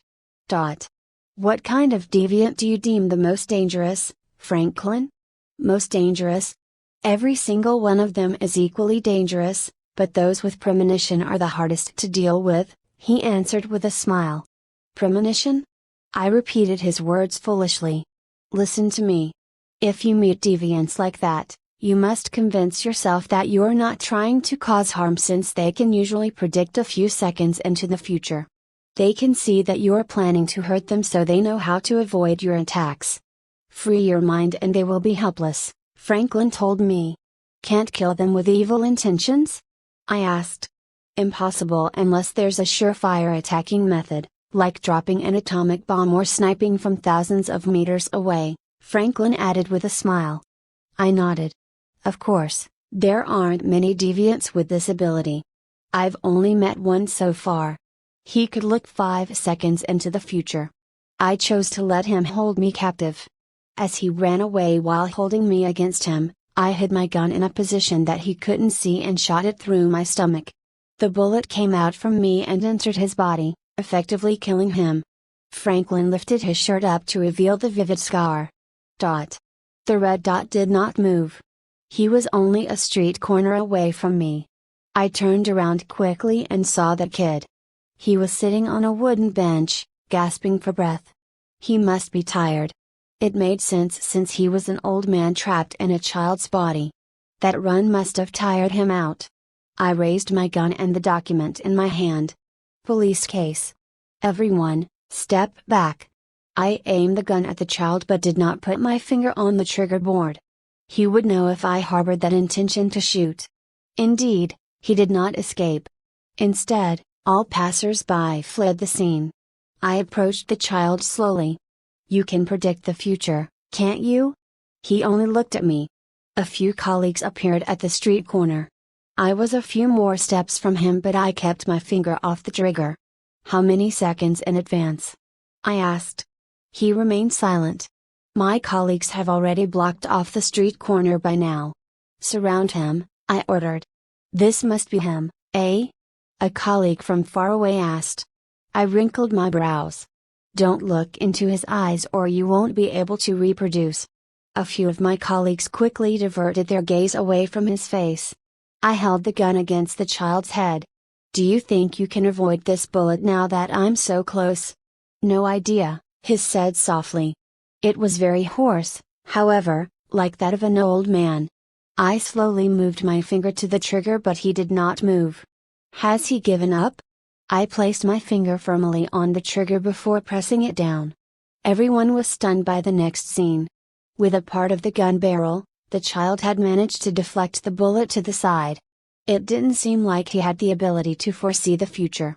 Such split-second reaction wasn't typical of those with the ability to foretell. What was it then? The child started fleeing fast. My colleagues were about to block him but he easily slipped through the gap. He had already run off before anyone could do more. They got their guns out and took aim. Can we shoot? He's already fired a shot earlier. Let's do it then. They started shooting, but the child, again, easily dodged the bullets. No, it was almost as if the bullets were dodging him. I was at a loss. What's going on? Our fatal bullets just won't hit the child, unlike Fatty's harmless tracker bullet. I took out my pistol, inserted a tracking bullet before aiming it at the child. I fired a shot and the bullet went straight to his head. The boy only shook a little before fleeing further away. I pulled a colleague aside and had him take out his phone. 2 red dots. I was at a loss. Misses only occurred with fatal bullets. He could only dodge a fatal bullet. What was he? 3 months later. We've been following the red dots for 3 months now. We've tried all methods but he's still alive. We've been unable to catch him at all. I looked at the health report in my hands. My reproductive organs have been deteriorating severely. And everyone else in this city was facing the same symptoms. I found out later that people in cities the boy had been in were unable to reproduce as well. Precisely the reason why this case was classified as Class A. The child was 8 years old now and there were 3 uncontaminated cities left. He moved every year with the goal of spreading the condition across mankind. Those who saw him became infertile and blind people had long been classified as Class C deviants and been chemically castrated. The government even dropped an atomic bomb in the second last city but the red dots did not disappear. He was unstoppable. Epilogue. My name is Phillips. It's a name I gave myself. I have no parents because I've never been born. When I started to understand this concept, I discovered that I was an old man, clueless about the world. A nursing home had offered me shelter. Everyone told me that I have beautiful eyes. Golden in color. All my knowledge came from the nurses in the home. Later on, they resigned, saying that stress had caused them to become infertile. I knew a lot of things, like how people needed an identification card. I had none. I did not know my age but everyone commented that I was becoming increasingly youthful looking. After 10 years of consciousness, my white hair started turning black. They discovered my secret. They said I was undergoing reverse aging. Being called a deviant, I was expelled from the nursing home. I roamed the streets without the ability to take care of myself. I became wiser as I grew younger. I started learning how to conceal my secret. I was able to work for others to earn a living. But I realized that whoever I passed would become infertile. Friends around me faced the same issue. As I grew even younger, I started to recover more intelligence. I understood what was going on. I'm a deviant. I started wondering if these were my abilities. As I regained my youthful and handsome appearance, people started to like me. It was only until I got shot by the police that I realized I was left unhurt. I started to understand my ability. First, I'm able to render man infertile. Second, it's not that I can age backward because I was never born. I'm non-existent. Since I've never been born, I could never die. I fled, city to city, spreading infertility. Because I can't die, I'm basically putting this world to an end. Once I realized this fact, I found myself spiraling out of control. Instinctively, I ran. I looked everyone in the eye. I couldn't control myself. It's my destiny. It's been 5 years since this spaceship has arrived on Earth. No one knew where it came from except that it simply hovered above the White House. Or rather, 30 feet above the whole of Washington, D.C. region. The spaceship was so huge that even with such great distance, it was able to cover half of the state. All sorts of tests have been carried out. Experts claim that the spaceship was at least thrice the size of Washington. It didn't move an inch since 5 years ago. According to the specialists, however, it was indeed moving. Moving along with Earth's rotations. No one knew the source of its power as machines haven't been able to conduct tests on it. Not its temperature, weight, or even size. Because the whole of Washington became a forbidden area. Previously, the military has had a guided missile to it, but upon reaching 1,000 feet in height, it lost its power and was left floating motionless in the air. The military was afraid that the missile would fall back down once the spaceship leaves. As such, they no longer launched any attacks after. People talked about an alien invasion. Every country was involved in such discussions in the first year of its arrival. The spaceship never moved, it was as if it was dead. People gradually forgot about its existence even though it became a sight even more famous than the White House. Even if you're in Colombia, you'll see it once you raise your head up. It blocked the sun in the day and the moon at night. The trees and flowers illuminated by the spaceship have all withered. Even the American president had to leave the White House upon the spaceship's arrival. Everything was different today. It has been 5 years now and everyone's already forgotten to check on it once in a while. Until it shot a white beam of light down. The light beam pierced through the horizon and set off the ground alarm. Citizens in Washington were instructed to evacuate into the air raid shelter within 10 minutes. The military started advancing toward the White House. They've been waiting for this day since 5 years ago. They forged forward with all kinds of tanks that had anti-aircraft guns in them.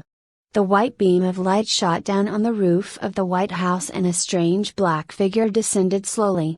"It's a human," a sniper reported. "Are you certain about that?" The soldier beside him asked doubtfully. "Very clearly. He's our people," the sniper confirmed. The soldier spoke into his walkie-talkie, "It's a human inside, Captain." The captain then spoke into his walkie-talkie, "It's a human, officer." The message was passed upward in this manner. The defense minister, Gerard, picked up a binocular and observed the light beam for a long time. Tears started forming in his eyes. He put it down and rubbed them a little. The black figure was now standing atop the White House. It was a human indeed. It was a man. "Hello, humans," the man greeted. His voice was heard very clearly by everyone present. Silence. Gerard spoke up, "Who are you?" The man looked at his hand and answered, "The spaceship seemed to have landed 5 years earlier than expected and I've just woken up from hibernation. Sorry to have caused any inconvenience to you Earthlings." "You just woke up? Who are you exactly?" Gerard asked, already dialing for the president. "I've come from planet Resplendent. Our people are 98% similar to you Earthlings, except that we have a longer civilization.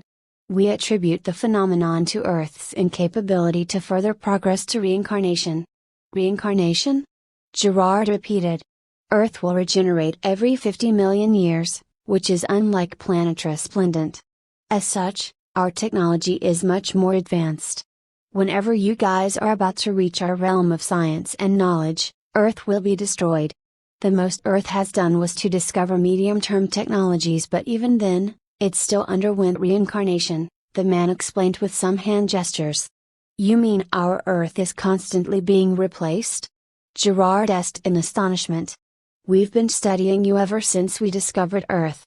Earth has already reincarnated 63 times throughout planet Resplendent's history. Each reincarnation is slightly different. Language, skin color. The only thing that remains the same is the system of life, which is why we look alike," he continued. "If what you said is true, why are you speaking to us in English?" Gerard questioned. "No, I'm not using your language. Our planet transmits language differently and I can use a language you're familiar with to communicate with you," he explained. "This Can you give me 10 minutes to discuss this with the president? George requested.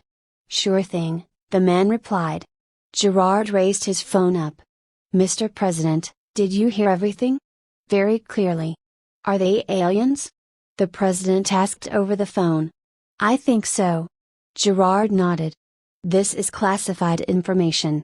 Stop the satellite broadcast. Figure out his motive, the president instructed. My goal is simple. I just have a question, the man responded. You heard me? The president asked. Yes, I did, the man answered. What is it? Speak, the president urged. He was in Los Angeles at that point, a good 4,000 kilometers away. The average lifespan on planet Resplendent spans across 1 to 1.5 reincarnations of Earth. My teacher's been fortunate enough to live through 2 reincarnations and conduct thorough studies. He discovered something you guys call faith, which remains a constant regardless of reincarnation and other changes. It is also something that we do not possess. Because there is only so much we can observe, we decided to visit you to find out for ourselves what exactly faith is, the man conveyed. Your arrival's a big thing for us. We have to reevaluate our understanding of the world, so could you please give us some time to answer your question? The president asked.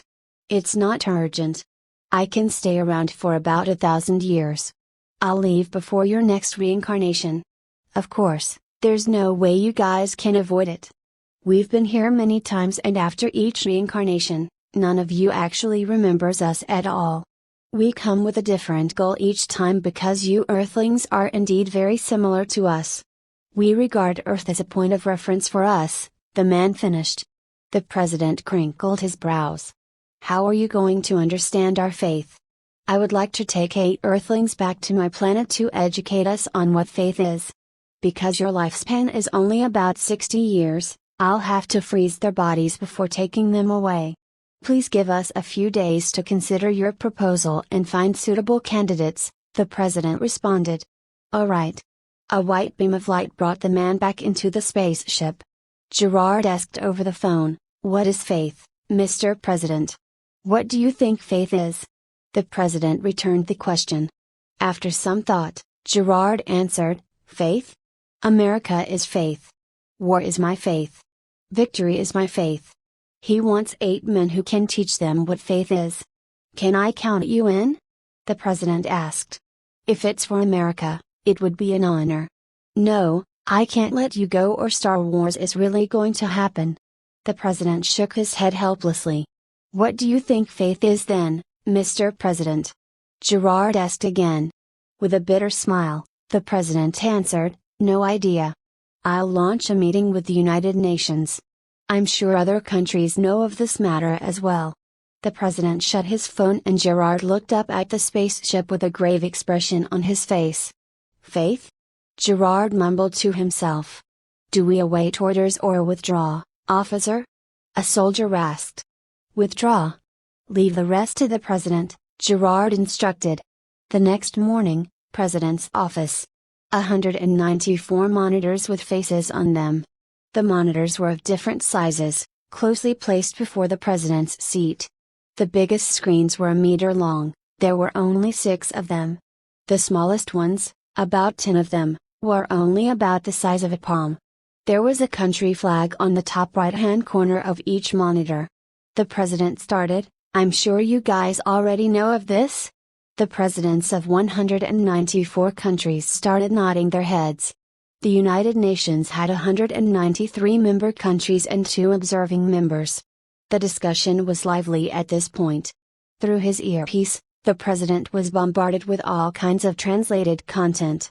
Nevertheless, half of all talks were meaningless since countries were merely promoting their faiths. Frustrated, the American president slammed his fist on the table, effectively shutting the crowd. There are so many religions, but I only need 8 representatives. He said helplessly. A commotion burst out again.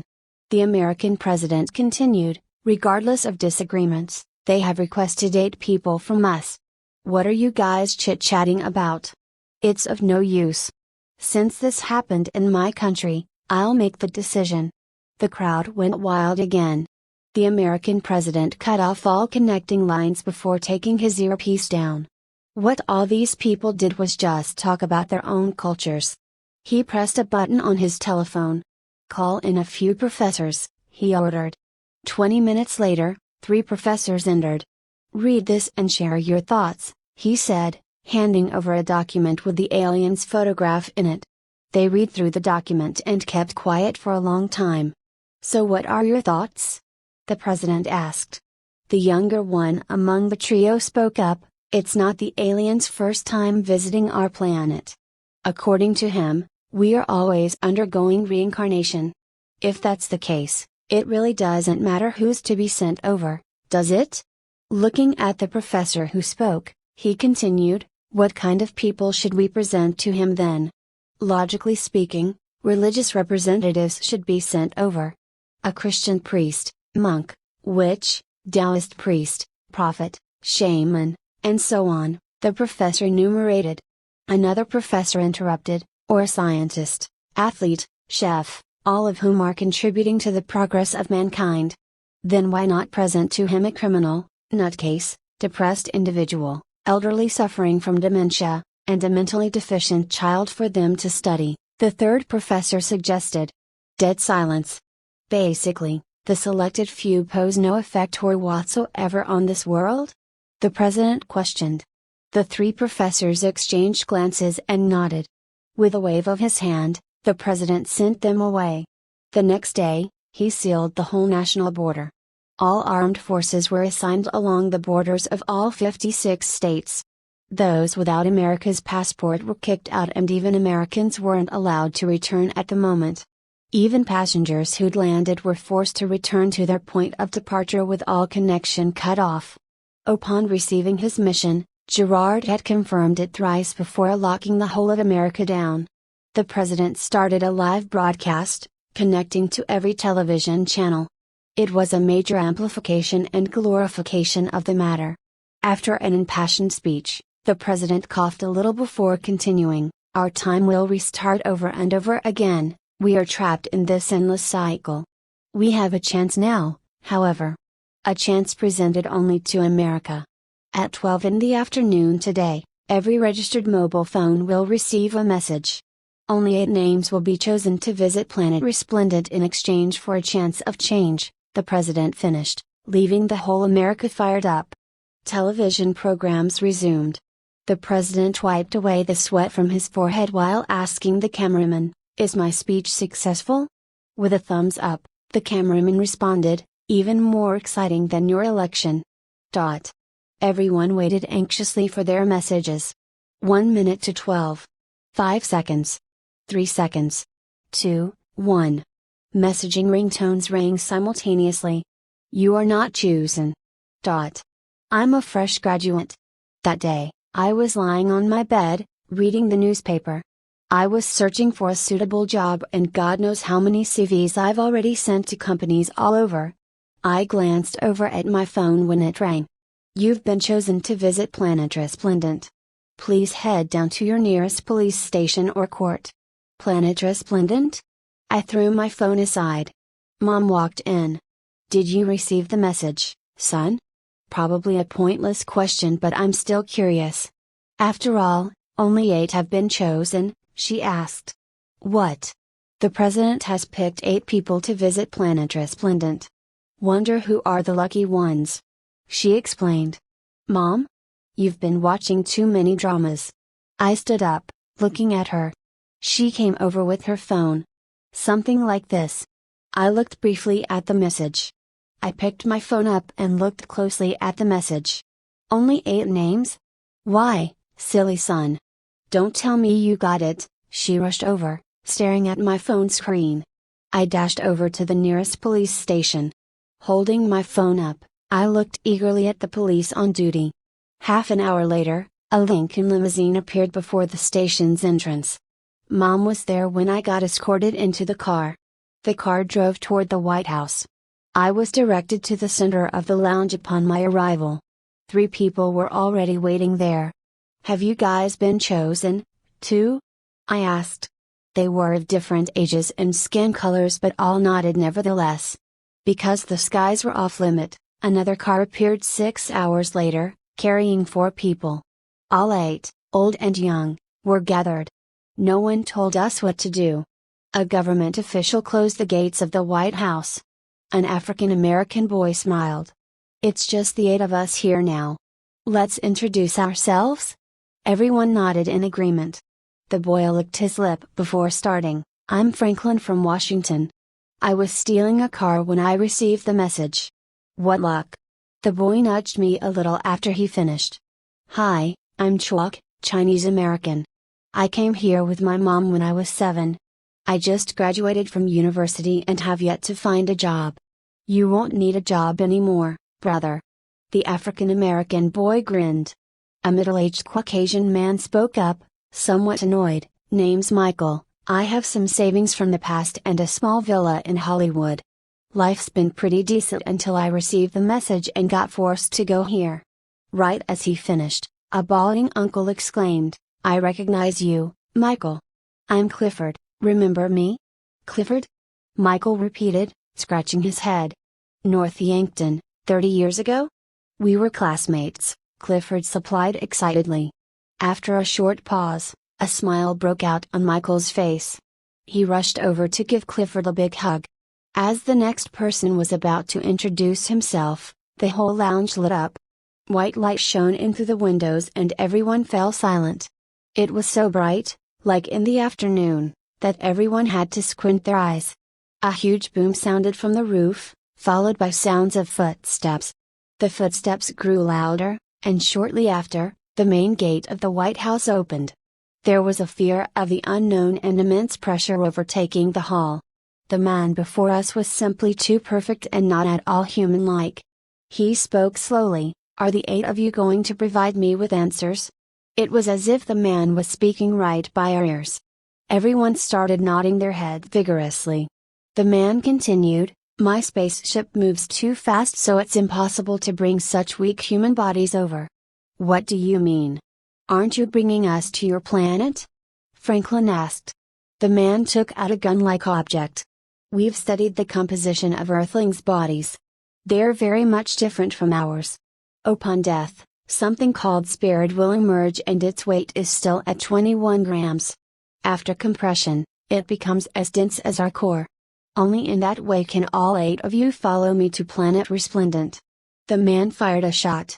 A lightning bolt flashed before splitting up and striking all 8 people. There was no time to react. All bodies turned into ashes. The man swirled a small bottle in his hands before walking out of the room. The bright ray shone down on him and took him away. The spaceship flew up and left the planet. It was as if nothing had ever happened, save for the fact that Earth was now 8 people fewer. I slowly opened my eyes and massaged my head.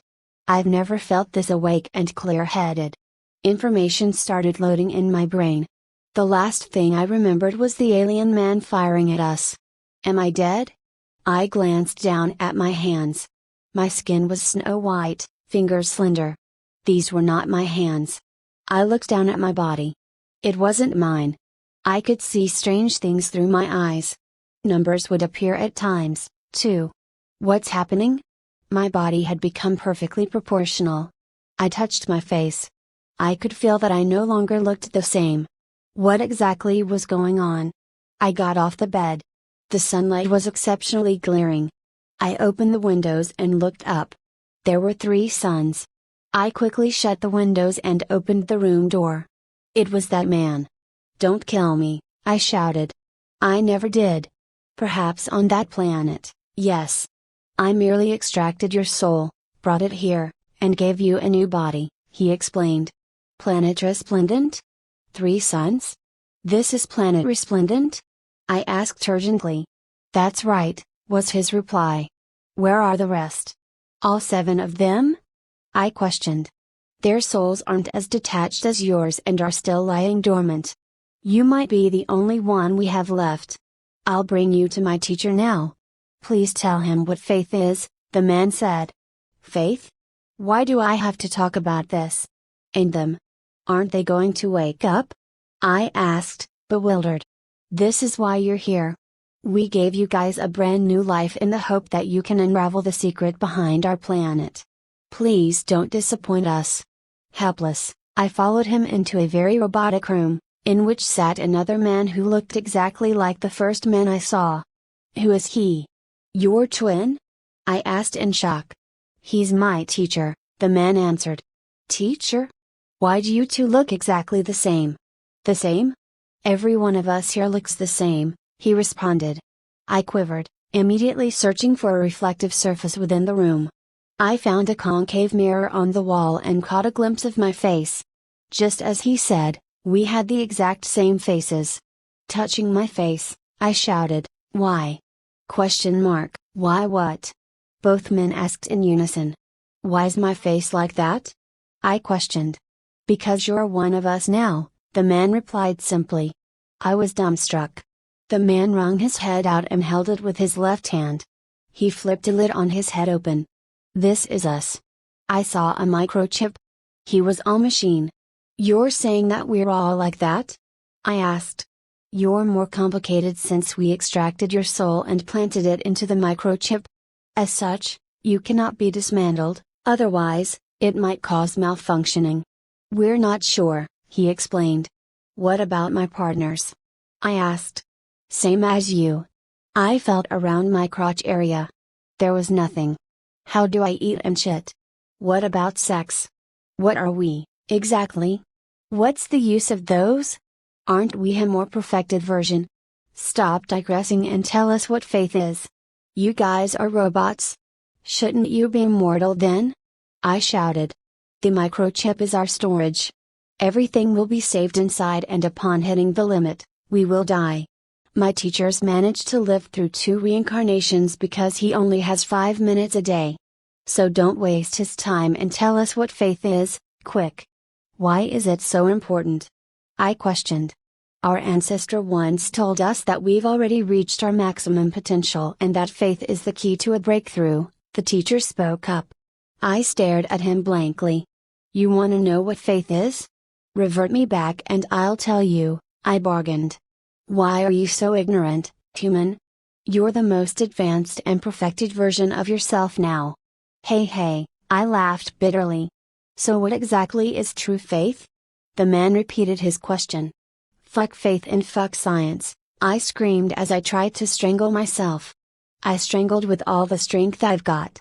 A red halo within my eyes lit up. Strange symbols appeared before my eyes and moved rapidly. "What are you doing, human? Why are you harming yourself?" the man asked.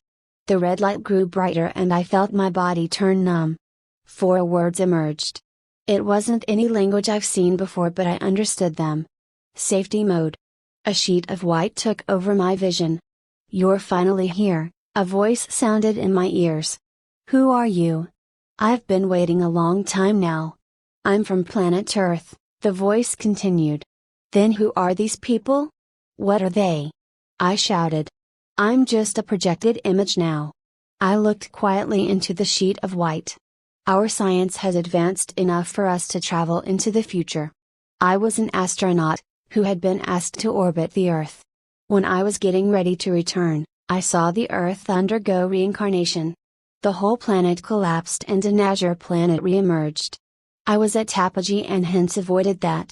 Upon returning to Earth, I realized that we were back in prehistory. That was my first and last time experiencing something like this. I started doing some calculations and came up with this concept of reincarnation. I searched for solutions. Since it's impossible for me to save those on Earth, the only thing I could do was to save these semi-smart robots. The voice recording ended and a man appeared. These AI robots are the result of the science and technology of that time. We program them complete tasks we aren't capable of doing, but I overwrote some laws, making them think that they're from planet Resplendent. Surviving became their primary purpose. I programmed an order for them to keep Earth under observation and added a secret code based on the concept of faith. Because the robots aren't able to harm themselves, activating the secret code will lead to self-destruction. They are inevitably going to check in on Earth and realize that faith is something exclusive to humans. They will seek humans out and change them. Of course, if you're listening to my recording, I have succeeded. I'll hand over all codes to you and leave it to you to help mankind overcome reincarnation. The sight before my eyes became clear once again. What have you done, human? The man asked. Shut up, stupid robots, I yelled. Both men immediately covered their mouths. I was startled. Sit, I ordered. They plopped down onto the ground. I looked at myself helplessly. I was no longer human. How was I to save mankind? I opened the windows and looked out. This planet was green and safe. There's oxygen here? I questioned. Yes, the robot answered. And there's no reincarnation over here? We've witnessed Earth reincarnating hundreds of thousands of times, but we've yet to experience it ourselves. My eyes lit up. Why can't man come over via spaceships? Humans are too fragile for that. Accelerating into the speed of light will shatter their bodies, Robot Man explained. What if we slow it down? I suggested. Reduce it to 10% and it should be fine. How many years is that? 40. How long can I live? I asked. You have the same core as us, so that will last you about 1.5 reincarnations. Let's send a group of people on board, have them bear children at the age of 20, and prepare 7 generations worth of supplies. All we need is for 1 man and 1 woman to get here safely. I mumbled to myself. Project Arc, start, I announced.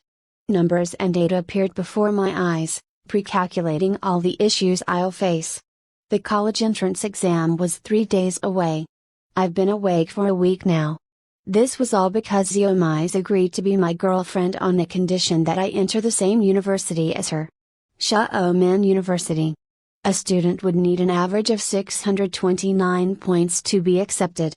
This was her goal, and now, mine as well. My average score was 550, but I've been improving tremendously over these past few days. I'm not sure how many cups of coffee I've taken, but I've been without sleep for a week. I've basically memorized the whole syllabus of language studies. I constantly pushed myself and I am on the verge of exhaustion. I picked up a class photograph from my table. 4th row, 18 from the left. That's my Xiaomai. She's really beautiful. I'm all ready now and all that's needed was a restful sleep. But I wasn't tired at all. I slowly got up and walked toward my bed. The moment I took a step, I experienced vertigo. Everything turned black and I instantly lost my vision. I couldn't feel my limbs. My body leaned forward slightly and I lost balance. I was fully conscious but I had no control over my limbs. I collapsed forward onto the bed. My head slammed heavily onto the spring mattress. I wanted to scream for help but realized I had no voice. I was definitely clear-headed, however. Am I paralyzed? That was my first thought. Soon after, a second thought popped into my head. What's going to happen to Xiaomai and I if I can't get into the university? I had to recover. I rationalized the situation. Was I dreaming? I had experienced something like this before in a dream. I quickly dismissed the idea since my line of thought was too logical and clear. All was black but I could still hear. I was unable to move but I could feel someone pressing down on the bed. Would everything be alright once I wake up from a sleep? I sorted out my emotions and got rid of all negative thoughts. I decided to assess the situation after a nap. But I couldn't fall asleep. It's been a week since I last slept, yet I simply couldn't fall asleep. Is this sudden death? The thing that happened to those who spend nights gaming in an internet cafe? I realized I was no different from those gamers. While they were busy playing, I was busy studying. The phrase death from overstudying entered my mind. I knew for sure that I was going to appear on the headlines the next day. Just like that, I lay down for 3 hours until Mom came in to call me out for dinner. She called my name repeatedly, flipping my body over. Her shouts grew louder but I was unable to respond. All I heard was my name. She then tried strangling and slapping me. It hurt so bad but I couldn't do anything. She pried open my eyelids and light entered my field of vision. However, I was unable to focus and couldn't get a clear glimpse of Mom's face. I wasn't blind, Just paralyzed and hence unable to open my eyes and see. So, am I in a vegetative state? Would I be okay when I'm awake? Wait. What am I to do if I can't wake up? 2 more days until the exam. I felt my eyelids closing once again and I heard Mom calling for help over the phone. 20 minutes passed. Dad brought a doctor over. I was carried on a stretcher and sent to the hospital. Inside the emergency room, I could hear the doctors whispering. Everything seems normal, what's the problem? He's so young so it can't be a stroke. Let's wait for the lab results. My eyelids were being pried open again and my view was illuminated by a flashlight. Pupils unable to shrink. Brain dead? This isn't uncommon. I heard from his mother that he's been studying in his room for a long time. Could it be overexhaustion? Let's try resuscitating him first. There's been a lack of bed space recently. Will his family accuse us of shirking responsibility if we transfer him to another hospital? My back turned cold. Am I a lost cause? But there was nothing I could do. I was a pig waiting to be slaughtered. I heard the door closing. We can only try to cure him first. Put on the heart rate monitor. His breathing is regular. I have no idea what's wrong. I started to panic since even the doctors couldn't diagnose my issue. Look. His heart rate is increasing. Yeah, it's past 130 now. Inject 1 milligram of beta-leuc to reduce heart rate. I could feel a needle entering my vein. A cold fluid spread throughout my body. It's coming down. Strange. Exceeding 130 bpm in a state of shock? Alright, push him out when his heart rate stabilizes. Wait. It's dropping too quickly. What's going on? Down to 63. Oh my god. Remove defibrillator. Get the conductive gauze ready. Down to 30. Prepare 0.1 milligrams of adrenaline. Defibrillator removed. Gauze in place. Oh my god, I'm awake. Don't electrocute me. I shouted. I could see everything clearly. Why are you shouting? A girl's voice sounded beside me. I was lying in the middle of a vast grassland. Where am I? I stammered. Your doorway, you fool. Are you playing with me? She replied. I turned my head.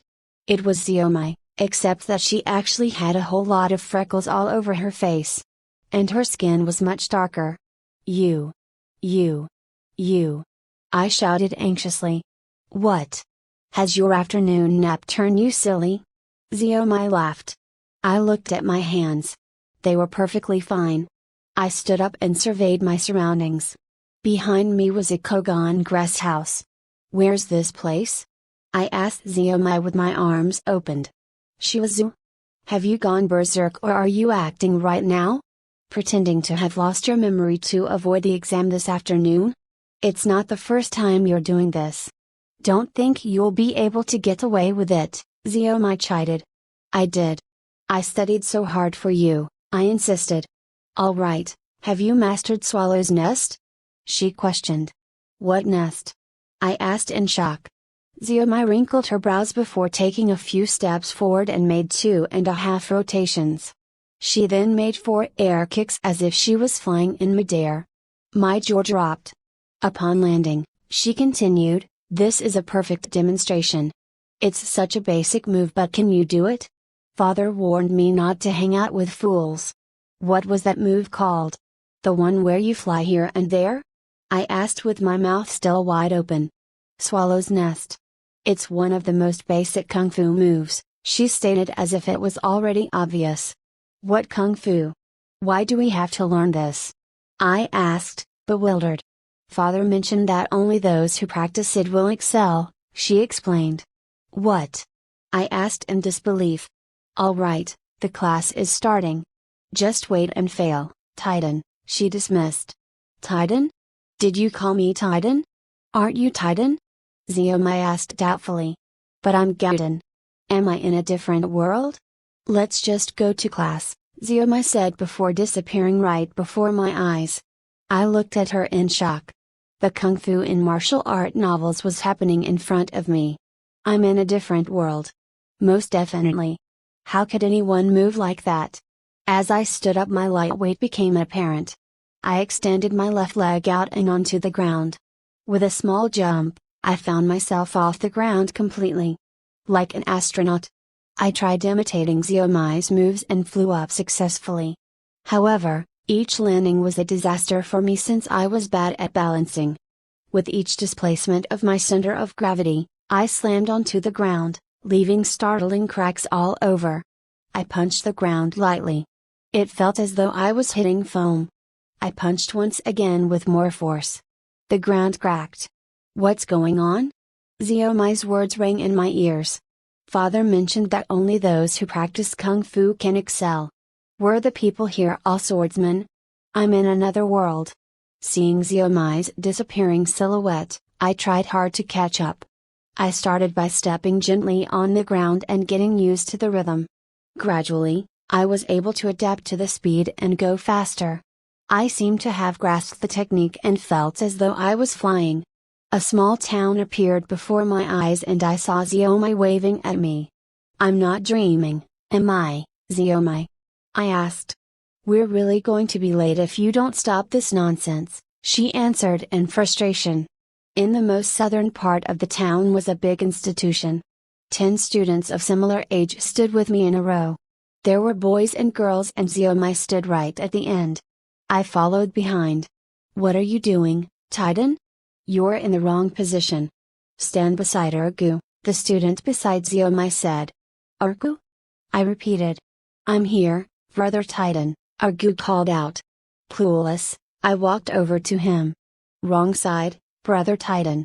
Not my left but my right, Ergu corrected. I scooted over to his right helplessly. A muscular fellow came over, shouting, I'm sure all of you have mastered Swallow's Nest? Everyone nodded except for me. What is it, Titan? Can't execute such a simple move? The muscular man yelled. Ergu nudged me a little before whispering, Teacher's talking to you, Titan. That thing's a teacher? I pointed at the muscular man. Are you trying to get into trouble? How dare you disrespect teacher? Ergu whispered, slightly louder this time. Thing? Looks like you're all grown up, eh? The teacher walked over to me with his fist clenched. What's he trying to do? Hit me? Where are your morals? How can you? Before I could finish my sentence, a fist landed on my face. You're always the slowest to grasp anything and you have such a bad memory. You're also the laziest. You're the absolute worst, he reprimanded along with a few more punches. I collapsed onto the ground, motionless. There was a visible pool of blood. Murder! I shouted hoarsely. The other students were laughing. I'm about to die. How were they so calm? I was semi-conscious but I could still feel the sharp pain. The pain was keeping me from fainting. Exhaling a deep breath, teacher ordered, come stand still as punishment. At that, he left, leaving me gasping for air on the ground. Where am I exactly and who are these people? Teacher observed and provided guidance as each student executed their swallow's nest. I was in a daze. Everyone has already perfected the move. Suddenly, I heard Xiaomai's voice. Stop playing dead and accept your punishment. Same place, tonight. I'll guide you through a few more times. Before I could ask for the address, she's already joined the rest of the group. It was then that I realized I was fine. I touched my face. The blood had stopped flowing. I was no longer hurting and I could run and jump as if nothing had happened. How unbelievable. I walked to the side obediently. Just then, a student who was executing his move landed on his buttocks, breaking his leg in the process. I stared in shock. Teacher shook his head and pointed in my direction. Join in. How can you go wrong with such a simple move? The student twisted his broken right leg back into position before hobbling over. Are you all right? I asked, still in shock. Are you mocking me, Titan? Why would I do that when you're injured? I asked. He made 2 kicks before responding, it was a minor deviation. Never again. I was dumbstruck.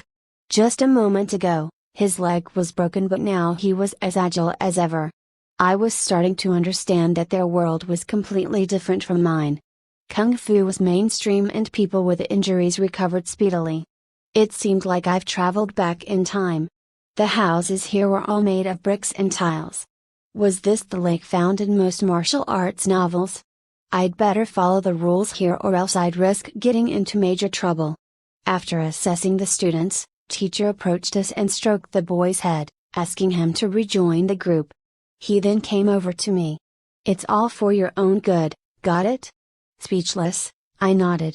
He was like a different person as he spoke so gently to me. Swallow's nest's really not difficult. Go back to class. I'll have to invite your parents down if you don't show improvement. Do as you please, he finished before ruffling my hair with much force. I felt like my whole head was going to come off. He finally took his hand away and said, "What are you thinking about? Go over there quickly. Sometimes I wonder if you're lacking in IQ. You're always slower on catching on to things than the rest, but somehow you manage. What a strange kid." At that, he walked off, leaving me stuck to the ground until Xiaomai came over.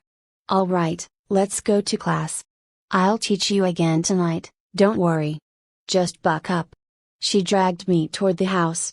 So I'm a bum and I am most able to catch up thanks to Xiaomai's tuition. I'm in another world. Everyone was seated on the ground and I could only follow whatever they were doing. My only consolation was that the liberal arts teacher was a lady. She handed us a stack of small booklets down. I was taken aback by the thin parchment booklet of about 10 pages. I whispered to Argu, "This is our textbook for a semester?" "No, this is something we'll have to practice daily until we reach the age of 20. Just these few pages? Practice them daily?" I repeated while flipping through the booklet.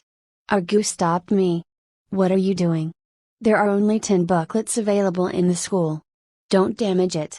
Teacher wrote them one by one. Chill. Simple stuff." "I'm done with it," I replied, pushing his hand away. "Stop bragging," Argu sneered. I flipped over to the last page and read it twice. There are only 10 pages. How long do you think I'll need? Unconvinced, Argu stood up and informed the teacher, Titan claims he's already memorized the whole book. All eyes were on me. After a short pause, a deafening round of mocking laughter erupted. The teacher shouted for the students to keep quiet but to no avail. I raised my right hand and executed the steps written in the book. A green wisp of air emerged. Dead silence. Even bigger than teachers. Oh my God. Not knowing how to release that energy, I ran out of the classroom, found an empty space and flung it away. An earth-shattering explosion sounded. I was utterly shocked. A year later, Mobile City Center. First ever martial arts convention. "Are you ready, Titan?" the muscular teacher asked, slapping my shoulder. Easy peasy. I stood up and walked toward the elevated stage. My competitor stood before me with a huge sword behind his back. "Competition start," the judge announced. I extended both hands forward and 10 green energy balls shot out, instantly intimidating my competitor. He threw his sword down and ran off stage. Rubbing my hands together, I exited the stage as well. I had become a great master of the martial arts institution and I was the one who wrote all the textbooks. "Competition's about to start, Titan." "I heard he's a well-known great master too," the muscular teacher informed. I got up the stage. My next competitor was an old man of significant aura and presence, generating 2 white balls of energy as he looked at me. "It's not my business to tell, child, but I've been practicing for over 5 decades to reach this level of control. I've seen you fight. You do have some talent, so how about you surrender and bow to me, and I'll accept you as my disciple and impart some tricks?" I shook my head. "Do you know what's the shape of the most solid energy, sir?" "What a joke. It's circular, of course. What else could it be?" "Don't make me laugh," the old man ridiculed. I waved my hand and a triangular energy ball appeared. It smashed onto the 2 milky white energy balls in his hand, causing them to explode. The old man flew out of the stage. "World's first martial arts champion, Lee Titan," the host declared. The crowd cheered, Satisfied, I left the stage and hugged Xiaomai. I did it. Can I marry you now? Xiaomai smiled, nodding. 3 days later, the bridal room filled with ornamented candles. Xiaomai, I might not be from this world. What are you trying to say? I lived in a different world from this. There are no martial arts there. People merely studied because their future depended on it. It's completely different over here. Listen to me slowly, I prepped her before relaying all that's happened to me. About entering university in order to make her my girlfriend and so on. When I was done, Xiaomai was in a daze. After a short pause, she started, do you remember what happened when you were little, Titan? I shook my head. She went on, before your parents passed away, you used to enjoy listening to the village storytellers' stories. Really? I asked, confused. You shared your favorite story with me every day. Something about a college entrance exam and excelling through studying, she explained. What? I was even more confused at this point. The story is about a child who fell from a tree and lost consciousness for 3 days and nights. He found himself in a different place when he woke up. There were tall buildings and cows made of galvanized iron. These cows could run without food and there are people inside bashing and colliding recklessly. The people were dressed in strange clothing. They can't fight and had no kung fu, she continued. I stood rooted to the ground. When your father passed away, you cried for 3 days and 3 nights. You started speaking similar gibberish like how you had to study for a brighter future. Not wanting to anger you, I played along. If what you said is true, why was I able to learn so quickly and understand the booklet's content so easily? They are things I had to learn every day in the other world, I rationalized. Then do you remember anything about your parents in that world? What about this world? The sudden loss caused you to suffer a temporal amnesia. You were good with books because of your strong belief that that was the way to success. What do you think is real then? This world or the one where university is key to a good life? Xiaomai asked simply. But in that world, entering university meant having you as my girlfriend. I mumbled. I'm already your wife, so why would you still think about that non-existent world? You're saying that it's all my imagination? All false? I questioned. Try recalling how your parents died if you don't believe me. I started thinking about what was and what wasn't. I had no recollection of my parents. Xiaomai was still Xiaomai. I was studying Kung Fu instead of science and math. In that world, I only had a small room and textbooks that I've long forgotten about. This was the world that I'm consciously living in. A world with my teachers. My students. My Xiaomai. What's real and what's not, then? Does it really matter?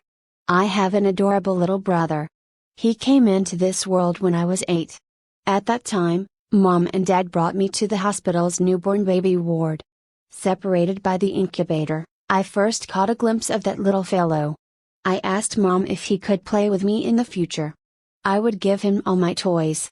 Mom only wiped away her tears and informed me that there had been a small issue. I might not be able to meet him anytime soon, she said. For now, I could only watch him from the other side of the glass. Your brother can't come home with us just yet. He'll be staying here for a long time. Later on, I discovered that Mom had given birth to me naturally. Unsurprisingly, she chose the same method when it came to my little brother, except it took her a long time this round. Because the umbilical cord was around his neck, it took much effort for little brother to come out safely. I would often ask my parents about his whereabouts. And they never once told me. They only discussed the matter privately in their room. Each session would conclude with Mom bawling her eyes out. We would visit little brother a few times each month and he was always sleeping peacefully in his incubator.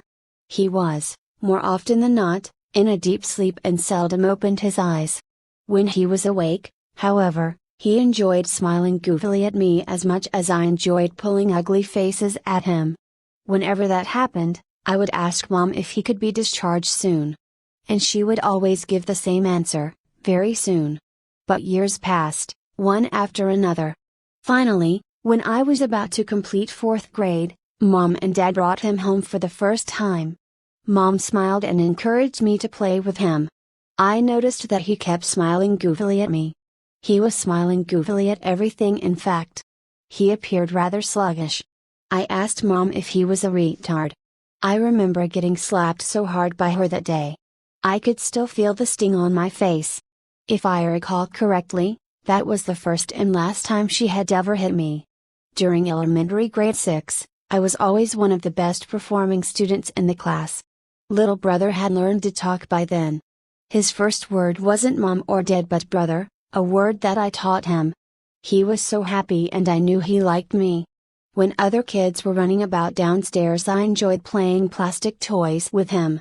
I was more than happy to give them all to him. He collected and kept them under his bed until there was no space left. We had fun, mostly, except when our relatives came to visit. They would talk about useless stuff like how I shouldn't play with my brother. "You're such a smart kid. Don't let a retard affect your future." They thought I was too young to understand things, but they were wrong. I knew better than them. My brother might be a little slow, but I love him. And he loves me too. Anyway, that's the reason why I hate those relatives so much.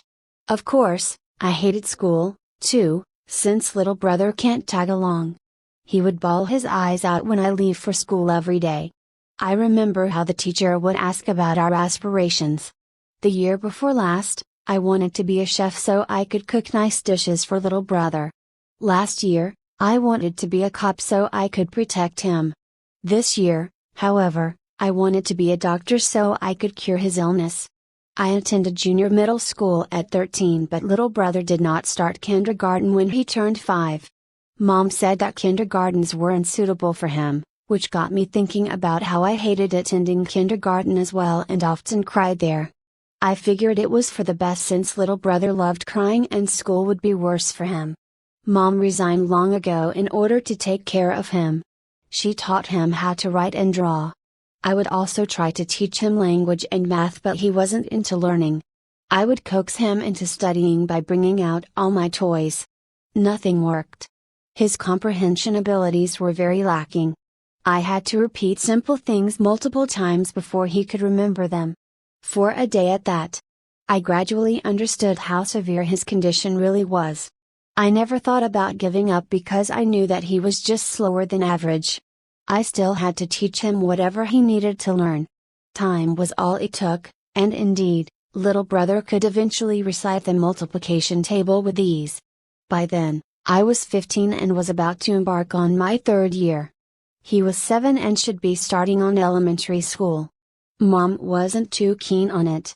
She was worried that he would be bullied by his classmates. I felt the same way. Unable to persuade her, Dad had no choice but to agree on homeschooling. It was the beginning of all nightmares. Teacher told us that we had to rely on ourselves in order to get accepted into a reputable senior high school. I started drowning myself in studies, but little brother wanted my company. Since Mom had to cook, I could only assume this responsibility. It was enjoyable at first, but because of the fun, I often forgot about revision. My grades slipped slowly. To be honest, it wasn't really getting low. It was just that my classmates were starting to get serious about their studies and they were advancing rapidly. The rich ones would go for tuition and the poorer ones would mug behind closed doors. I remained stagnant because of little brother. I attempted to use toys to keep him busy in order to buy some time for myself. However, he quickly got bored of all the toys and none would keep him focused any longer. I thought about using other objects. One day, I finally found something useful, a candy. Mom wouldn't be pleased, of course, since candies caused bad teeth. There was nothing good about candies. Because I was so busy studying, I had nowhere to spend my pocket money on. As such, I used them to fill my drawer up with candies. Each time little brother came looking for me, I would lure him away with a candy. "You must finish this, little brother. I'm playing with you, all right?" I would tell him. "Okay," he would reply gleefully. "But remember not to tell Mom and Dad that I've been giving you candy." He nodded quickly before taking the candy from my hand. Once, twice. One day, 2 days. As summer break was approaching, I finally caught a break. Did you feed your brother something, Jiaming? Why are his teeth all rotten? Mom shouted. No idea. I didn't do anything, I answered. This kid is really. Mom walked toward my brother. That week, little brother visited the dentist. Mom explained that he had found candies from somewhere and that all his molars were damaged. His new teeth won't be out soon, but the dentist had to remove all his teeth and give him fake ones. This reminded me how half a semester passed just like that. I fed him candies daily. At first, it was a bag in 2 days, but eventually, it became 2 bags in a day. Mom pinched his ear, probing, "Who gave them to you?" Little brother only smiled, not uttering a word. Seriously. We don't even have that many candies at home, Mom commented, suspicious. Stop, Mom. I'm going to school. I ran out of my room in guilt. It was all my fault. Little brother never stopped coming into my room, but I stopped giving him candies. He stuck with me, asking to play. I simply couldn't focus. I stood up and retrieved a Transformer toy from the shelf. It was something I'd never planned to give to him. I pushed it to him. This is my favorite toy, you know? Take this and have fun. Let me revise my work, alright? Little brother threw it aside. I want candy. My heart sank. I was at a loss. I looked toward the drawer, unable to stay focused. Out of fear, I did not hand him any more candy. The next afternoon, I returned to my study room and got a shock upon opening the drawer. It was half empty. Initially, I was afraid that Mom had found out, but I quickly found clues. There were wrapping papers on the floor. It was my little brother. Not wanting to shout, I looked for him in the room. I found him at a corner in the balcony and he was holding onto a bag of candy. Wrapping papers were sticking out from his pockets. He handed a candy over to me. Have this. I was in shock but quickly picked up all the wrappers. Mom was doing the chores and hadn't noticed this. I heaved a sigh of relief. I lost all mood to revise. I returned to my room with him beside me. He pulled my hand and said, "I want some candy." I shook my head. It was a week to my examination and I decided not to think about it any longer. I pulled my drawer open and retrieved my wallet. "Here's some money for you to buy whatever you want. Stop disturbing me, okay?" He took the money reluctantly and I nudged him out of my room. I put on my MP3 and started writing my papers. Mom only realized that little brother wasn't in my room when she came in to call me out for dinner. He was gone. I wasn't anxious. I knew he had to be at the candy shop downstairs, but I kept quiet. I brought him there often. Mom and Dad left the house to search for him. Half an hour later, Mom brought him back. The food was cold but I was already full. Mom threw my wallet on the floor. Jiaming. "What's up?" I asked. "This is yours, isn't it?" "Yes," I replied calmly despite my panic. "You said you didn't feed him anything," she roared. "I'm facing my books every day, so how would I know that he's gotten hold of my wallet? Now it's clear. He's stealing my money to get candies. Why didn't you say anything about losing your wallet?" she asked. "I don't use any money for school. I did not even realize that my wallet was missing. Alright, can we stop talking? My examination is in 3 days' time." I stood up and walked to my room. After that day, I stopped receiving pocket money. I also started locking my door to prevent little brother from entering. I could hear him knocking on my door every day, but I drowned it out with my MP3. I did not open the door or even call his name anymore. I did pretty well on that examination. But little brother was in trouble again. On the first night of midterm examination, it was pouring outside. I had English and science papers the next day. After I finished up my revision for both subjects, I left the room only to find that the house was empty and the food on the table was still hot. Everyone was missing and my first thought was that Mom and Dad must have gone out to search for little brother once again. I went to the balcony that he loved hiding in. I found a makeshift rope from bed sheets tied together. We lived on the 3rd floor. I saw small footprints on top of the air conditioner. It was obviously his footprints. Looking at the pouring rain, I quivered. He must be at one of the shops, I thought. Mom and Dad weren't home. For a short while, I sat on the sofa, gasping for breath. The door opened and I imagined it to be Mom and Dad bringing my brother home. But only the two of them returned. "Where is he?" I asked. Mom only wept. "Nowhere to be found," Dad responded. I suggested to call the police and Dad proceeded down to the nearest security station. Upon his return, the three of us stared blankly at the walls, waiting for news. The phone rang all of a sudden. "He's been found." It was a supermarket manager on the other end of the line. My little brother had made his way to the nearest supermarket after sneaking out. He'd been found snacking on candies under the candy counter.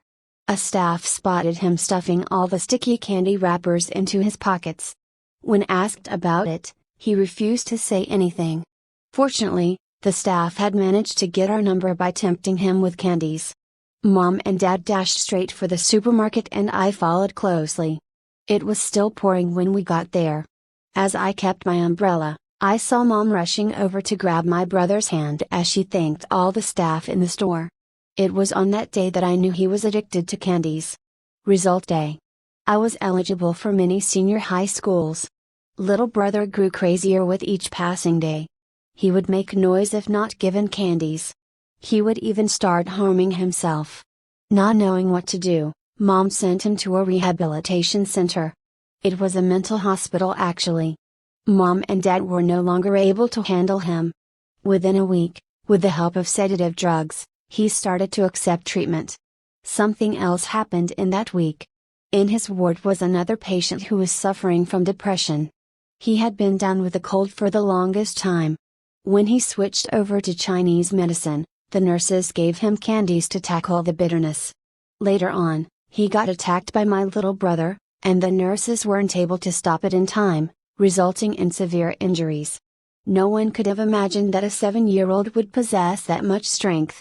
Little brother was placed on isolation because of this. Visits weren't allowed as well. In order to avoid my brother, I chose to attend a senior high school in the neighboring city.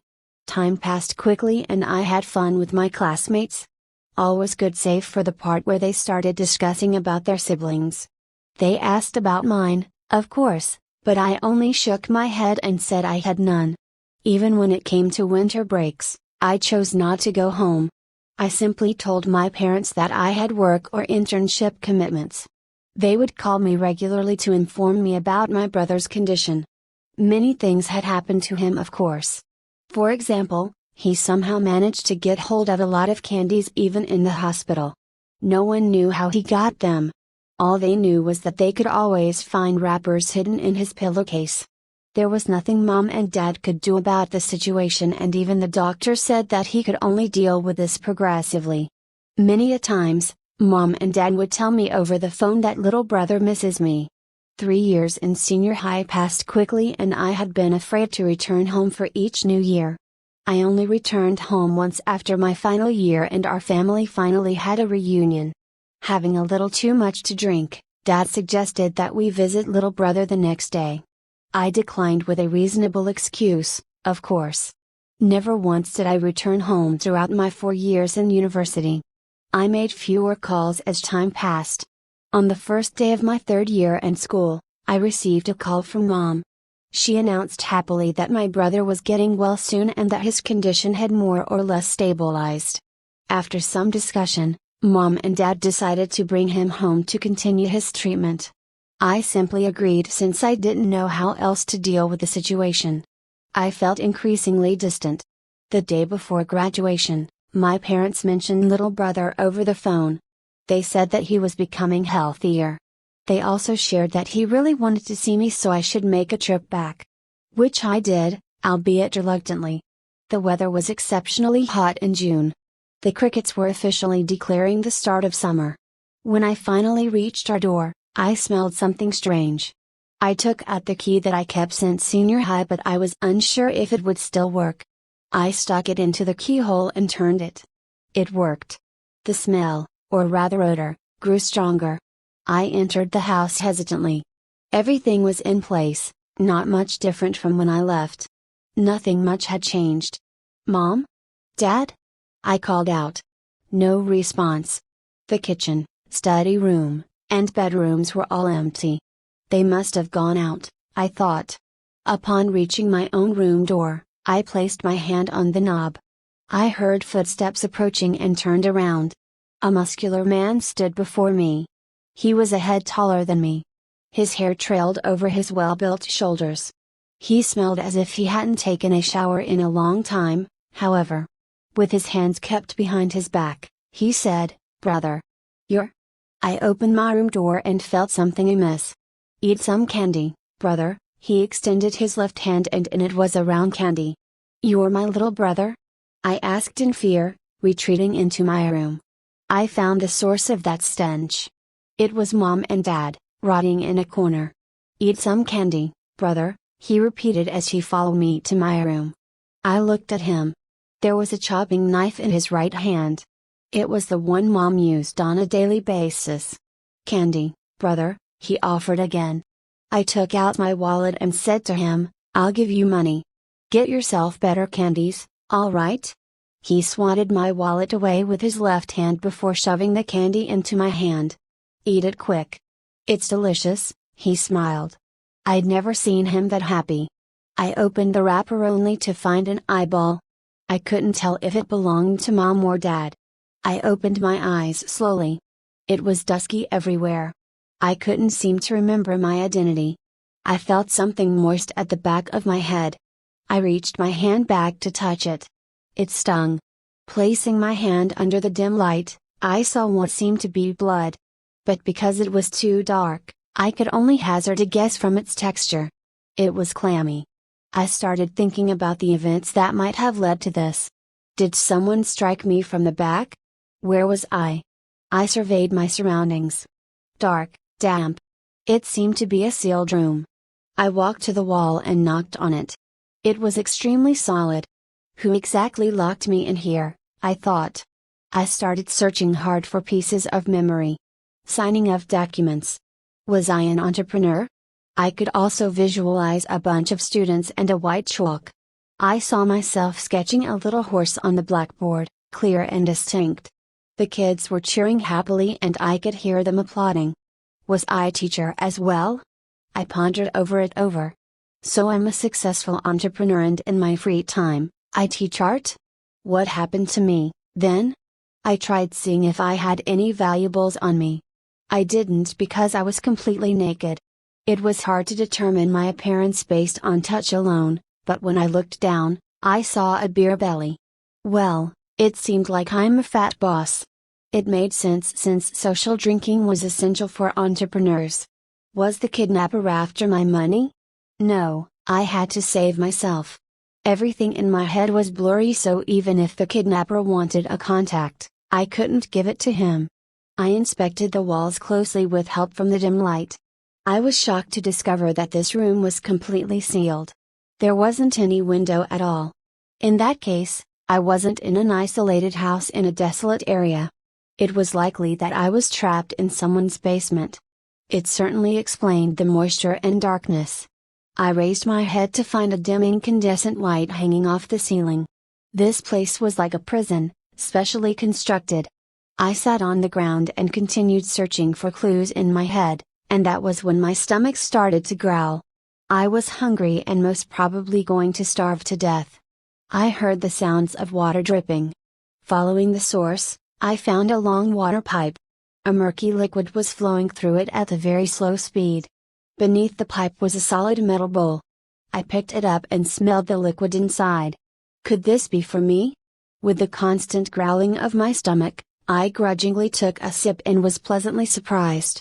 It had a rather thick consistency and it was slightly salty. There was a sweet aftertaste. It really wasn't bad at all. I started gulping it down before putting it back under the pipe. Under the light, I observed each drop of soup landing into the bowl. Let's call it soup. I stared at it, considering my next course of action. The kidnapper hadn't showed himself and the soup was accumulating very slowly.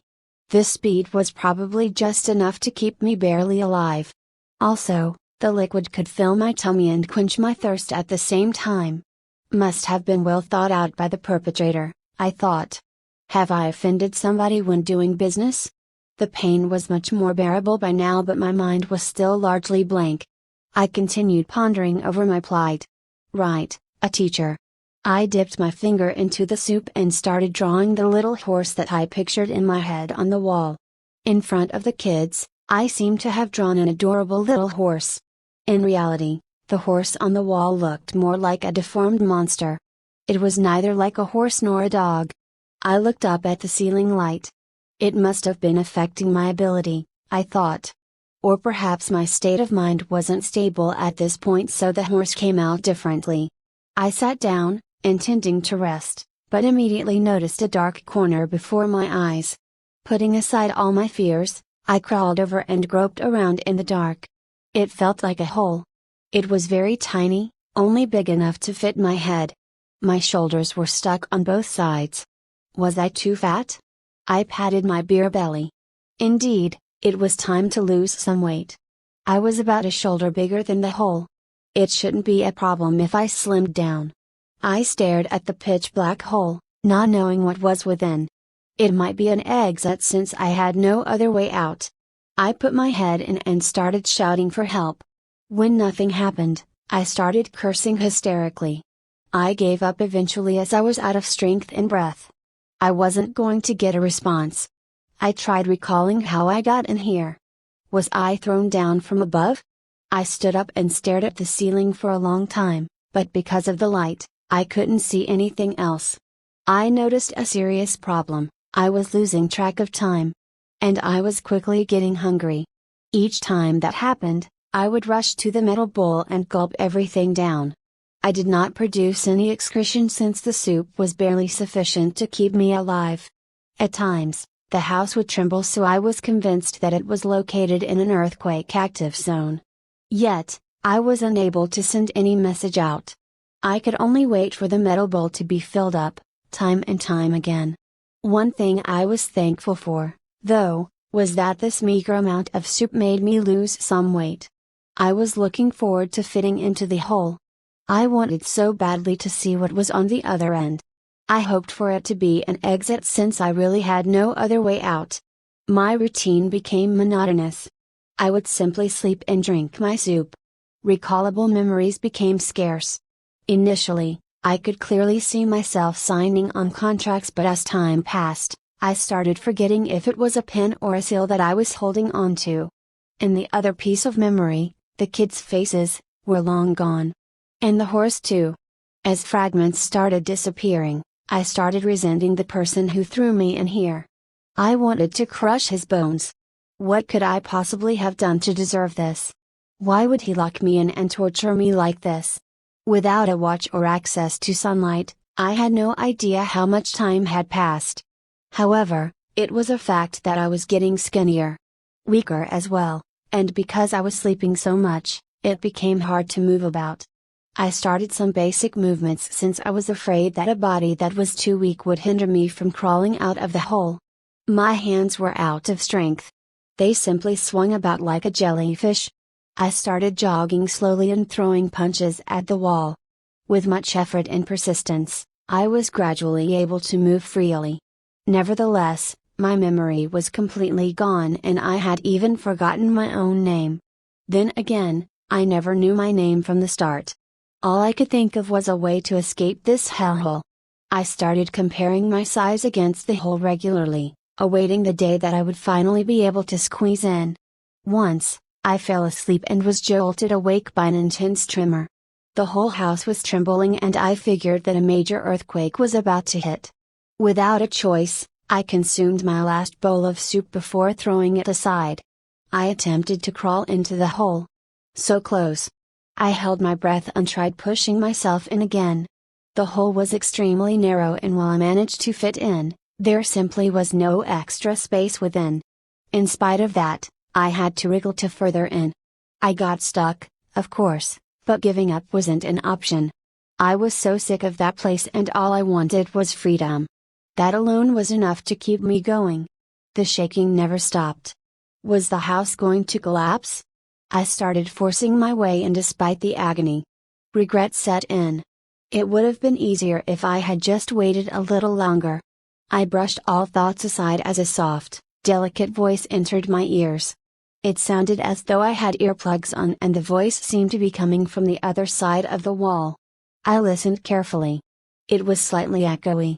Relax, don't be nervous. Deep breath, relax. Almost there. Was someone encouraging me? Was that my own heart speaking? I continued struggling my way in and I could feel my strength depleting. My body was getting heavier every passing second and I was tempted to go back for the soup. The voice returned and this time, I was certain that it wasn't my own.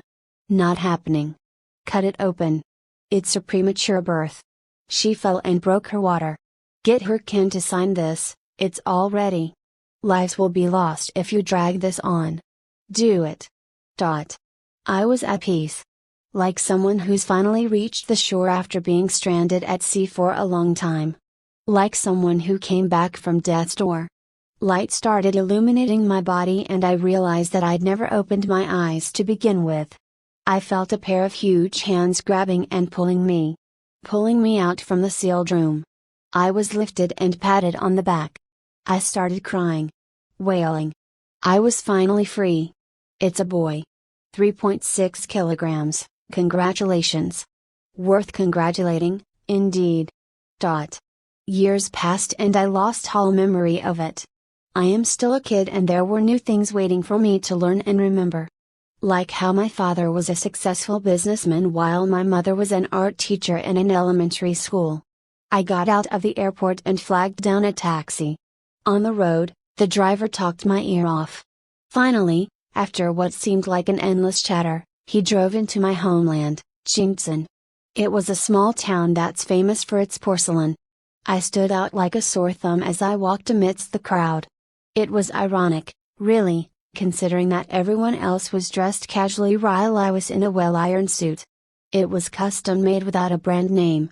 An L was sewn on the corner of a sleeve, however, since I designed it myself. 9 years ago, on Savile Row Street, I was lucky enough to become a recipient of Mr. Bailey's handed-down teachings. I learned from him for 8 whole years and brought the art of tailoring back to China. Looking back, I have no idea how I had managed to persevere for that long. In the day, I made suits for famous people all over the world, and at night, I stayed up late to polish my English. From measuring to drafting, from cutting to sewing. From speaking simple words like sorry to teaching customers about the history and significance of tailoring in a fluent British accent. Finally, Mr. Bailey gave me the permission to sew a symbol on my suit. It represented 8 years of dedication. Last year, Mr. Bailey said he had no skills left to impart to me. I left for Beijing, for the best Western suit shop recommended by him. By then, I was a reputable, international Western suit designer. A suit of my creation went at least 70,000 yuan. Despite the high cost, the rich and famous came to me in an endless stream. Even ordinary customers would get me to design their wedding suit as a way of flaunting their wealth. Finally, I could stop feeling like an inferior being. If I wasn't happy with a particular customer, he would find his suit a little too tight. Nevertheless, he would bear the discomfort, give me a thumbs up, and praise my skills. This was the power of reputation. It was something I had to slog 8 hard years for. Other than offering double holidays, the company also gave me an extra month of rest. I applied for it in June in order to visit my homeland. It didn't really make any sense since I no longer had any relatives or even a house there. My old apartment had long become someone else's home. Looking into the kitchen window, I saw a lady frying vegetables. Not far away from her was a little boy playing with toys and he looked very happy. He reminded me of the time when I was still a child. It was a pity that Mom was no longer around. I saw the lady looking back at me and I quickly averted my gaze with a sheepish smile.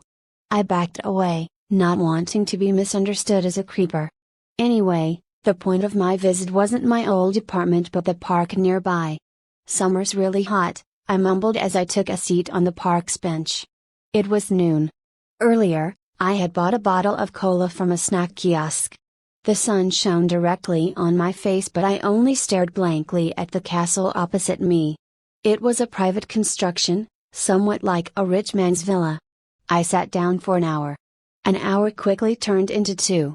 I was still there when the sun started setting, adding a red tinge to my suit. Eventually, I got impatient and took a quick look at my watch. It was time to find a hotel to spend the night. I squashed the cola bottle out of frustration and stood up. I threw my trash in the bin, and just as I was about to leave, a little girl called out to me. "Brother, brother," she greeted cheerily, running over to me. I haven't seen her before. "Brother, brother," she called out again, her tone warm. I looked around before smiling at her, asking doubtfully, "Are you calling me, little one? Why are you so stupid? Is there anyone else around?" She asked unhappily before taking a seat on the bench I had just got up from. She looked displeased. I adjusted my collar before speaking. "Is anything the matter, little girl? I'll bring you to the police if you're lost." "I'm not lost," she claimed and pointed at a nearby building. "Look, that's my house." "Well, I guess I'm done here then." I turn around. "Brother? Brother?" she called out yet again. "What?" I asked impatiently. "A pretty sister had me come over to pass a message. She doesn't want to see you," she said. "She also said you'll buy me an ice cream. Is that true?" she asked, giving me adoring puppy eyes. I looked around frantically. I grabbed her shoulders and said firmly, "Tell me where she is and I'll get you too." She whined. "It hurts. She was standing right there earlier. Now I'm not sure." I looked at where she was pointing but there was no one. Damn, I should have been more observant, I cursed to myself. "Brother? Where's my ice cream? Do I really get one?" she asked timidly. I answered gently, "Yes, that sister wasn't lying to you." Hooray! She jumped in joy. I held her hand and brought her to another snack kiosk. It was newly opened and I hadn't seen it before. Business seemed lacking and there wasn't actually anyone in the shop. The owner was a woman and she was sitting on a chair not far away, eating a watermelon. She ran over to us immediately. "Any ice cream?" I asked. "Yes, Auntie, ice cream please," the little girl said charmingly. "Oh, yes, yes." The auntie quickly smiled at the little girl and opened her ice box, revealing a number of different flavored popsicles. "I'm looking for ice cream, Auntie," she explained. "Yes, child, look below," the auntie responded. At the bottom of the icebox was a plastic cylinder. I made them myself. In fact, I've been making them my whole life. My son bought the shop especially for me. "Alright, there you go, old school park ice cream." She opened the cylindrical lid and in it were all the ice creams. It was then that I remembered something. The auntie filled 2 plastic cups with ice cream. "I haven't been doing this for long so there's no egg roll at the bottom. Please make do." She then took out 2 straws with a spoon at one end. The little girl scooped her ice cream out gleefully. After taking a bite, I blurted out, "This taste is familiar. You've tried it before, little fellow?" the auntie asked. "You used to sell ice cream in a cart outside the park, right?" I questioned. Recognition dawned on her face and she almost shouted, "Are you Ezekiel?" I nodded with a bittersweet smile. "That's right, Auntie, I'm Lukiel." She smiled warmly. "Yes, I used to sell them every day until my son had the means to open this shop. Sadly, business hasn't been good. Either way, I have nothing to do so this helps to kill time." "How much, Auntie?" "Forget it. This cannot be considered an ice cream so I'm not going to charge. Plus, you're Ezekiel. Where's the oil? Is this your kit?" Unable to explain everything, I only nodded. I took out a 100 yuan bill and placed it on the icebox. "Keep the change, Auntie, thanks." Before she could react, I led the little girl back to the park. We returned to the bench and she continued eating her ice cream joyfully. "Are you very rich, brother? Why are you buying me ice cream?" "Yeah," I responded absent-mindedly. "What's your relationship with that pretty sister?" "Eh? A child shouldn't ask so much," I replied, embarrassed. She must be your girlfriend. I remained quiet. How lucky of her. Mommy always says it's good to marry a rich man. I laughed. I wasn't rich when I met that pretty sister. Wait, but she doesn't want to see you now. I tried changing the topic by asking for her name. Yinuo. 9 years old, she answered innocently. 9? My heart started beating fast. What's wrong? Nothing. I'm Luke Yao, I quickly answered. She grinned. What an ugly name. I'll just call you brother. Looking at the almost disappearing sun, I told her, wanna listen to a story, Yinuo? Yinuo became excited. Sure. Mommy and Daddy are always busy. It's been a long time since I've heard a story. Alright, come here tomorrow at noon and I'll share it with you. I can't come tomorrow. Today's the last day of my school break. I'll have tuition and piano lessons to attend from now on, so there's no time, she explained.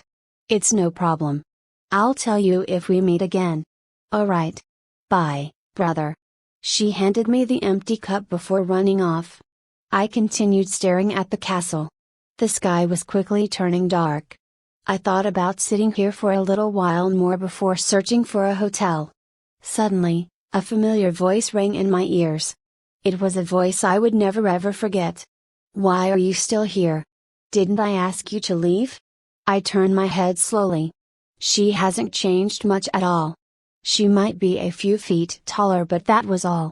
She wore a lovely long maxi dress that lit my eyes up.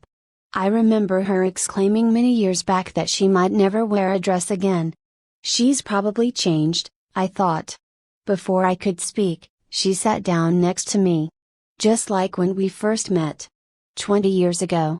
Jingzhen Park, summer. There was an abandoned region of the park due to a fire that broke out and killed over 100 children. Because of that, the region became a place for kids to train their guts. It was the place that became a part of my young and inexperienced childhood. I was 6. I went over to explore that abandoned part because I heard about it from the kids at school. I caught sight of a girl that was sitting on a long bench. I walked over to the bench.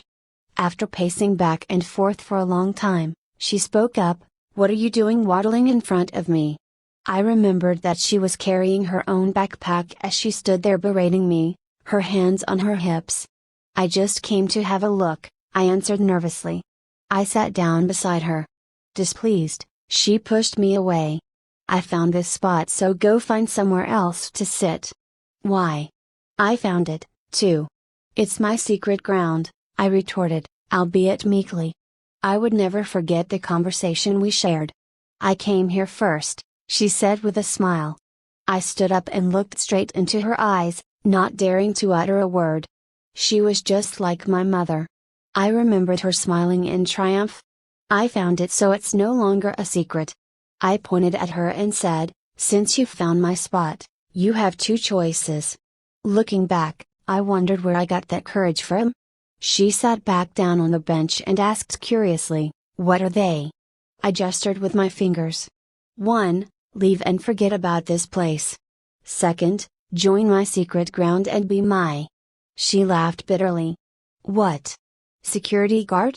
Wife?" "My wife," I blurted out. The fury that came to her was instant. I saw her whole expression changed. I was absolutely frightened. I jumped off the bench as if it was on fire and I ran. Every few seconds, I would turn to look back at her. She never stopped glaring at me. Despite her scaring the absolute crap out of me, I did not run far.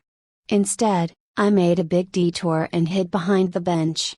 I sneaked glances at her and saw that she was just staring blankly into space. Her face was beet red. It made me feel something strange. I shifted closer to her. She started dully, "You actually look like a human now with that suit." "It's just clothes," I replied, looking down and adjusting my collar. "How? Are you a pilot now? Are you really successful now?" She bombarded me with one question after another, just like in the past. "No, not a pilot." I gave up upon realizing that I had a fear of heights. "What about you, my air stewardess?" I smiled bitterly. You're allowed to fear heights, but I can't be airsick," she mumbled, wrinkling her brows. "What about you? What are you doing now?" I asked, not really understanding her words. "You go first," she said. "I'm a tailor in Beijing. I sell a suit for 70,000 yuan and I get to keep a third of it," I smiled, smoothing my hands down my suit. "Right, who's going to wear a 70,000 suit? Business must be bad. Look at you, so skinny." She pinched my arm. "It's different in Beijing. It's a fast-paced city with a strong economy. Demand for my suits is still high. I won't go hungry, don't worry." I looked up into the star-filled sky. There weren't many neon city lights, only scarce street lights and a few yellowing billboards. The stars were shining brightly alongside a half-moon that was hung high up in the sky. "Oh, so you just look skinny? You're telling me you really have some meat there?" She smiled, grabbing onto my arm. I asked, "Your turn. What are you doing nowadays?" "I'm a florist." I massaged my arms, thinking back to 20 years ago. The second day of our acquaintance played out at the same bench in the corner of the park. I arrived at my secret ground earlier than usual. I was in elementary school. My mother was no longer around and my father was a professor at a nearby university. He returned home late every night and had little time with me even on the weekends. As such, before 5 in the evening, he wouldn't care much about where I went to have fun. Nothing would go wrong anyway. I sat on the same long bench but my mind wasn't occupied by her. I was thinking about the mother I'd never seen. The mother whom I only kept a photograph of. What is she like exactly? I wondered dreamily before falling into a deep sleep. "Hey, why are you here again?" I jolted awake. "Did I fall asleep?" I asked, muddle-headed. I saw her smile. "I'm here first today," I exclaimed proudly. She placed her backpack on the bench before sitting down next to me. With much strength, she pushed me down to the ground. "Does it really work that way?" She was 9 and I was 5. I was half a head shorter than her and I did not possess as much strength. I wailed. What else could I have done? I would cry whenever I wanted a particular toy. Tried and tested. I bawled my eyes out with no intention of getting up. She wavered, anxiousness evident in her eyes. I shot her a glance amidst all that crying. Half the battle was already won and all I needed was time. After some time, she finally squeezed out in a tiny hesitant voice, "Are you okay?" I half sobbed, "What are you saying? I can't hear anything." Yes, I was annoyingly shameless. Clearly feeling bad, she pulled me up from the ground and onto the bench. I continued sobbing even after I took a seat. She retrieved a handkerchief from her bag. "This is my favorite. I bring it wherever I go. Use it." Without any hesitation, I took it and wiped my tears and snot. I could feel her heart aching as she observed my every action. "What's your name?" "Luke Yao, 5 years old." I returned her handkerchief. "You?" After some thought, she replied, "Why should I tell you? I'm older, so just called me sister. It's only polite." "Sister?" I repeated. "Yes, little brother, you're doing well." She raised her brows in delight. We never exchanged a word after that. I took the handkerchief once more to wipe my tears before returning it to her. Somehow, the tears kept coming and this went on for over 10 times. Her face became all twisted but I never stopped.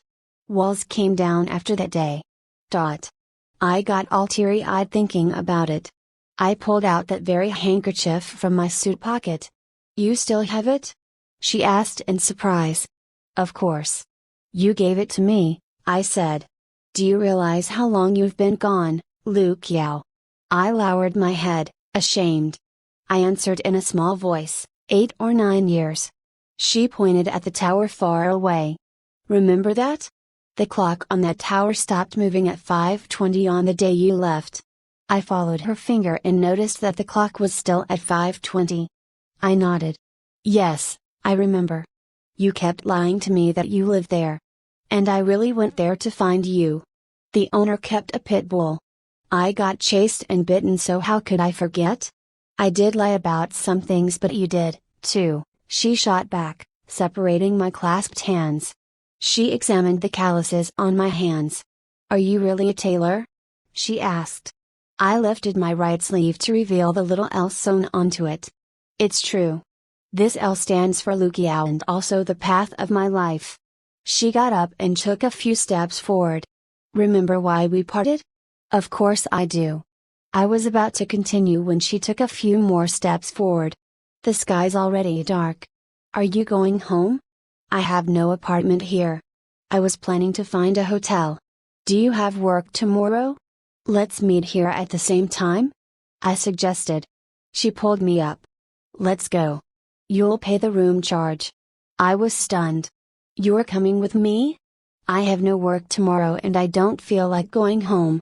I finally get to see you after a long time, so how am I supposed to let you go? You don't come here every day, do you? For me? She dragged me toward the nearest hotel without answering. When we arrived at the counter, she simply extended her hand. Identification card. I took it out of my wallet together with 3 100 yuan bills. She asked for a room with a king-sized bed. In the room, none of us spoke a word. She pounced on me and showered me with kisses. We made love all night. I gradually woke up from my sleep and realized that I was naked. I was too caught up in reliving everything that happened last night that it took me a few minutes to notice that the bed was empty. I heard the sound of water running and I looked over to the bathroom. She was taking a shower and I could faintly see her silhouette through the frosted glass. I listened close and heard her humming a tune. The shower turned off, so I quickly got into a comfortable position and pretended to be asleep. She got out of the bathroom shortly after, picked up her phone and dialed a number. Can I request for a day off, manager? I know it's sudden and I should have told you in advance, but something came up and I can't get to work. So she lied about not having work and forgot about applying for leave. Thank you so much and sorry for the inconvenience, manager.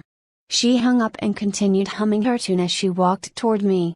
I could feel her holding onto something, probably my wallet. I heard her open it. There were 2 metal buttons that made a crisp sound when being opened. Was she trying to take my money? All kinds of thoughts filled my head. I thought about turning over at that moment but decided against it. He's really a tailor. I heard her mumble. I knew she'd seen the name card inside. The next thing I knew, a tight slap had landed on my face. I was struck dumb. I opened my eyes and looked at her. She yelled, "Why do you have so many credit cards, Lukiao? Aren't you rich? Why do you have so many cards? Such a liar. What are you talking about?" I was still in shock. "How do you explain these then?" she demanded, flinging my cards out one by one. There were more than 5 of them. I sat up. Am I not a tailor? I need 7 days to complete a suit. In order to decrease their waiting time, some customers would stuff me with gifts when I take their measurements. Other tailors accept them, so wouldn't it be unprofessional of me to decline? Gift? Are you corrupted? Accepting gifts at work? Almost subconsciously, she gave me another slap on my face. It stung. Tell me. Did you come back because you got sick of robbing and killing? She cried out. I did leave for 8 years, but how could I have changed that much? I responded. Memories returned. I was 6 and she was 9. After that incident, we met every day on the bench.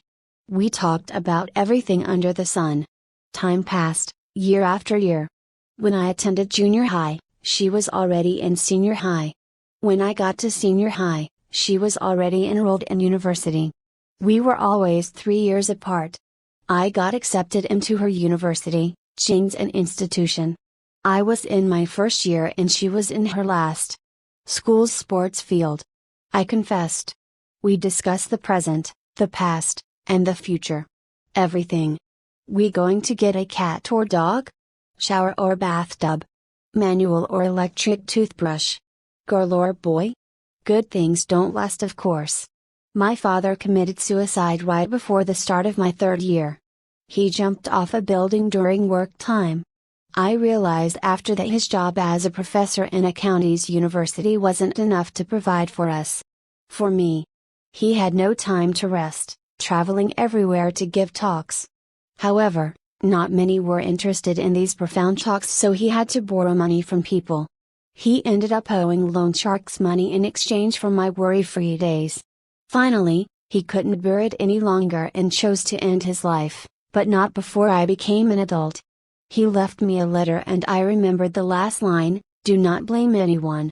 This world is unbearably cruel, but life goes on and has been going on for millions of years." I finished reading with a laugh. What a cultured suicide note.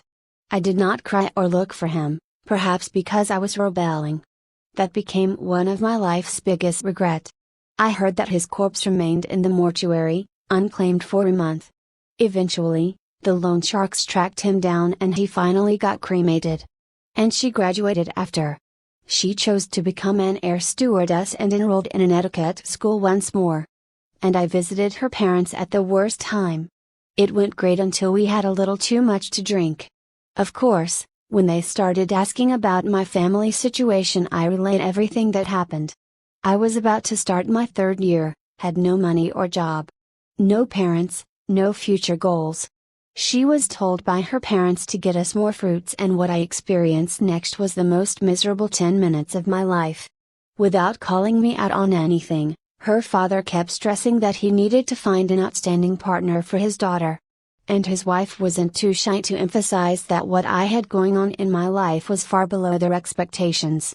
I was already on the brink of breaking down, but Uncle decided to bring my family up once again. At that point, I was wondering if it really was difficult for an orphan to get married. They had no interest at all in how we met and fell in love. "Leave my daughter if you want what's best for her," Auntie persuaded. I waited for her return in silence.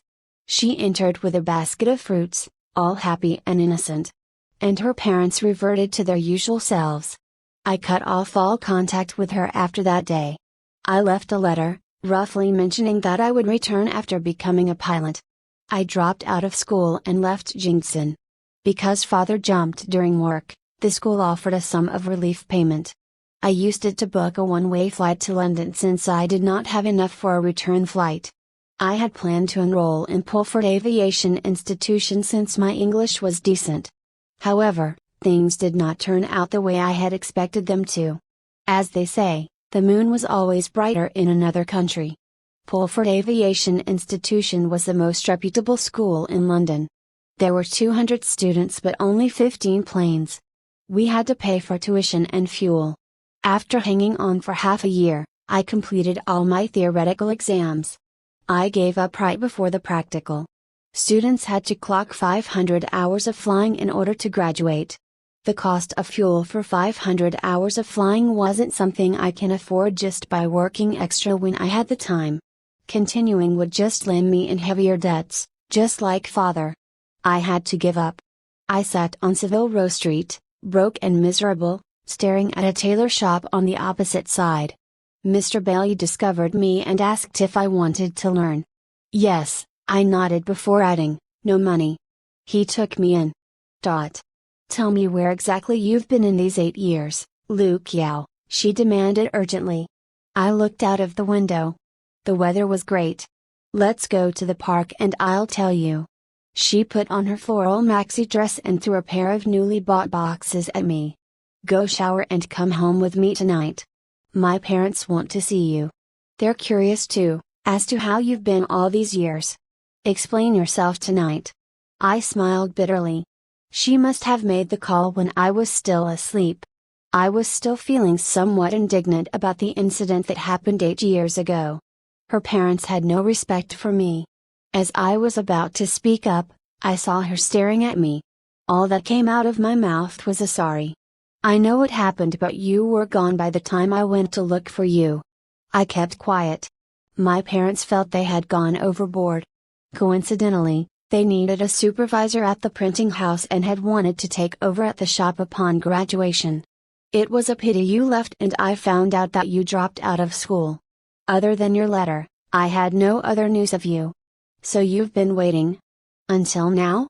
I asked, puzzled. 8 years. I gave up on becoming an air stewardess.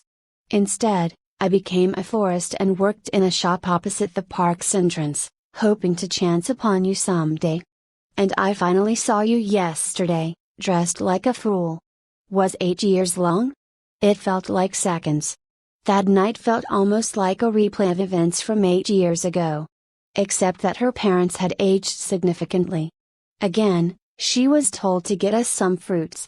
Of course, their tone was much warmer this time and they did not bring up my past. Instead, I told them what I had achieved from the past 8 years. Uncle smiled. Custom-made suits? Yes, I answered. Bright future? Andy blurted out before covering her mouth almost immediately. I could only smile. Half a year later. We got married. I designed our outfits, of course. 7 years ago, on Savile Row Street, I had a vision for a bride's dress. It was going to be made from pieces of fine cloth and there were going to be silver metal scales. There would be a long red thread. 63 meters.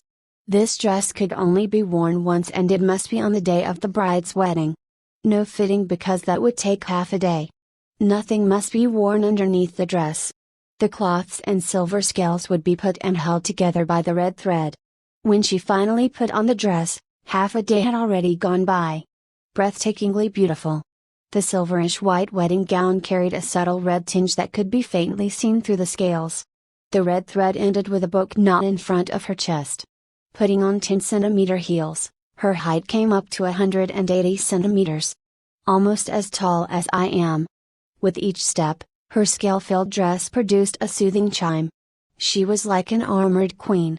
Her parents were smiling brightly. I pulled her into the bridal room after the wedding ceremony. Her bridal dress train made the floor sparkle. I untied the book knot gently and the red thread fluttered in the air. 1,000 pieces of silver scales and white cloth fell and scattered like feathers. They landed on the floor like raindrops. It was a heavenly moment. Her bare body appeared before my eyes. Just this and nothing more. It all happened in the Pacific Ocean. I am a drop of tear. Don't ask me why. What was rational was actual and what was actual was rational. I belonged to a whale. I was in his eye and I saw the things he saw. My master was a strong whale. I followed him everywhere until the moment his body lost warmth. It should be said that I was the only one by his side when he died. Whales lived and moved about in a group but they die alone. I could feel how regretful he had been the moments leading up to his death. If it was true that regretful tears were salty, I would most definitely be the saltiest drop to exist. But nothing can be changed. I still remembered what Chalk's father had said. You're the strongest whale to be born this year, Chalk. While the other newborn whales weighed only about 6 tons, Chalk was 8. A big doll indeed. Chalk nudged his father, asking, "Am I strong enough, father? When can I be like you?" His father smiled. "You have to grow much more to become like me, child." "Grow much more?" Chalk asked doubtfully. Master's father was the leader of the whale pack despite his old age. Whales have a habit of sneaking away to die alone to prevent becoming a burden to their clans. Sometimes, they would get themselves stranded on the shore and have a look at the outside world. However, Master's father couldn't leave just yet. He was waiting for someone to take over his position. Looking at his son, he could only wish for him to grow up fast and strong. "Grow much more." Chalk mumbled. "I think Master did a great job in growing up." The same batch of whale babies grew up to be as healthy as Master too. Chalk became their leader and was in charge of leading them during playtime. Chalk's father was very pleased because he saw his young self in Chalk. "Grow up well and you can become the leader of 63 whales," Chalk's father encouraged him. Chalk was already doing a good job but time was running out. 1 year, 2 years. 5 years passed silently. The leader had aged quite a bit.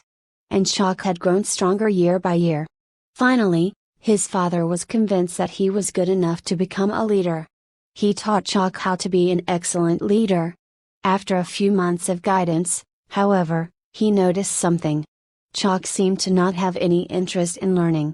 "Being a leader isn't a child's game," Chalk's father reprimanded. However, Prideful Chalk believed that he was already strong enough.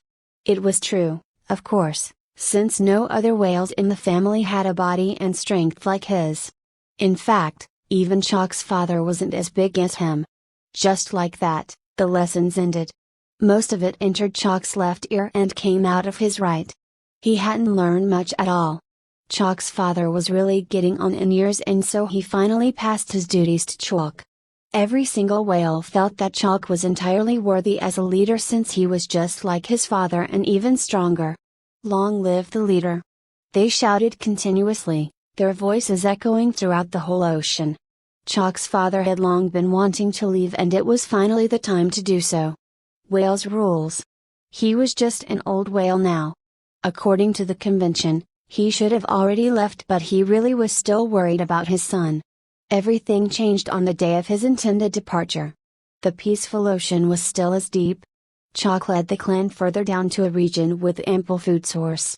A few whales swam over, yelling, "Whaler ship is here! Whaler ship is here!"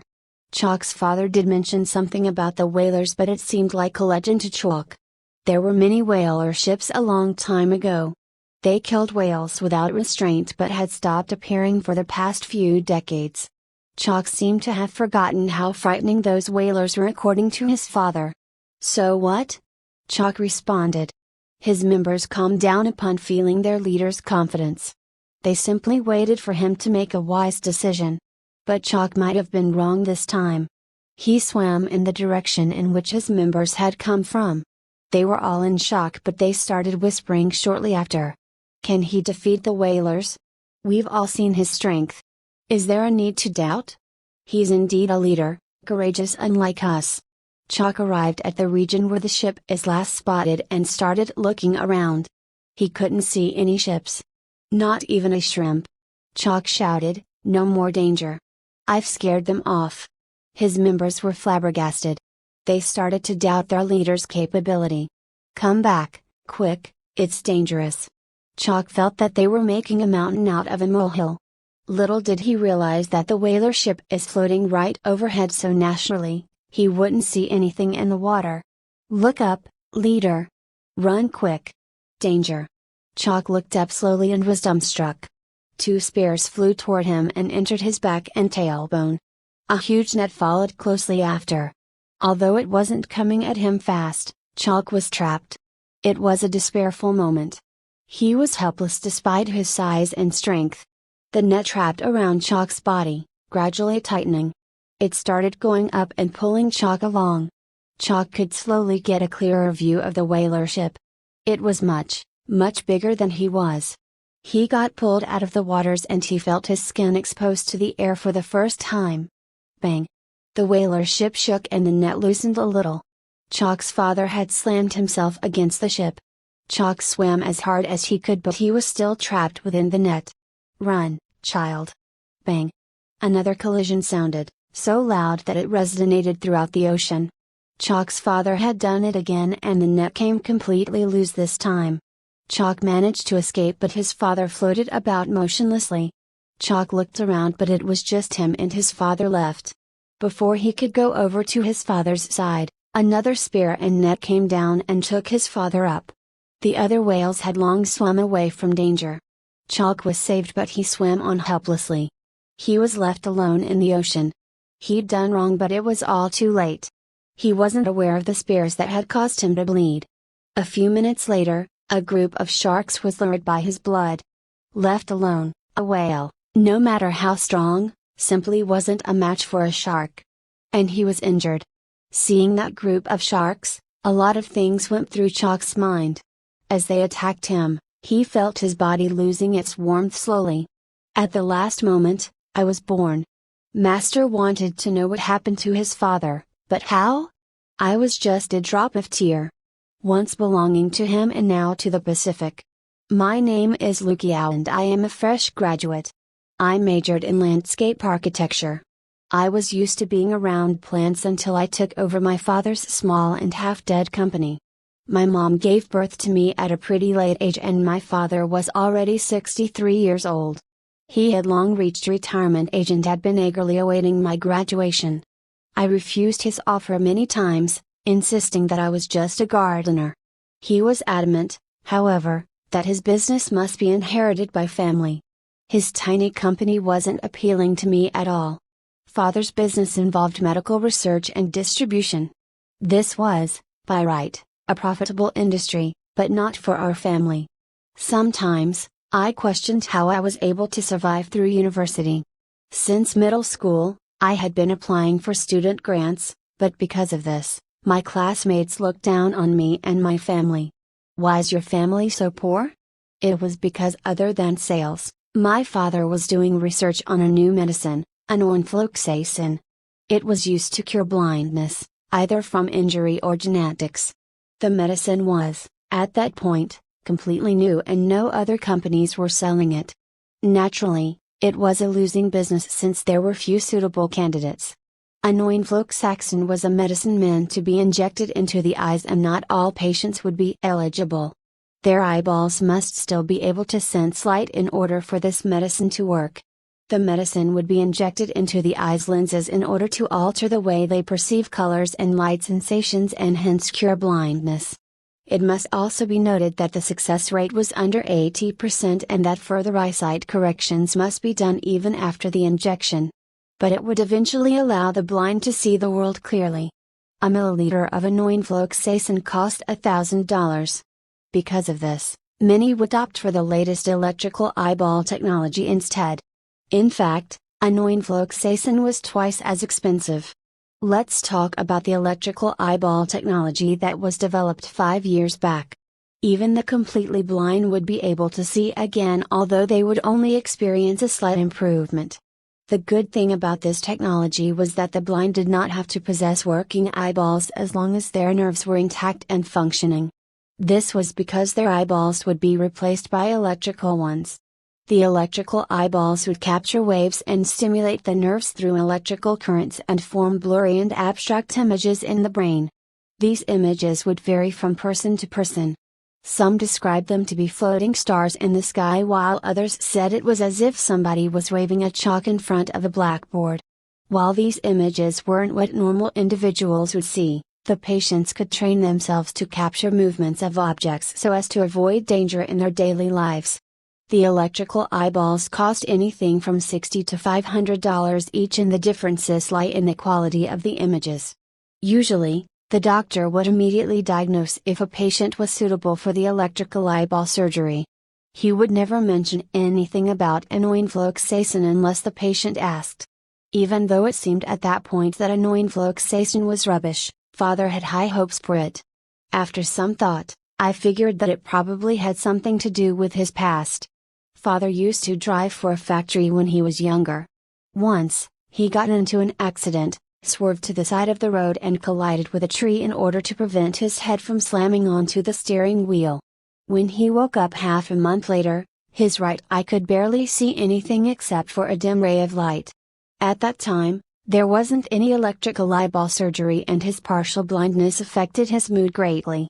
The doctor gave him two choices: to remove his eyeball or to inject aloud into it. The hospital was still experimenting with that chemical, so they offered a free treatment on the condition that they would not be responsible for the outcome. After a long time, Father accepted the hospital's offer. The treatment went well. With the company's compensation payments and some loans, Father founded his company. The company was doing increasingly well, but he invested most of his profits into studying aloud. While he did manage to reduce the side effects and raise the success rate to 90%, these were all futile in the medical world. Aloud had inadequate usability and a high cost. Mother supported Father's decision all the way. It must be true love. I even asked Father about his obsession with aloud once. He smiled at me, pointing at his right eye. "You'll only know how wonderful it is if you experience it for yourself." I had the thought of halting all research on aloud upon taking over the company, but realized, after meeting the board of directors, that this segment was the company's main focus. In the company's manual, even before its content page, there was a line that said, "Aloud study and development must never stop." I was at a loss, especially since I also discovered that other than me, All directors were patients who had been treated with enoinfloxacin. After the meeting, I did some research, half suspecting that my company was an evil cult. There was no information about it online except for a short testimonial that I couldn't quite comprehend. It wrote briefly about how the mountains became greener, the ocean became bluer, how the flowers became fresher, and the sceneries became more vibrant. At that, I stopped reading. Something felt amiss. I scrolled to the bottom of the webpage and, lo and behold, this news originated from my company's forum. Thumbing through the manual, I also came across many unbelievable guidelines. For example, interviewees who had done the treatment would score the highest and those with proper qualifications would be accepted, against convention, into the company. The company would also pay regular visits to ex-patients and even offer a job to those who were unemployed. Employees who lose their eyesight from injury would receive free treatment even if the accident did not occur during office hours. I took a look at the list of employees and cold sweat started pouring out. 60% of them had been through the treatment, and 80% of the total number of patients were working for the company. Also, some of the directors were millionaires. I called the accountant over and finally, after a long time, understood why the company hadn't shut down. There had been rich men driving the company with regular funds after being treated with enoinfloxacin. Some were investors while others simply wanted to donate. The funds were actually sufficient to keep the company running for such a long time, a fact that I couldn't relate to since I did not understand the magic of enoinfloxacin. There were only two thoughts running through my mind. The medicine was either that magical or users of it had been poisoned and brainwashed. I quickly made a trip to the research and development laboratory, hoping to find out what exactly was going on in there. I arrived at the laboratory where there were 3 isolated rooms at the end of the corridor. Proceeding along the corridor, I had to go through a few metal-framed glass doors. The glasses were translucent so it was difficult to see through them. The 3 rooms were decorated in a way that wasn't in line with the rest of the building. As the office building hadn't been renovated in a long time, the walls were oiled and yellowed. Yet, beyond these layers of glass doors were rooms with snow-white walls. It was as if they were newly done up. A guard stood before the glass doors. The guard did not acknowledge my presence and seemed not to have any intention of opening the door. "Open up," I demanded. The guard remained motionless as if he hadn't heard me. "Do you not know who I am?" I questioned loudly but the guard was unmoved. The accountant ran over and explained, "There are rules. You can't go in dressed like that." "What rules?" He handed a snow-white work uniform to me. "Once you're sterile and disinfected, you'll be able to enter." Annoyed, I put it on and turned back to the guard. Indeed, he opened the first door and allowed me and the accountant to go through. Trapped between the first and second door, I heard a computerized voice. "Disinfection, start." Strong gushes of wind blew onto us for 2 whole minutes. In the second room, I saw blue clay floor tiles. Stepping on it made a blue substance stick to our shoes and we left the second room with shoes that had a layer of blur membrane around it. The accountant put on a hairnet and a mask and I followed suit. Finally, we reached the end and there weren't many people around. 7 experimenters to be exact. The accountant led me into the first room. I was welcomed by all sorts of equipment, an absolutely foreign experience for a landscape architect. The accountant proceeded to relay some information to a professor inside the room. The professor approached me and asked, "Are you the new boss?" I only nodded. Initially, I had planned to be in control, but somehow, I turned passive. The professor put on his thick glasses before saying, "Come." I followed him into the second room but the accountant did not.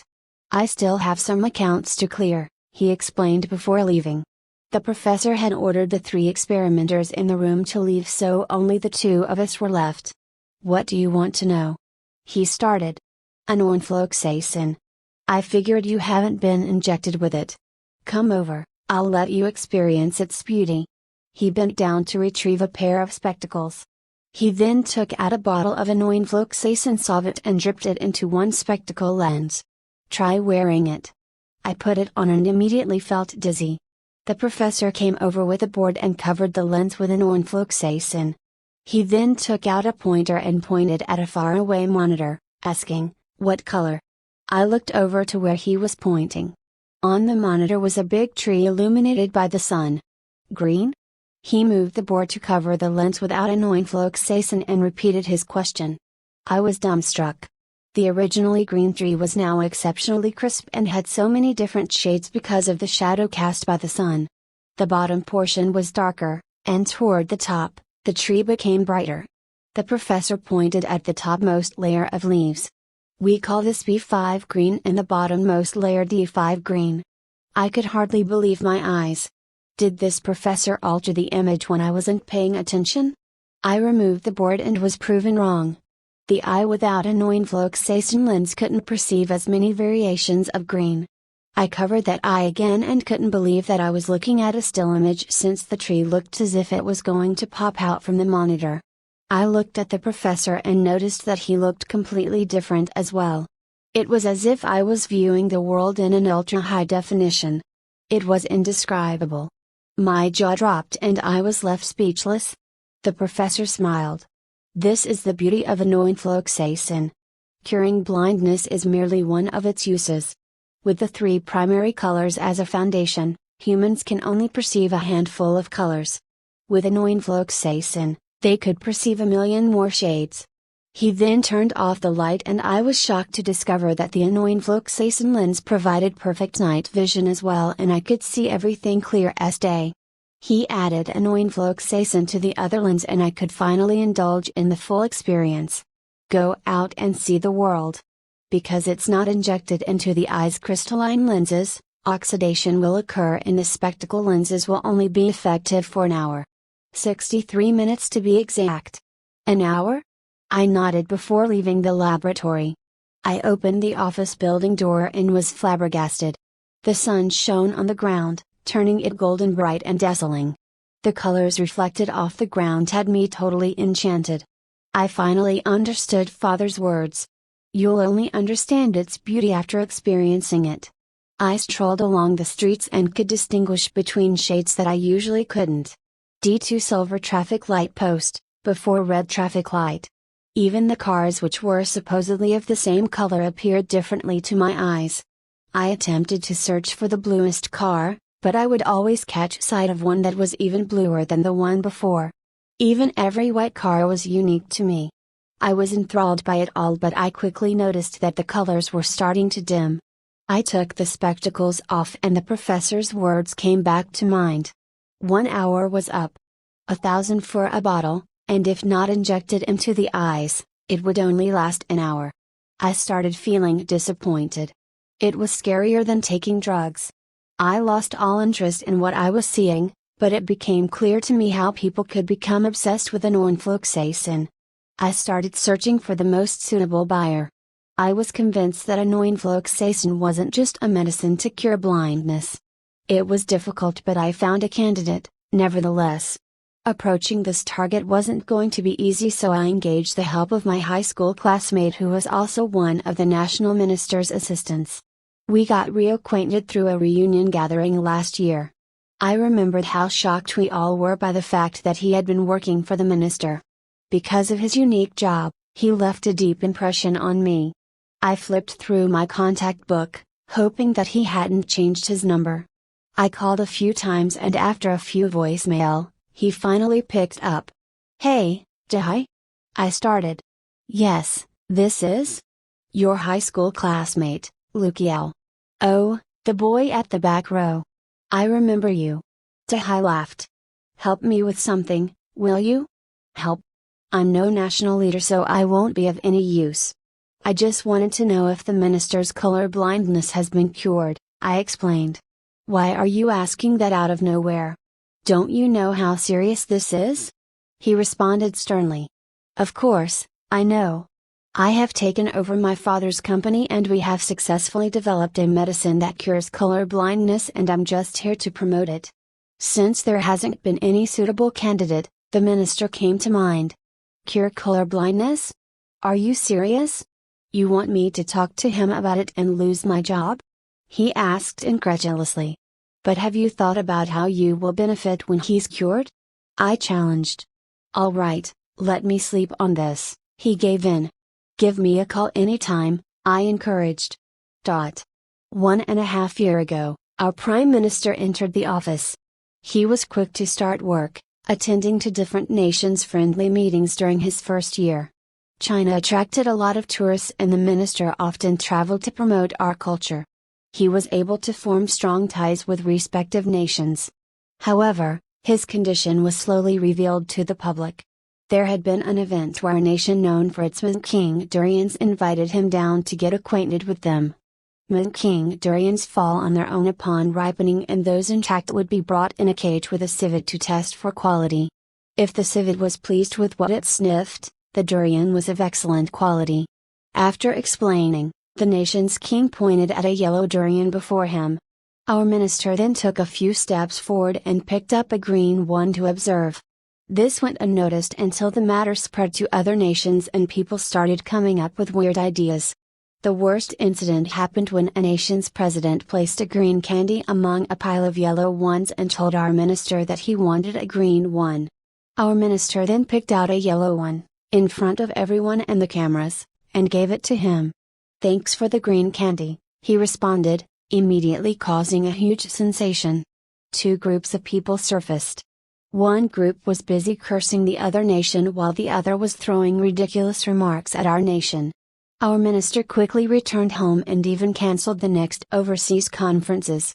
He also started traveling out less, from a few times in a month to a few times in a year. The next afternoon, my phone rang. You weren't lying about the cure, were you? I asked urgently. I wouldn't dare, I reassured him. He wants to see you. Bring your medicine. I practically leapt out of my chair and sprung toward the laboratory. I quickly went through the procedures and I entered the innermost room to pull the professor out to tell him everything. I then called the finance department and booked a flight ticket to the capital.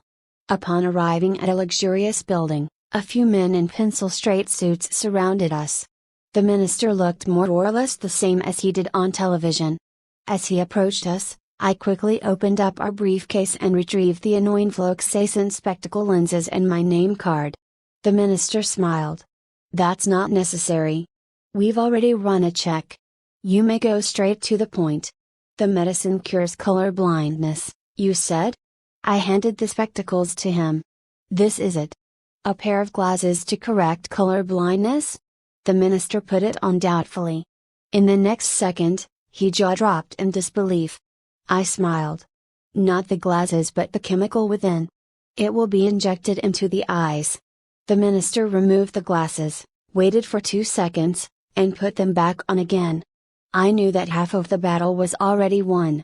No one could possibly resist the beauty of an enfloxacin.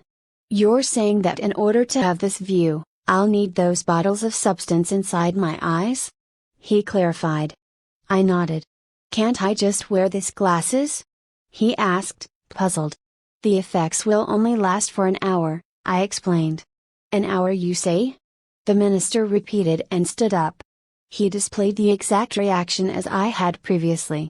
He walked toward the windows and looked out, taking in the breathtaking sights.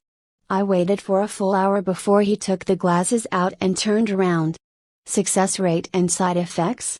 I got up slowly and took out some documents. There's always a chance of failure, but the success rate is 90%. No side effects. Here are some follow-ups of patients who've had the surgery, please take a look. The minister fell into a short silence as he flipped through the documents. Why isn't there any cases of patients with color blindness? A cold sweat dripped down my forehead, but I answered confidently, we don't do follow-ups for that since it's considered a small case. Plus, enfloxacin is mainly used to cure blindness. If it works for blind patients, it should work even more effectively for those with color blindness, don't you think?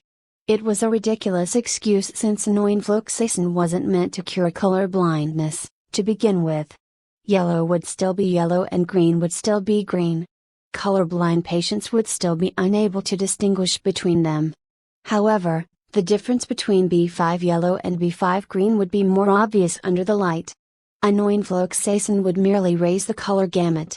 It would allow colorblind patients to become more sensitive to different shades and thus learn to differentiate between different colors.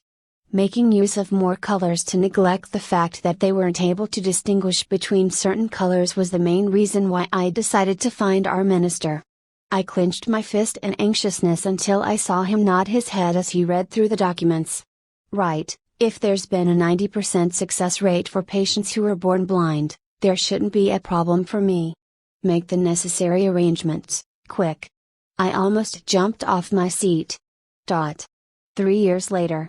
Our minister started attending friendly meetings more regularly and with more confidence. Nations who had planned to mock him took him to an art exhibition but were left speechless by his accurate analyses of the art pieces. Today was the first day where every citizen would be injected with annoying, as ordered by our leader. It was also the day of my surgery. The whole process took about 10 minutes. There was a new law in our country regarding the usage of annoying.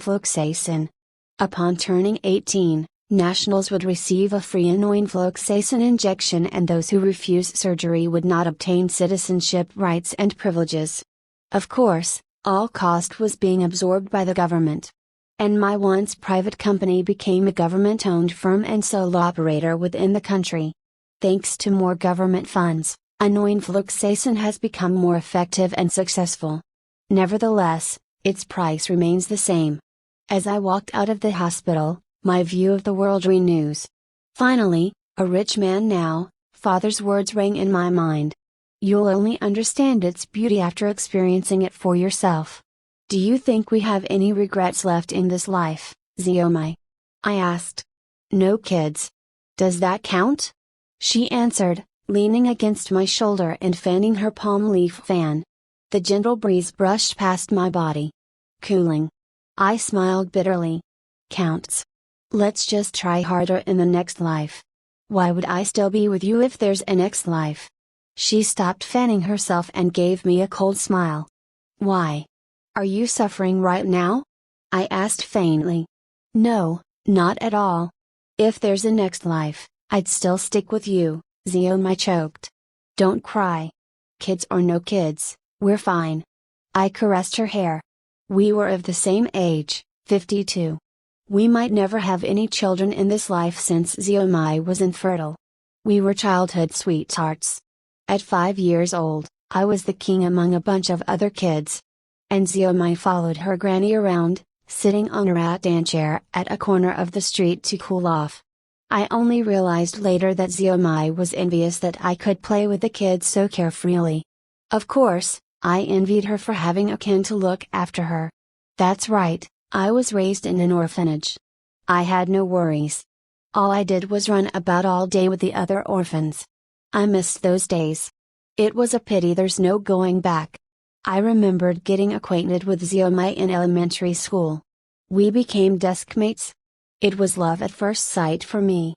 Who would have thought that the girl on the rattan chair would become my deskmate? Who would have thought that we were going to spend the rest of our lives together? After school, I invited her to join our games and because of that, she'd gotten a hard beating from her granny. From then on, I've been spending time and having fun with my childhood sweetheart. We got married in a church after graduating from university. We lived together in a home that we've strived hard for. Our hairs turned gray and we continued living our married life, one day at a time. No regrets, basically, except for our lack of affinity with children. Xiaomai was 20 when she got diagnosed with a serious gynecological condition.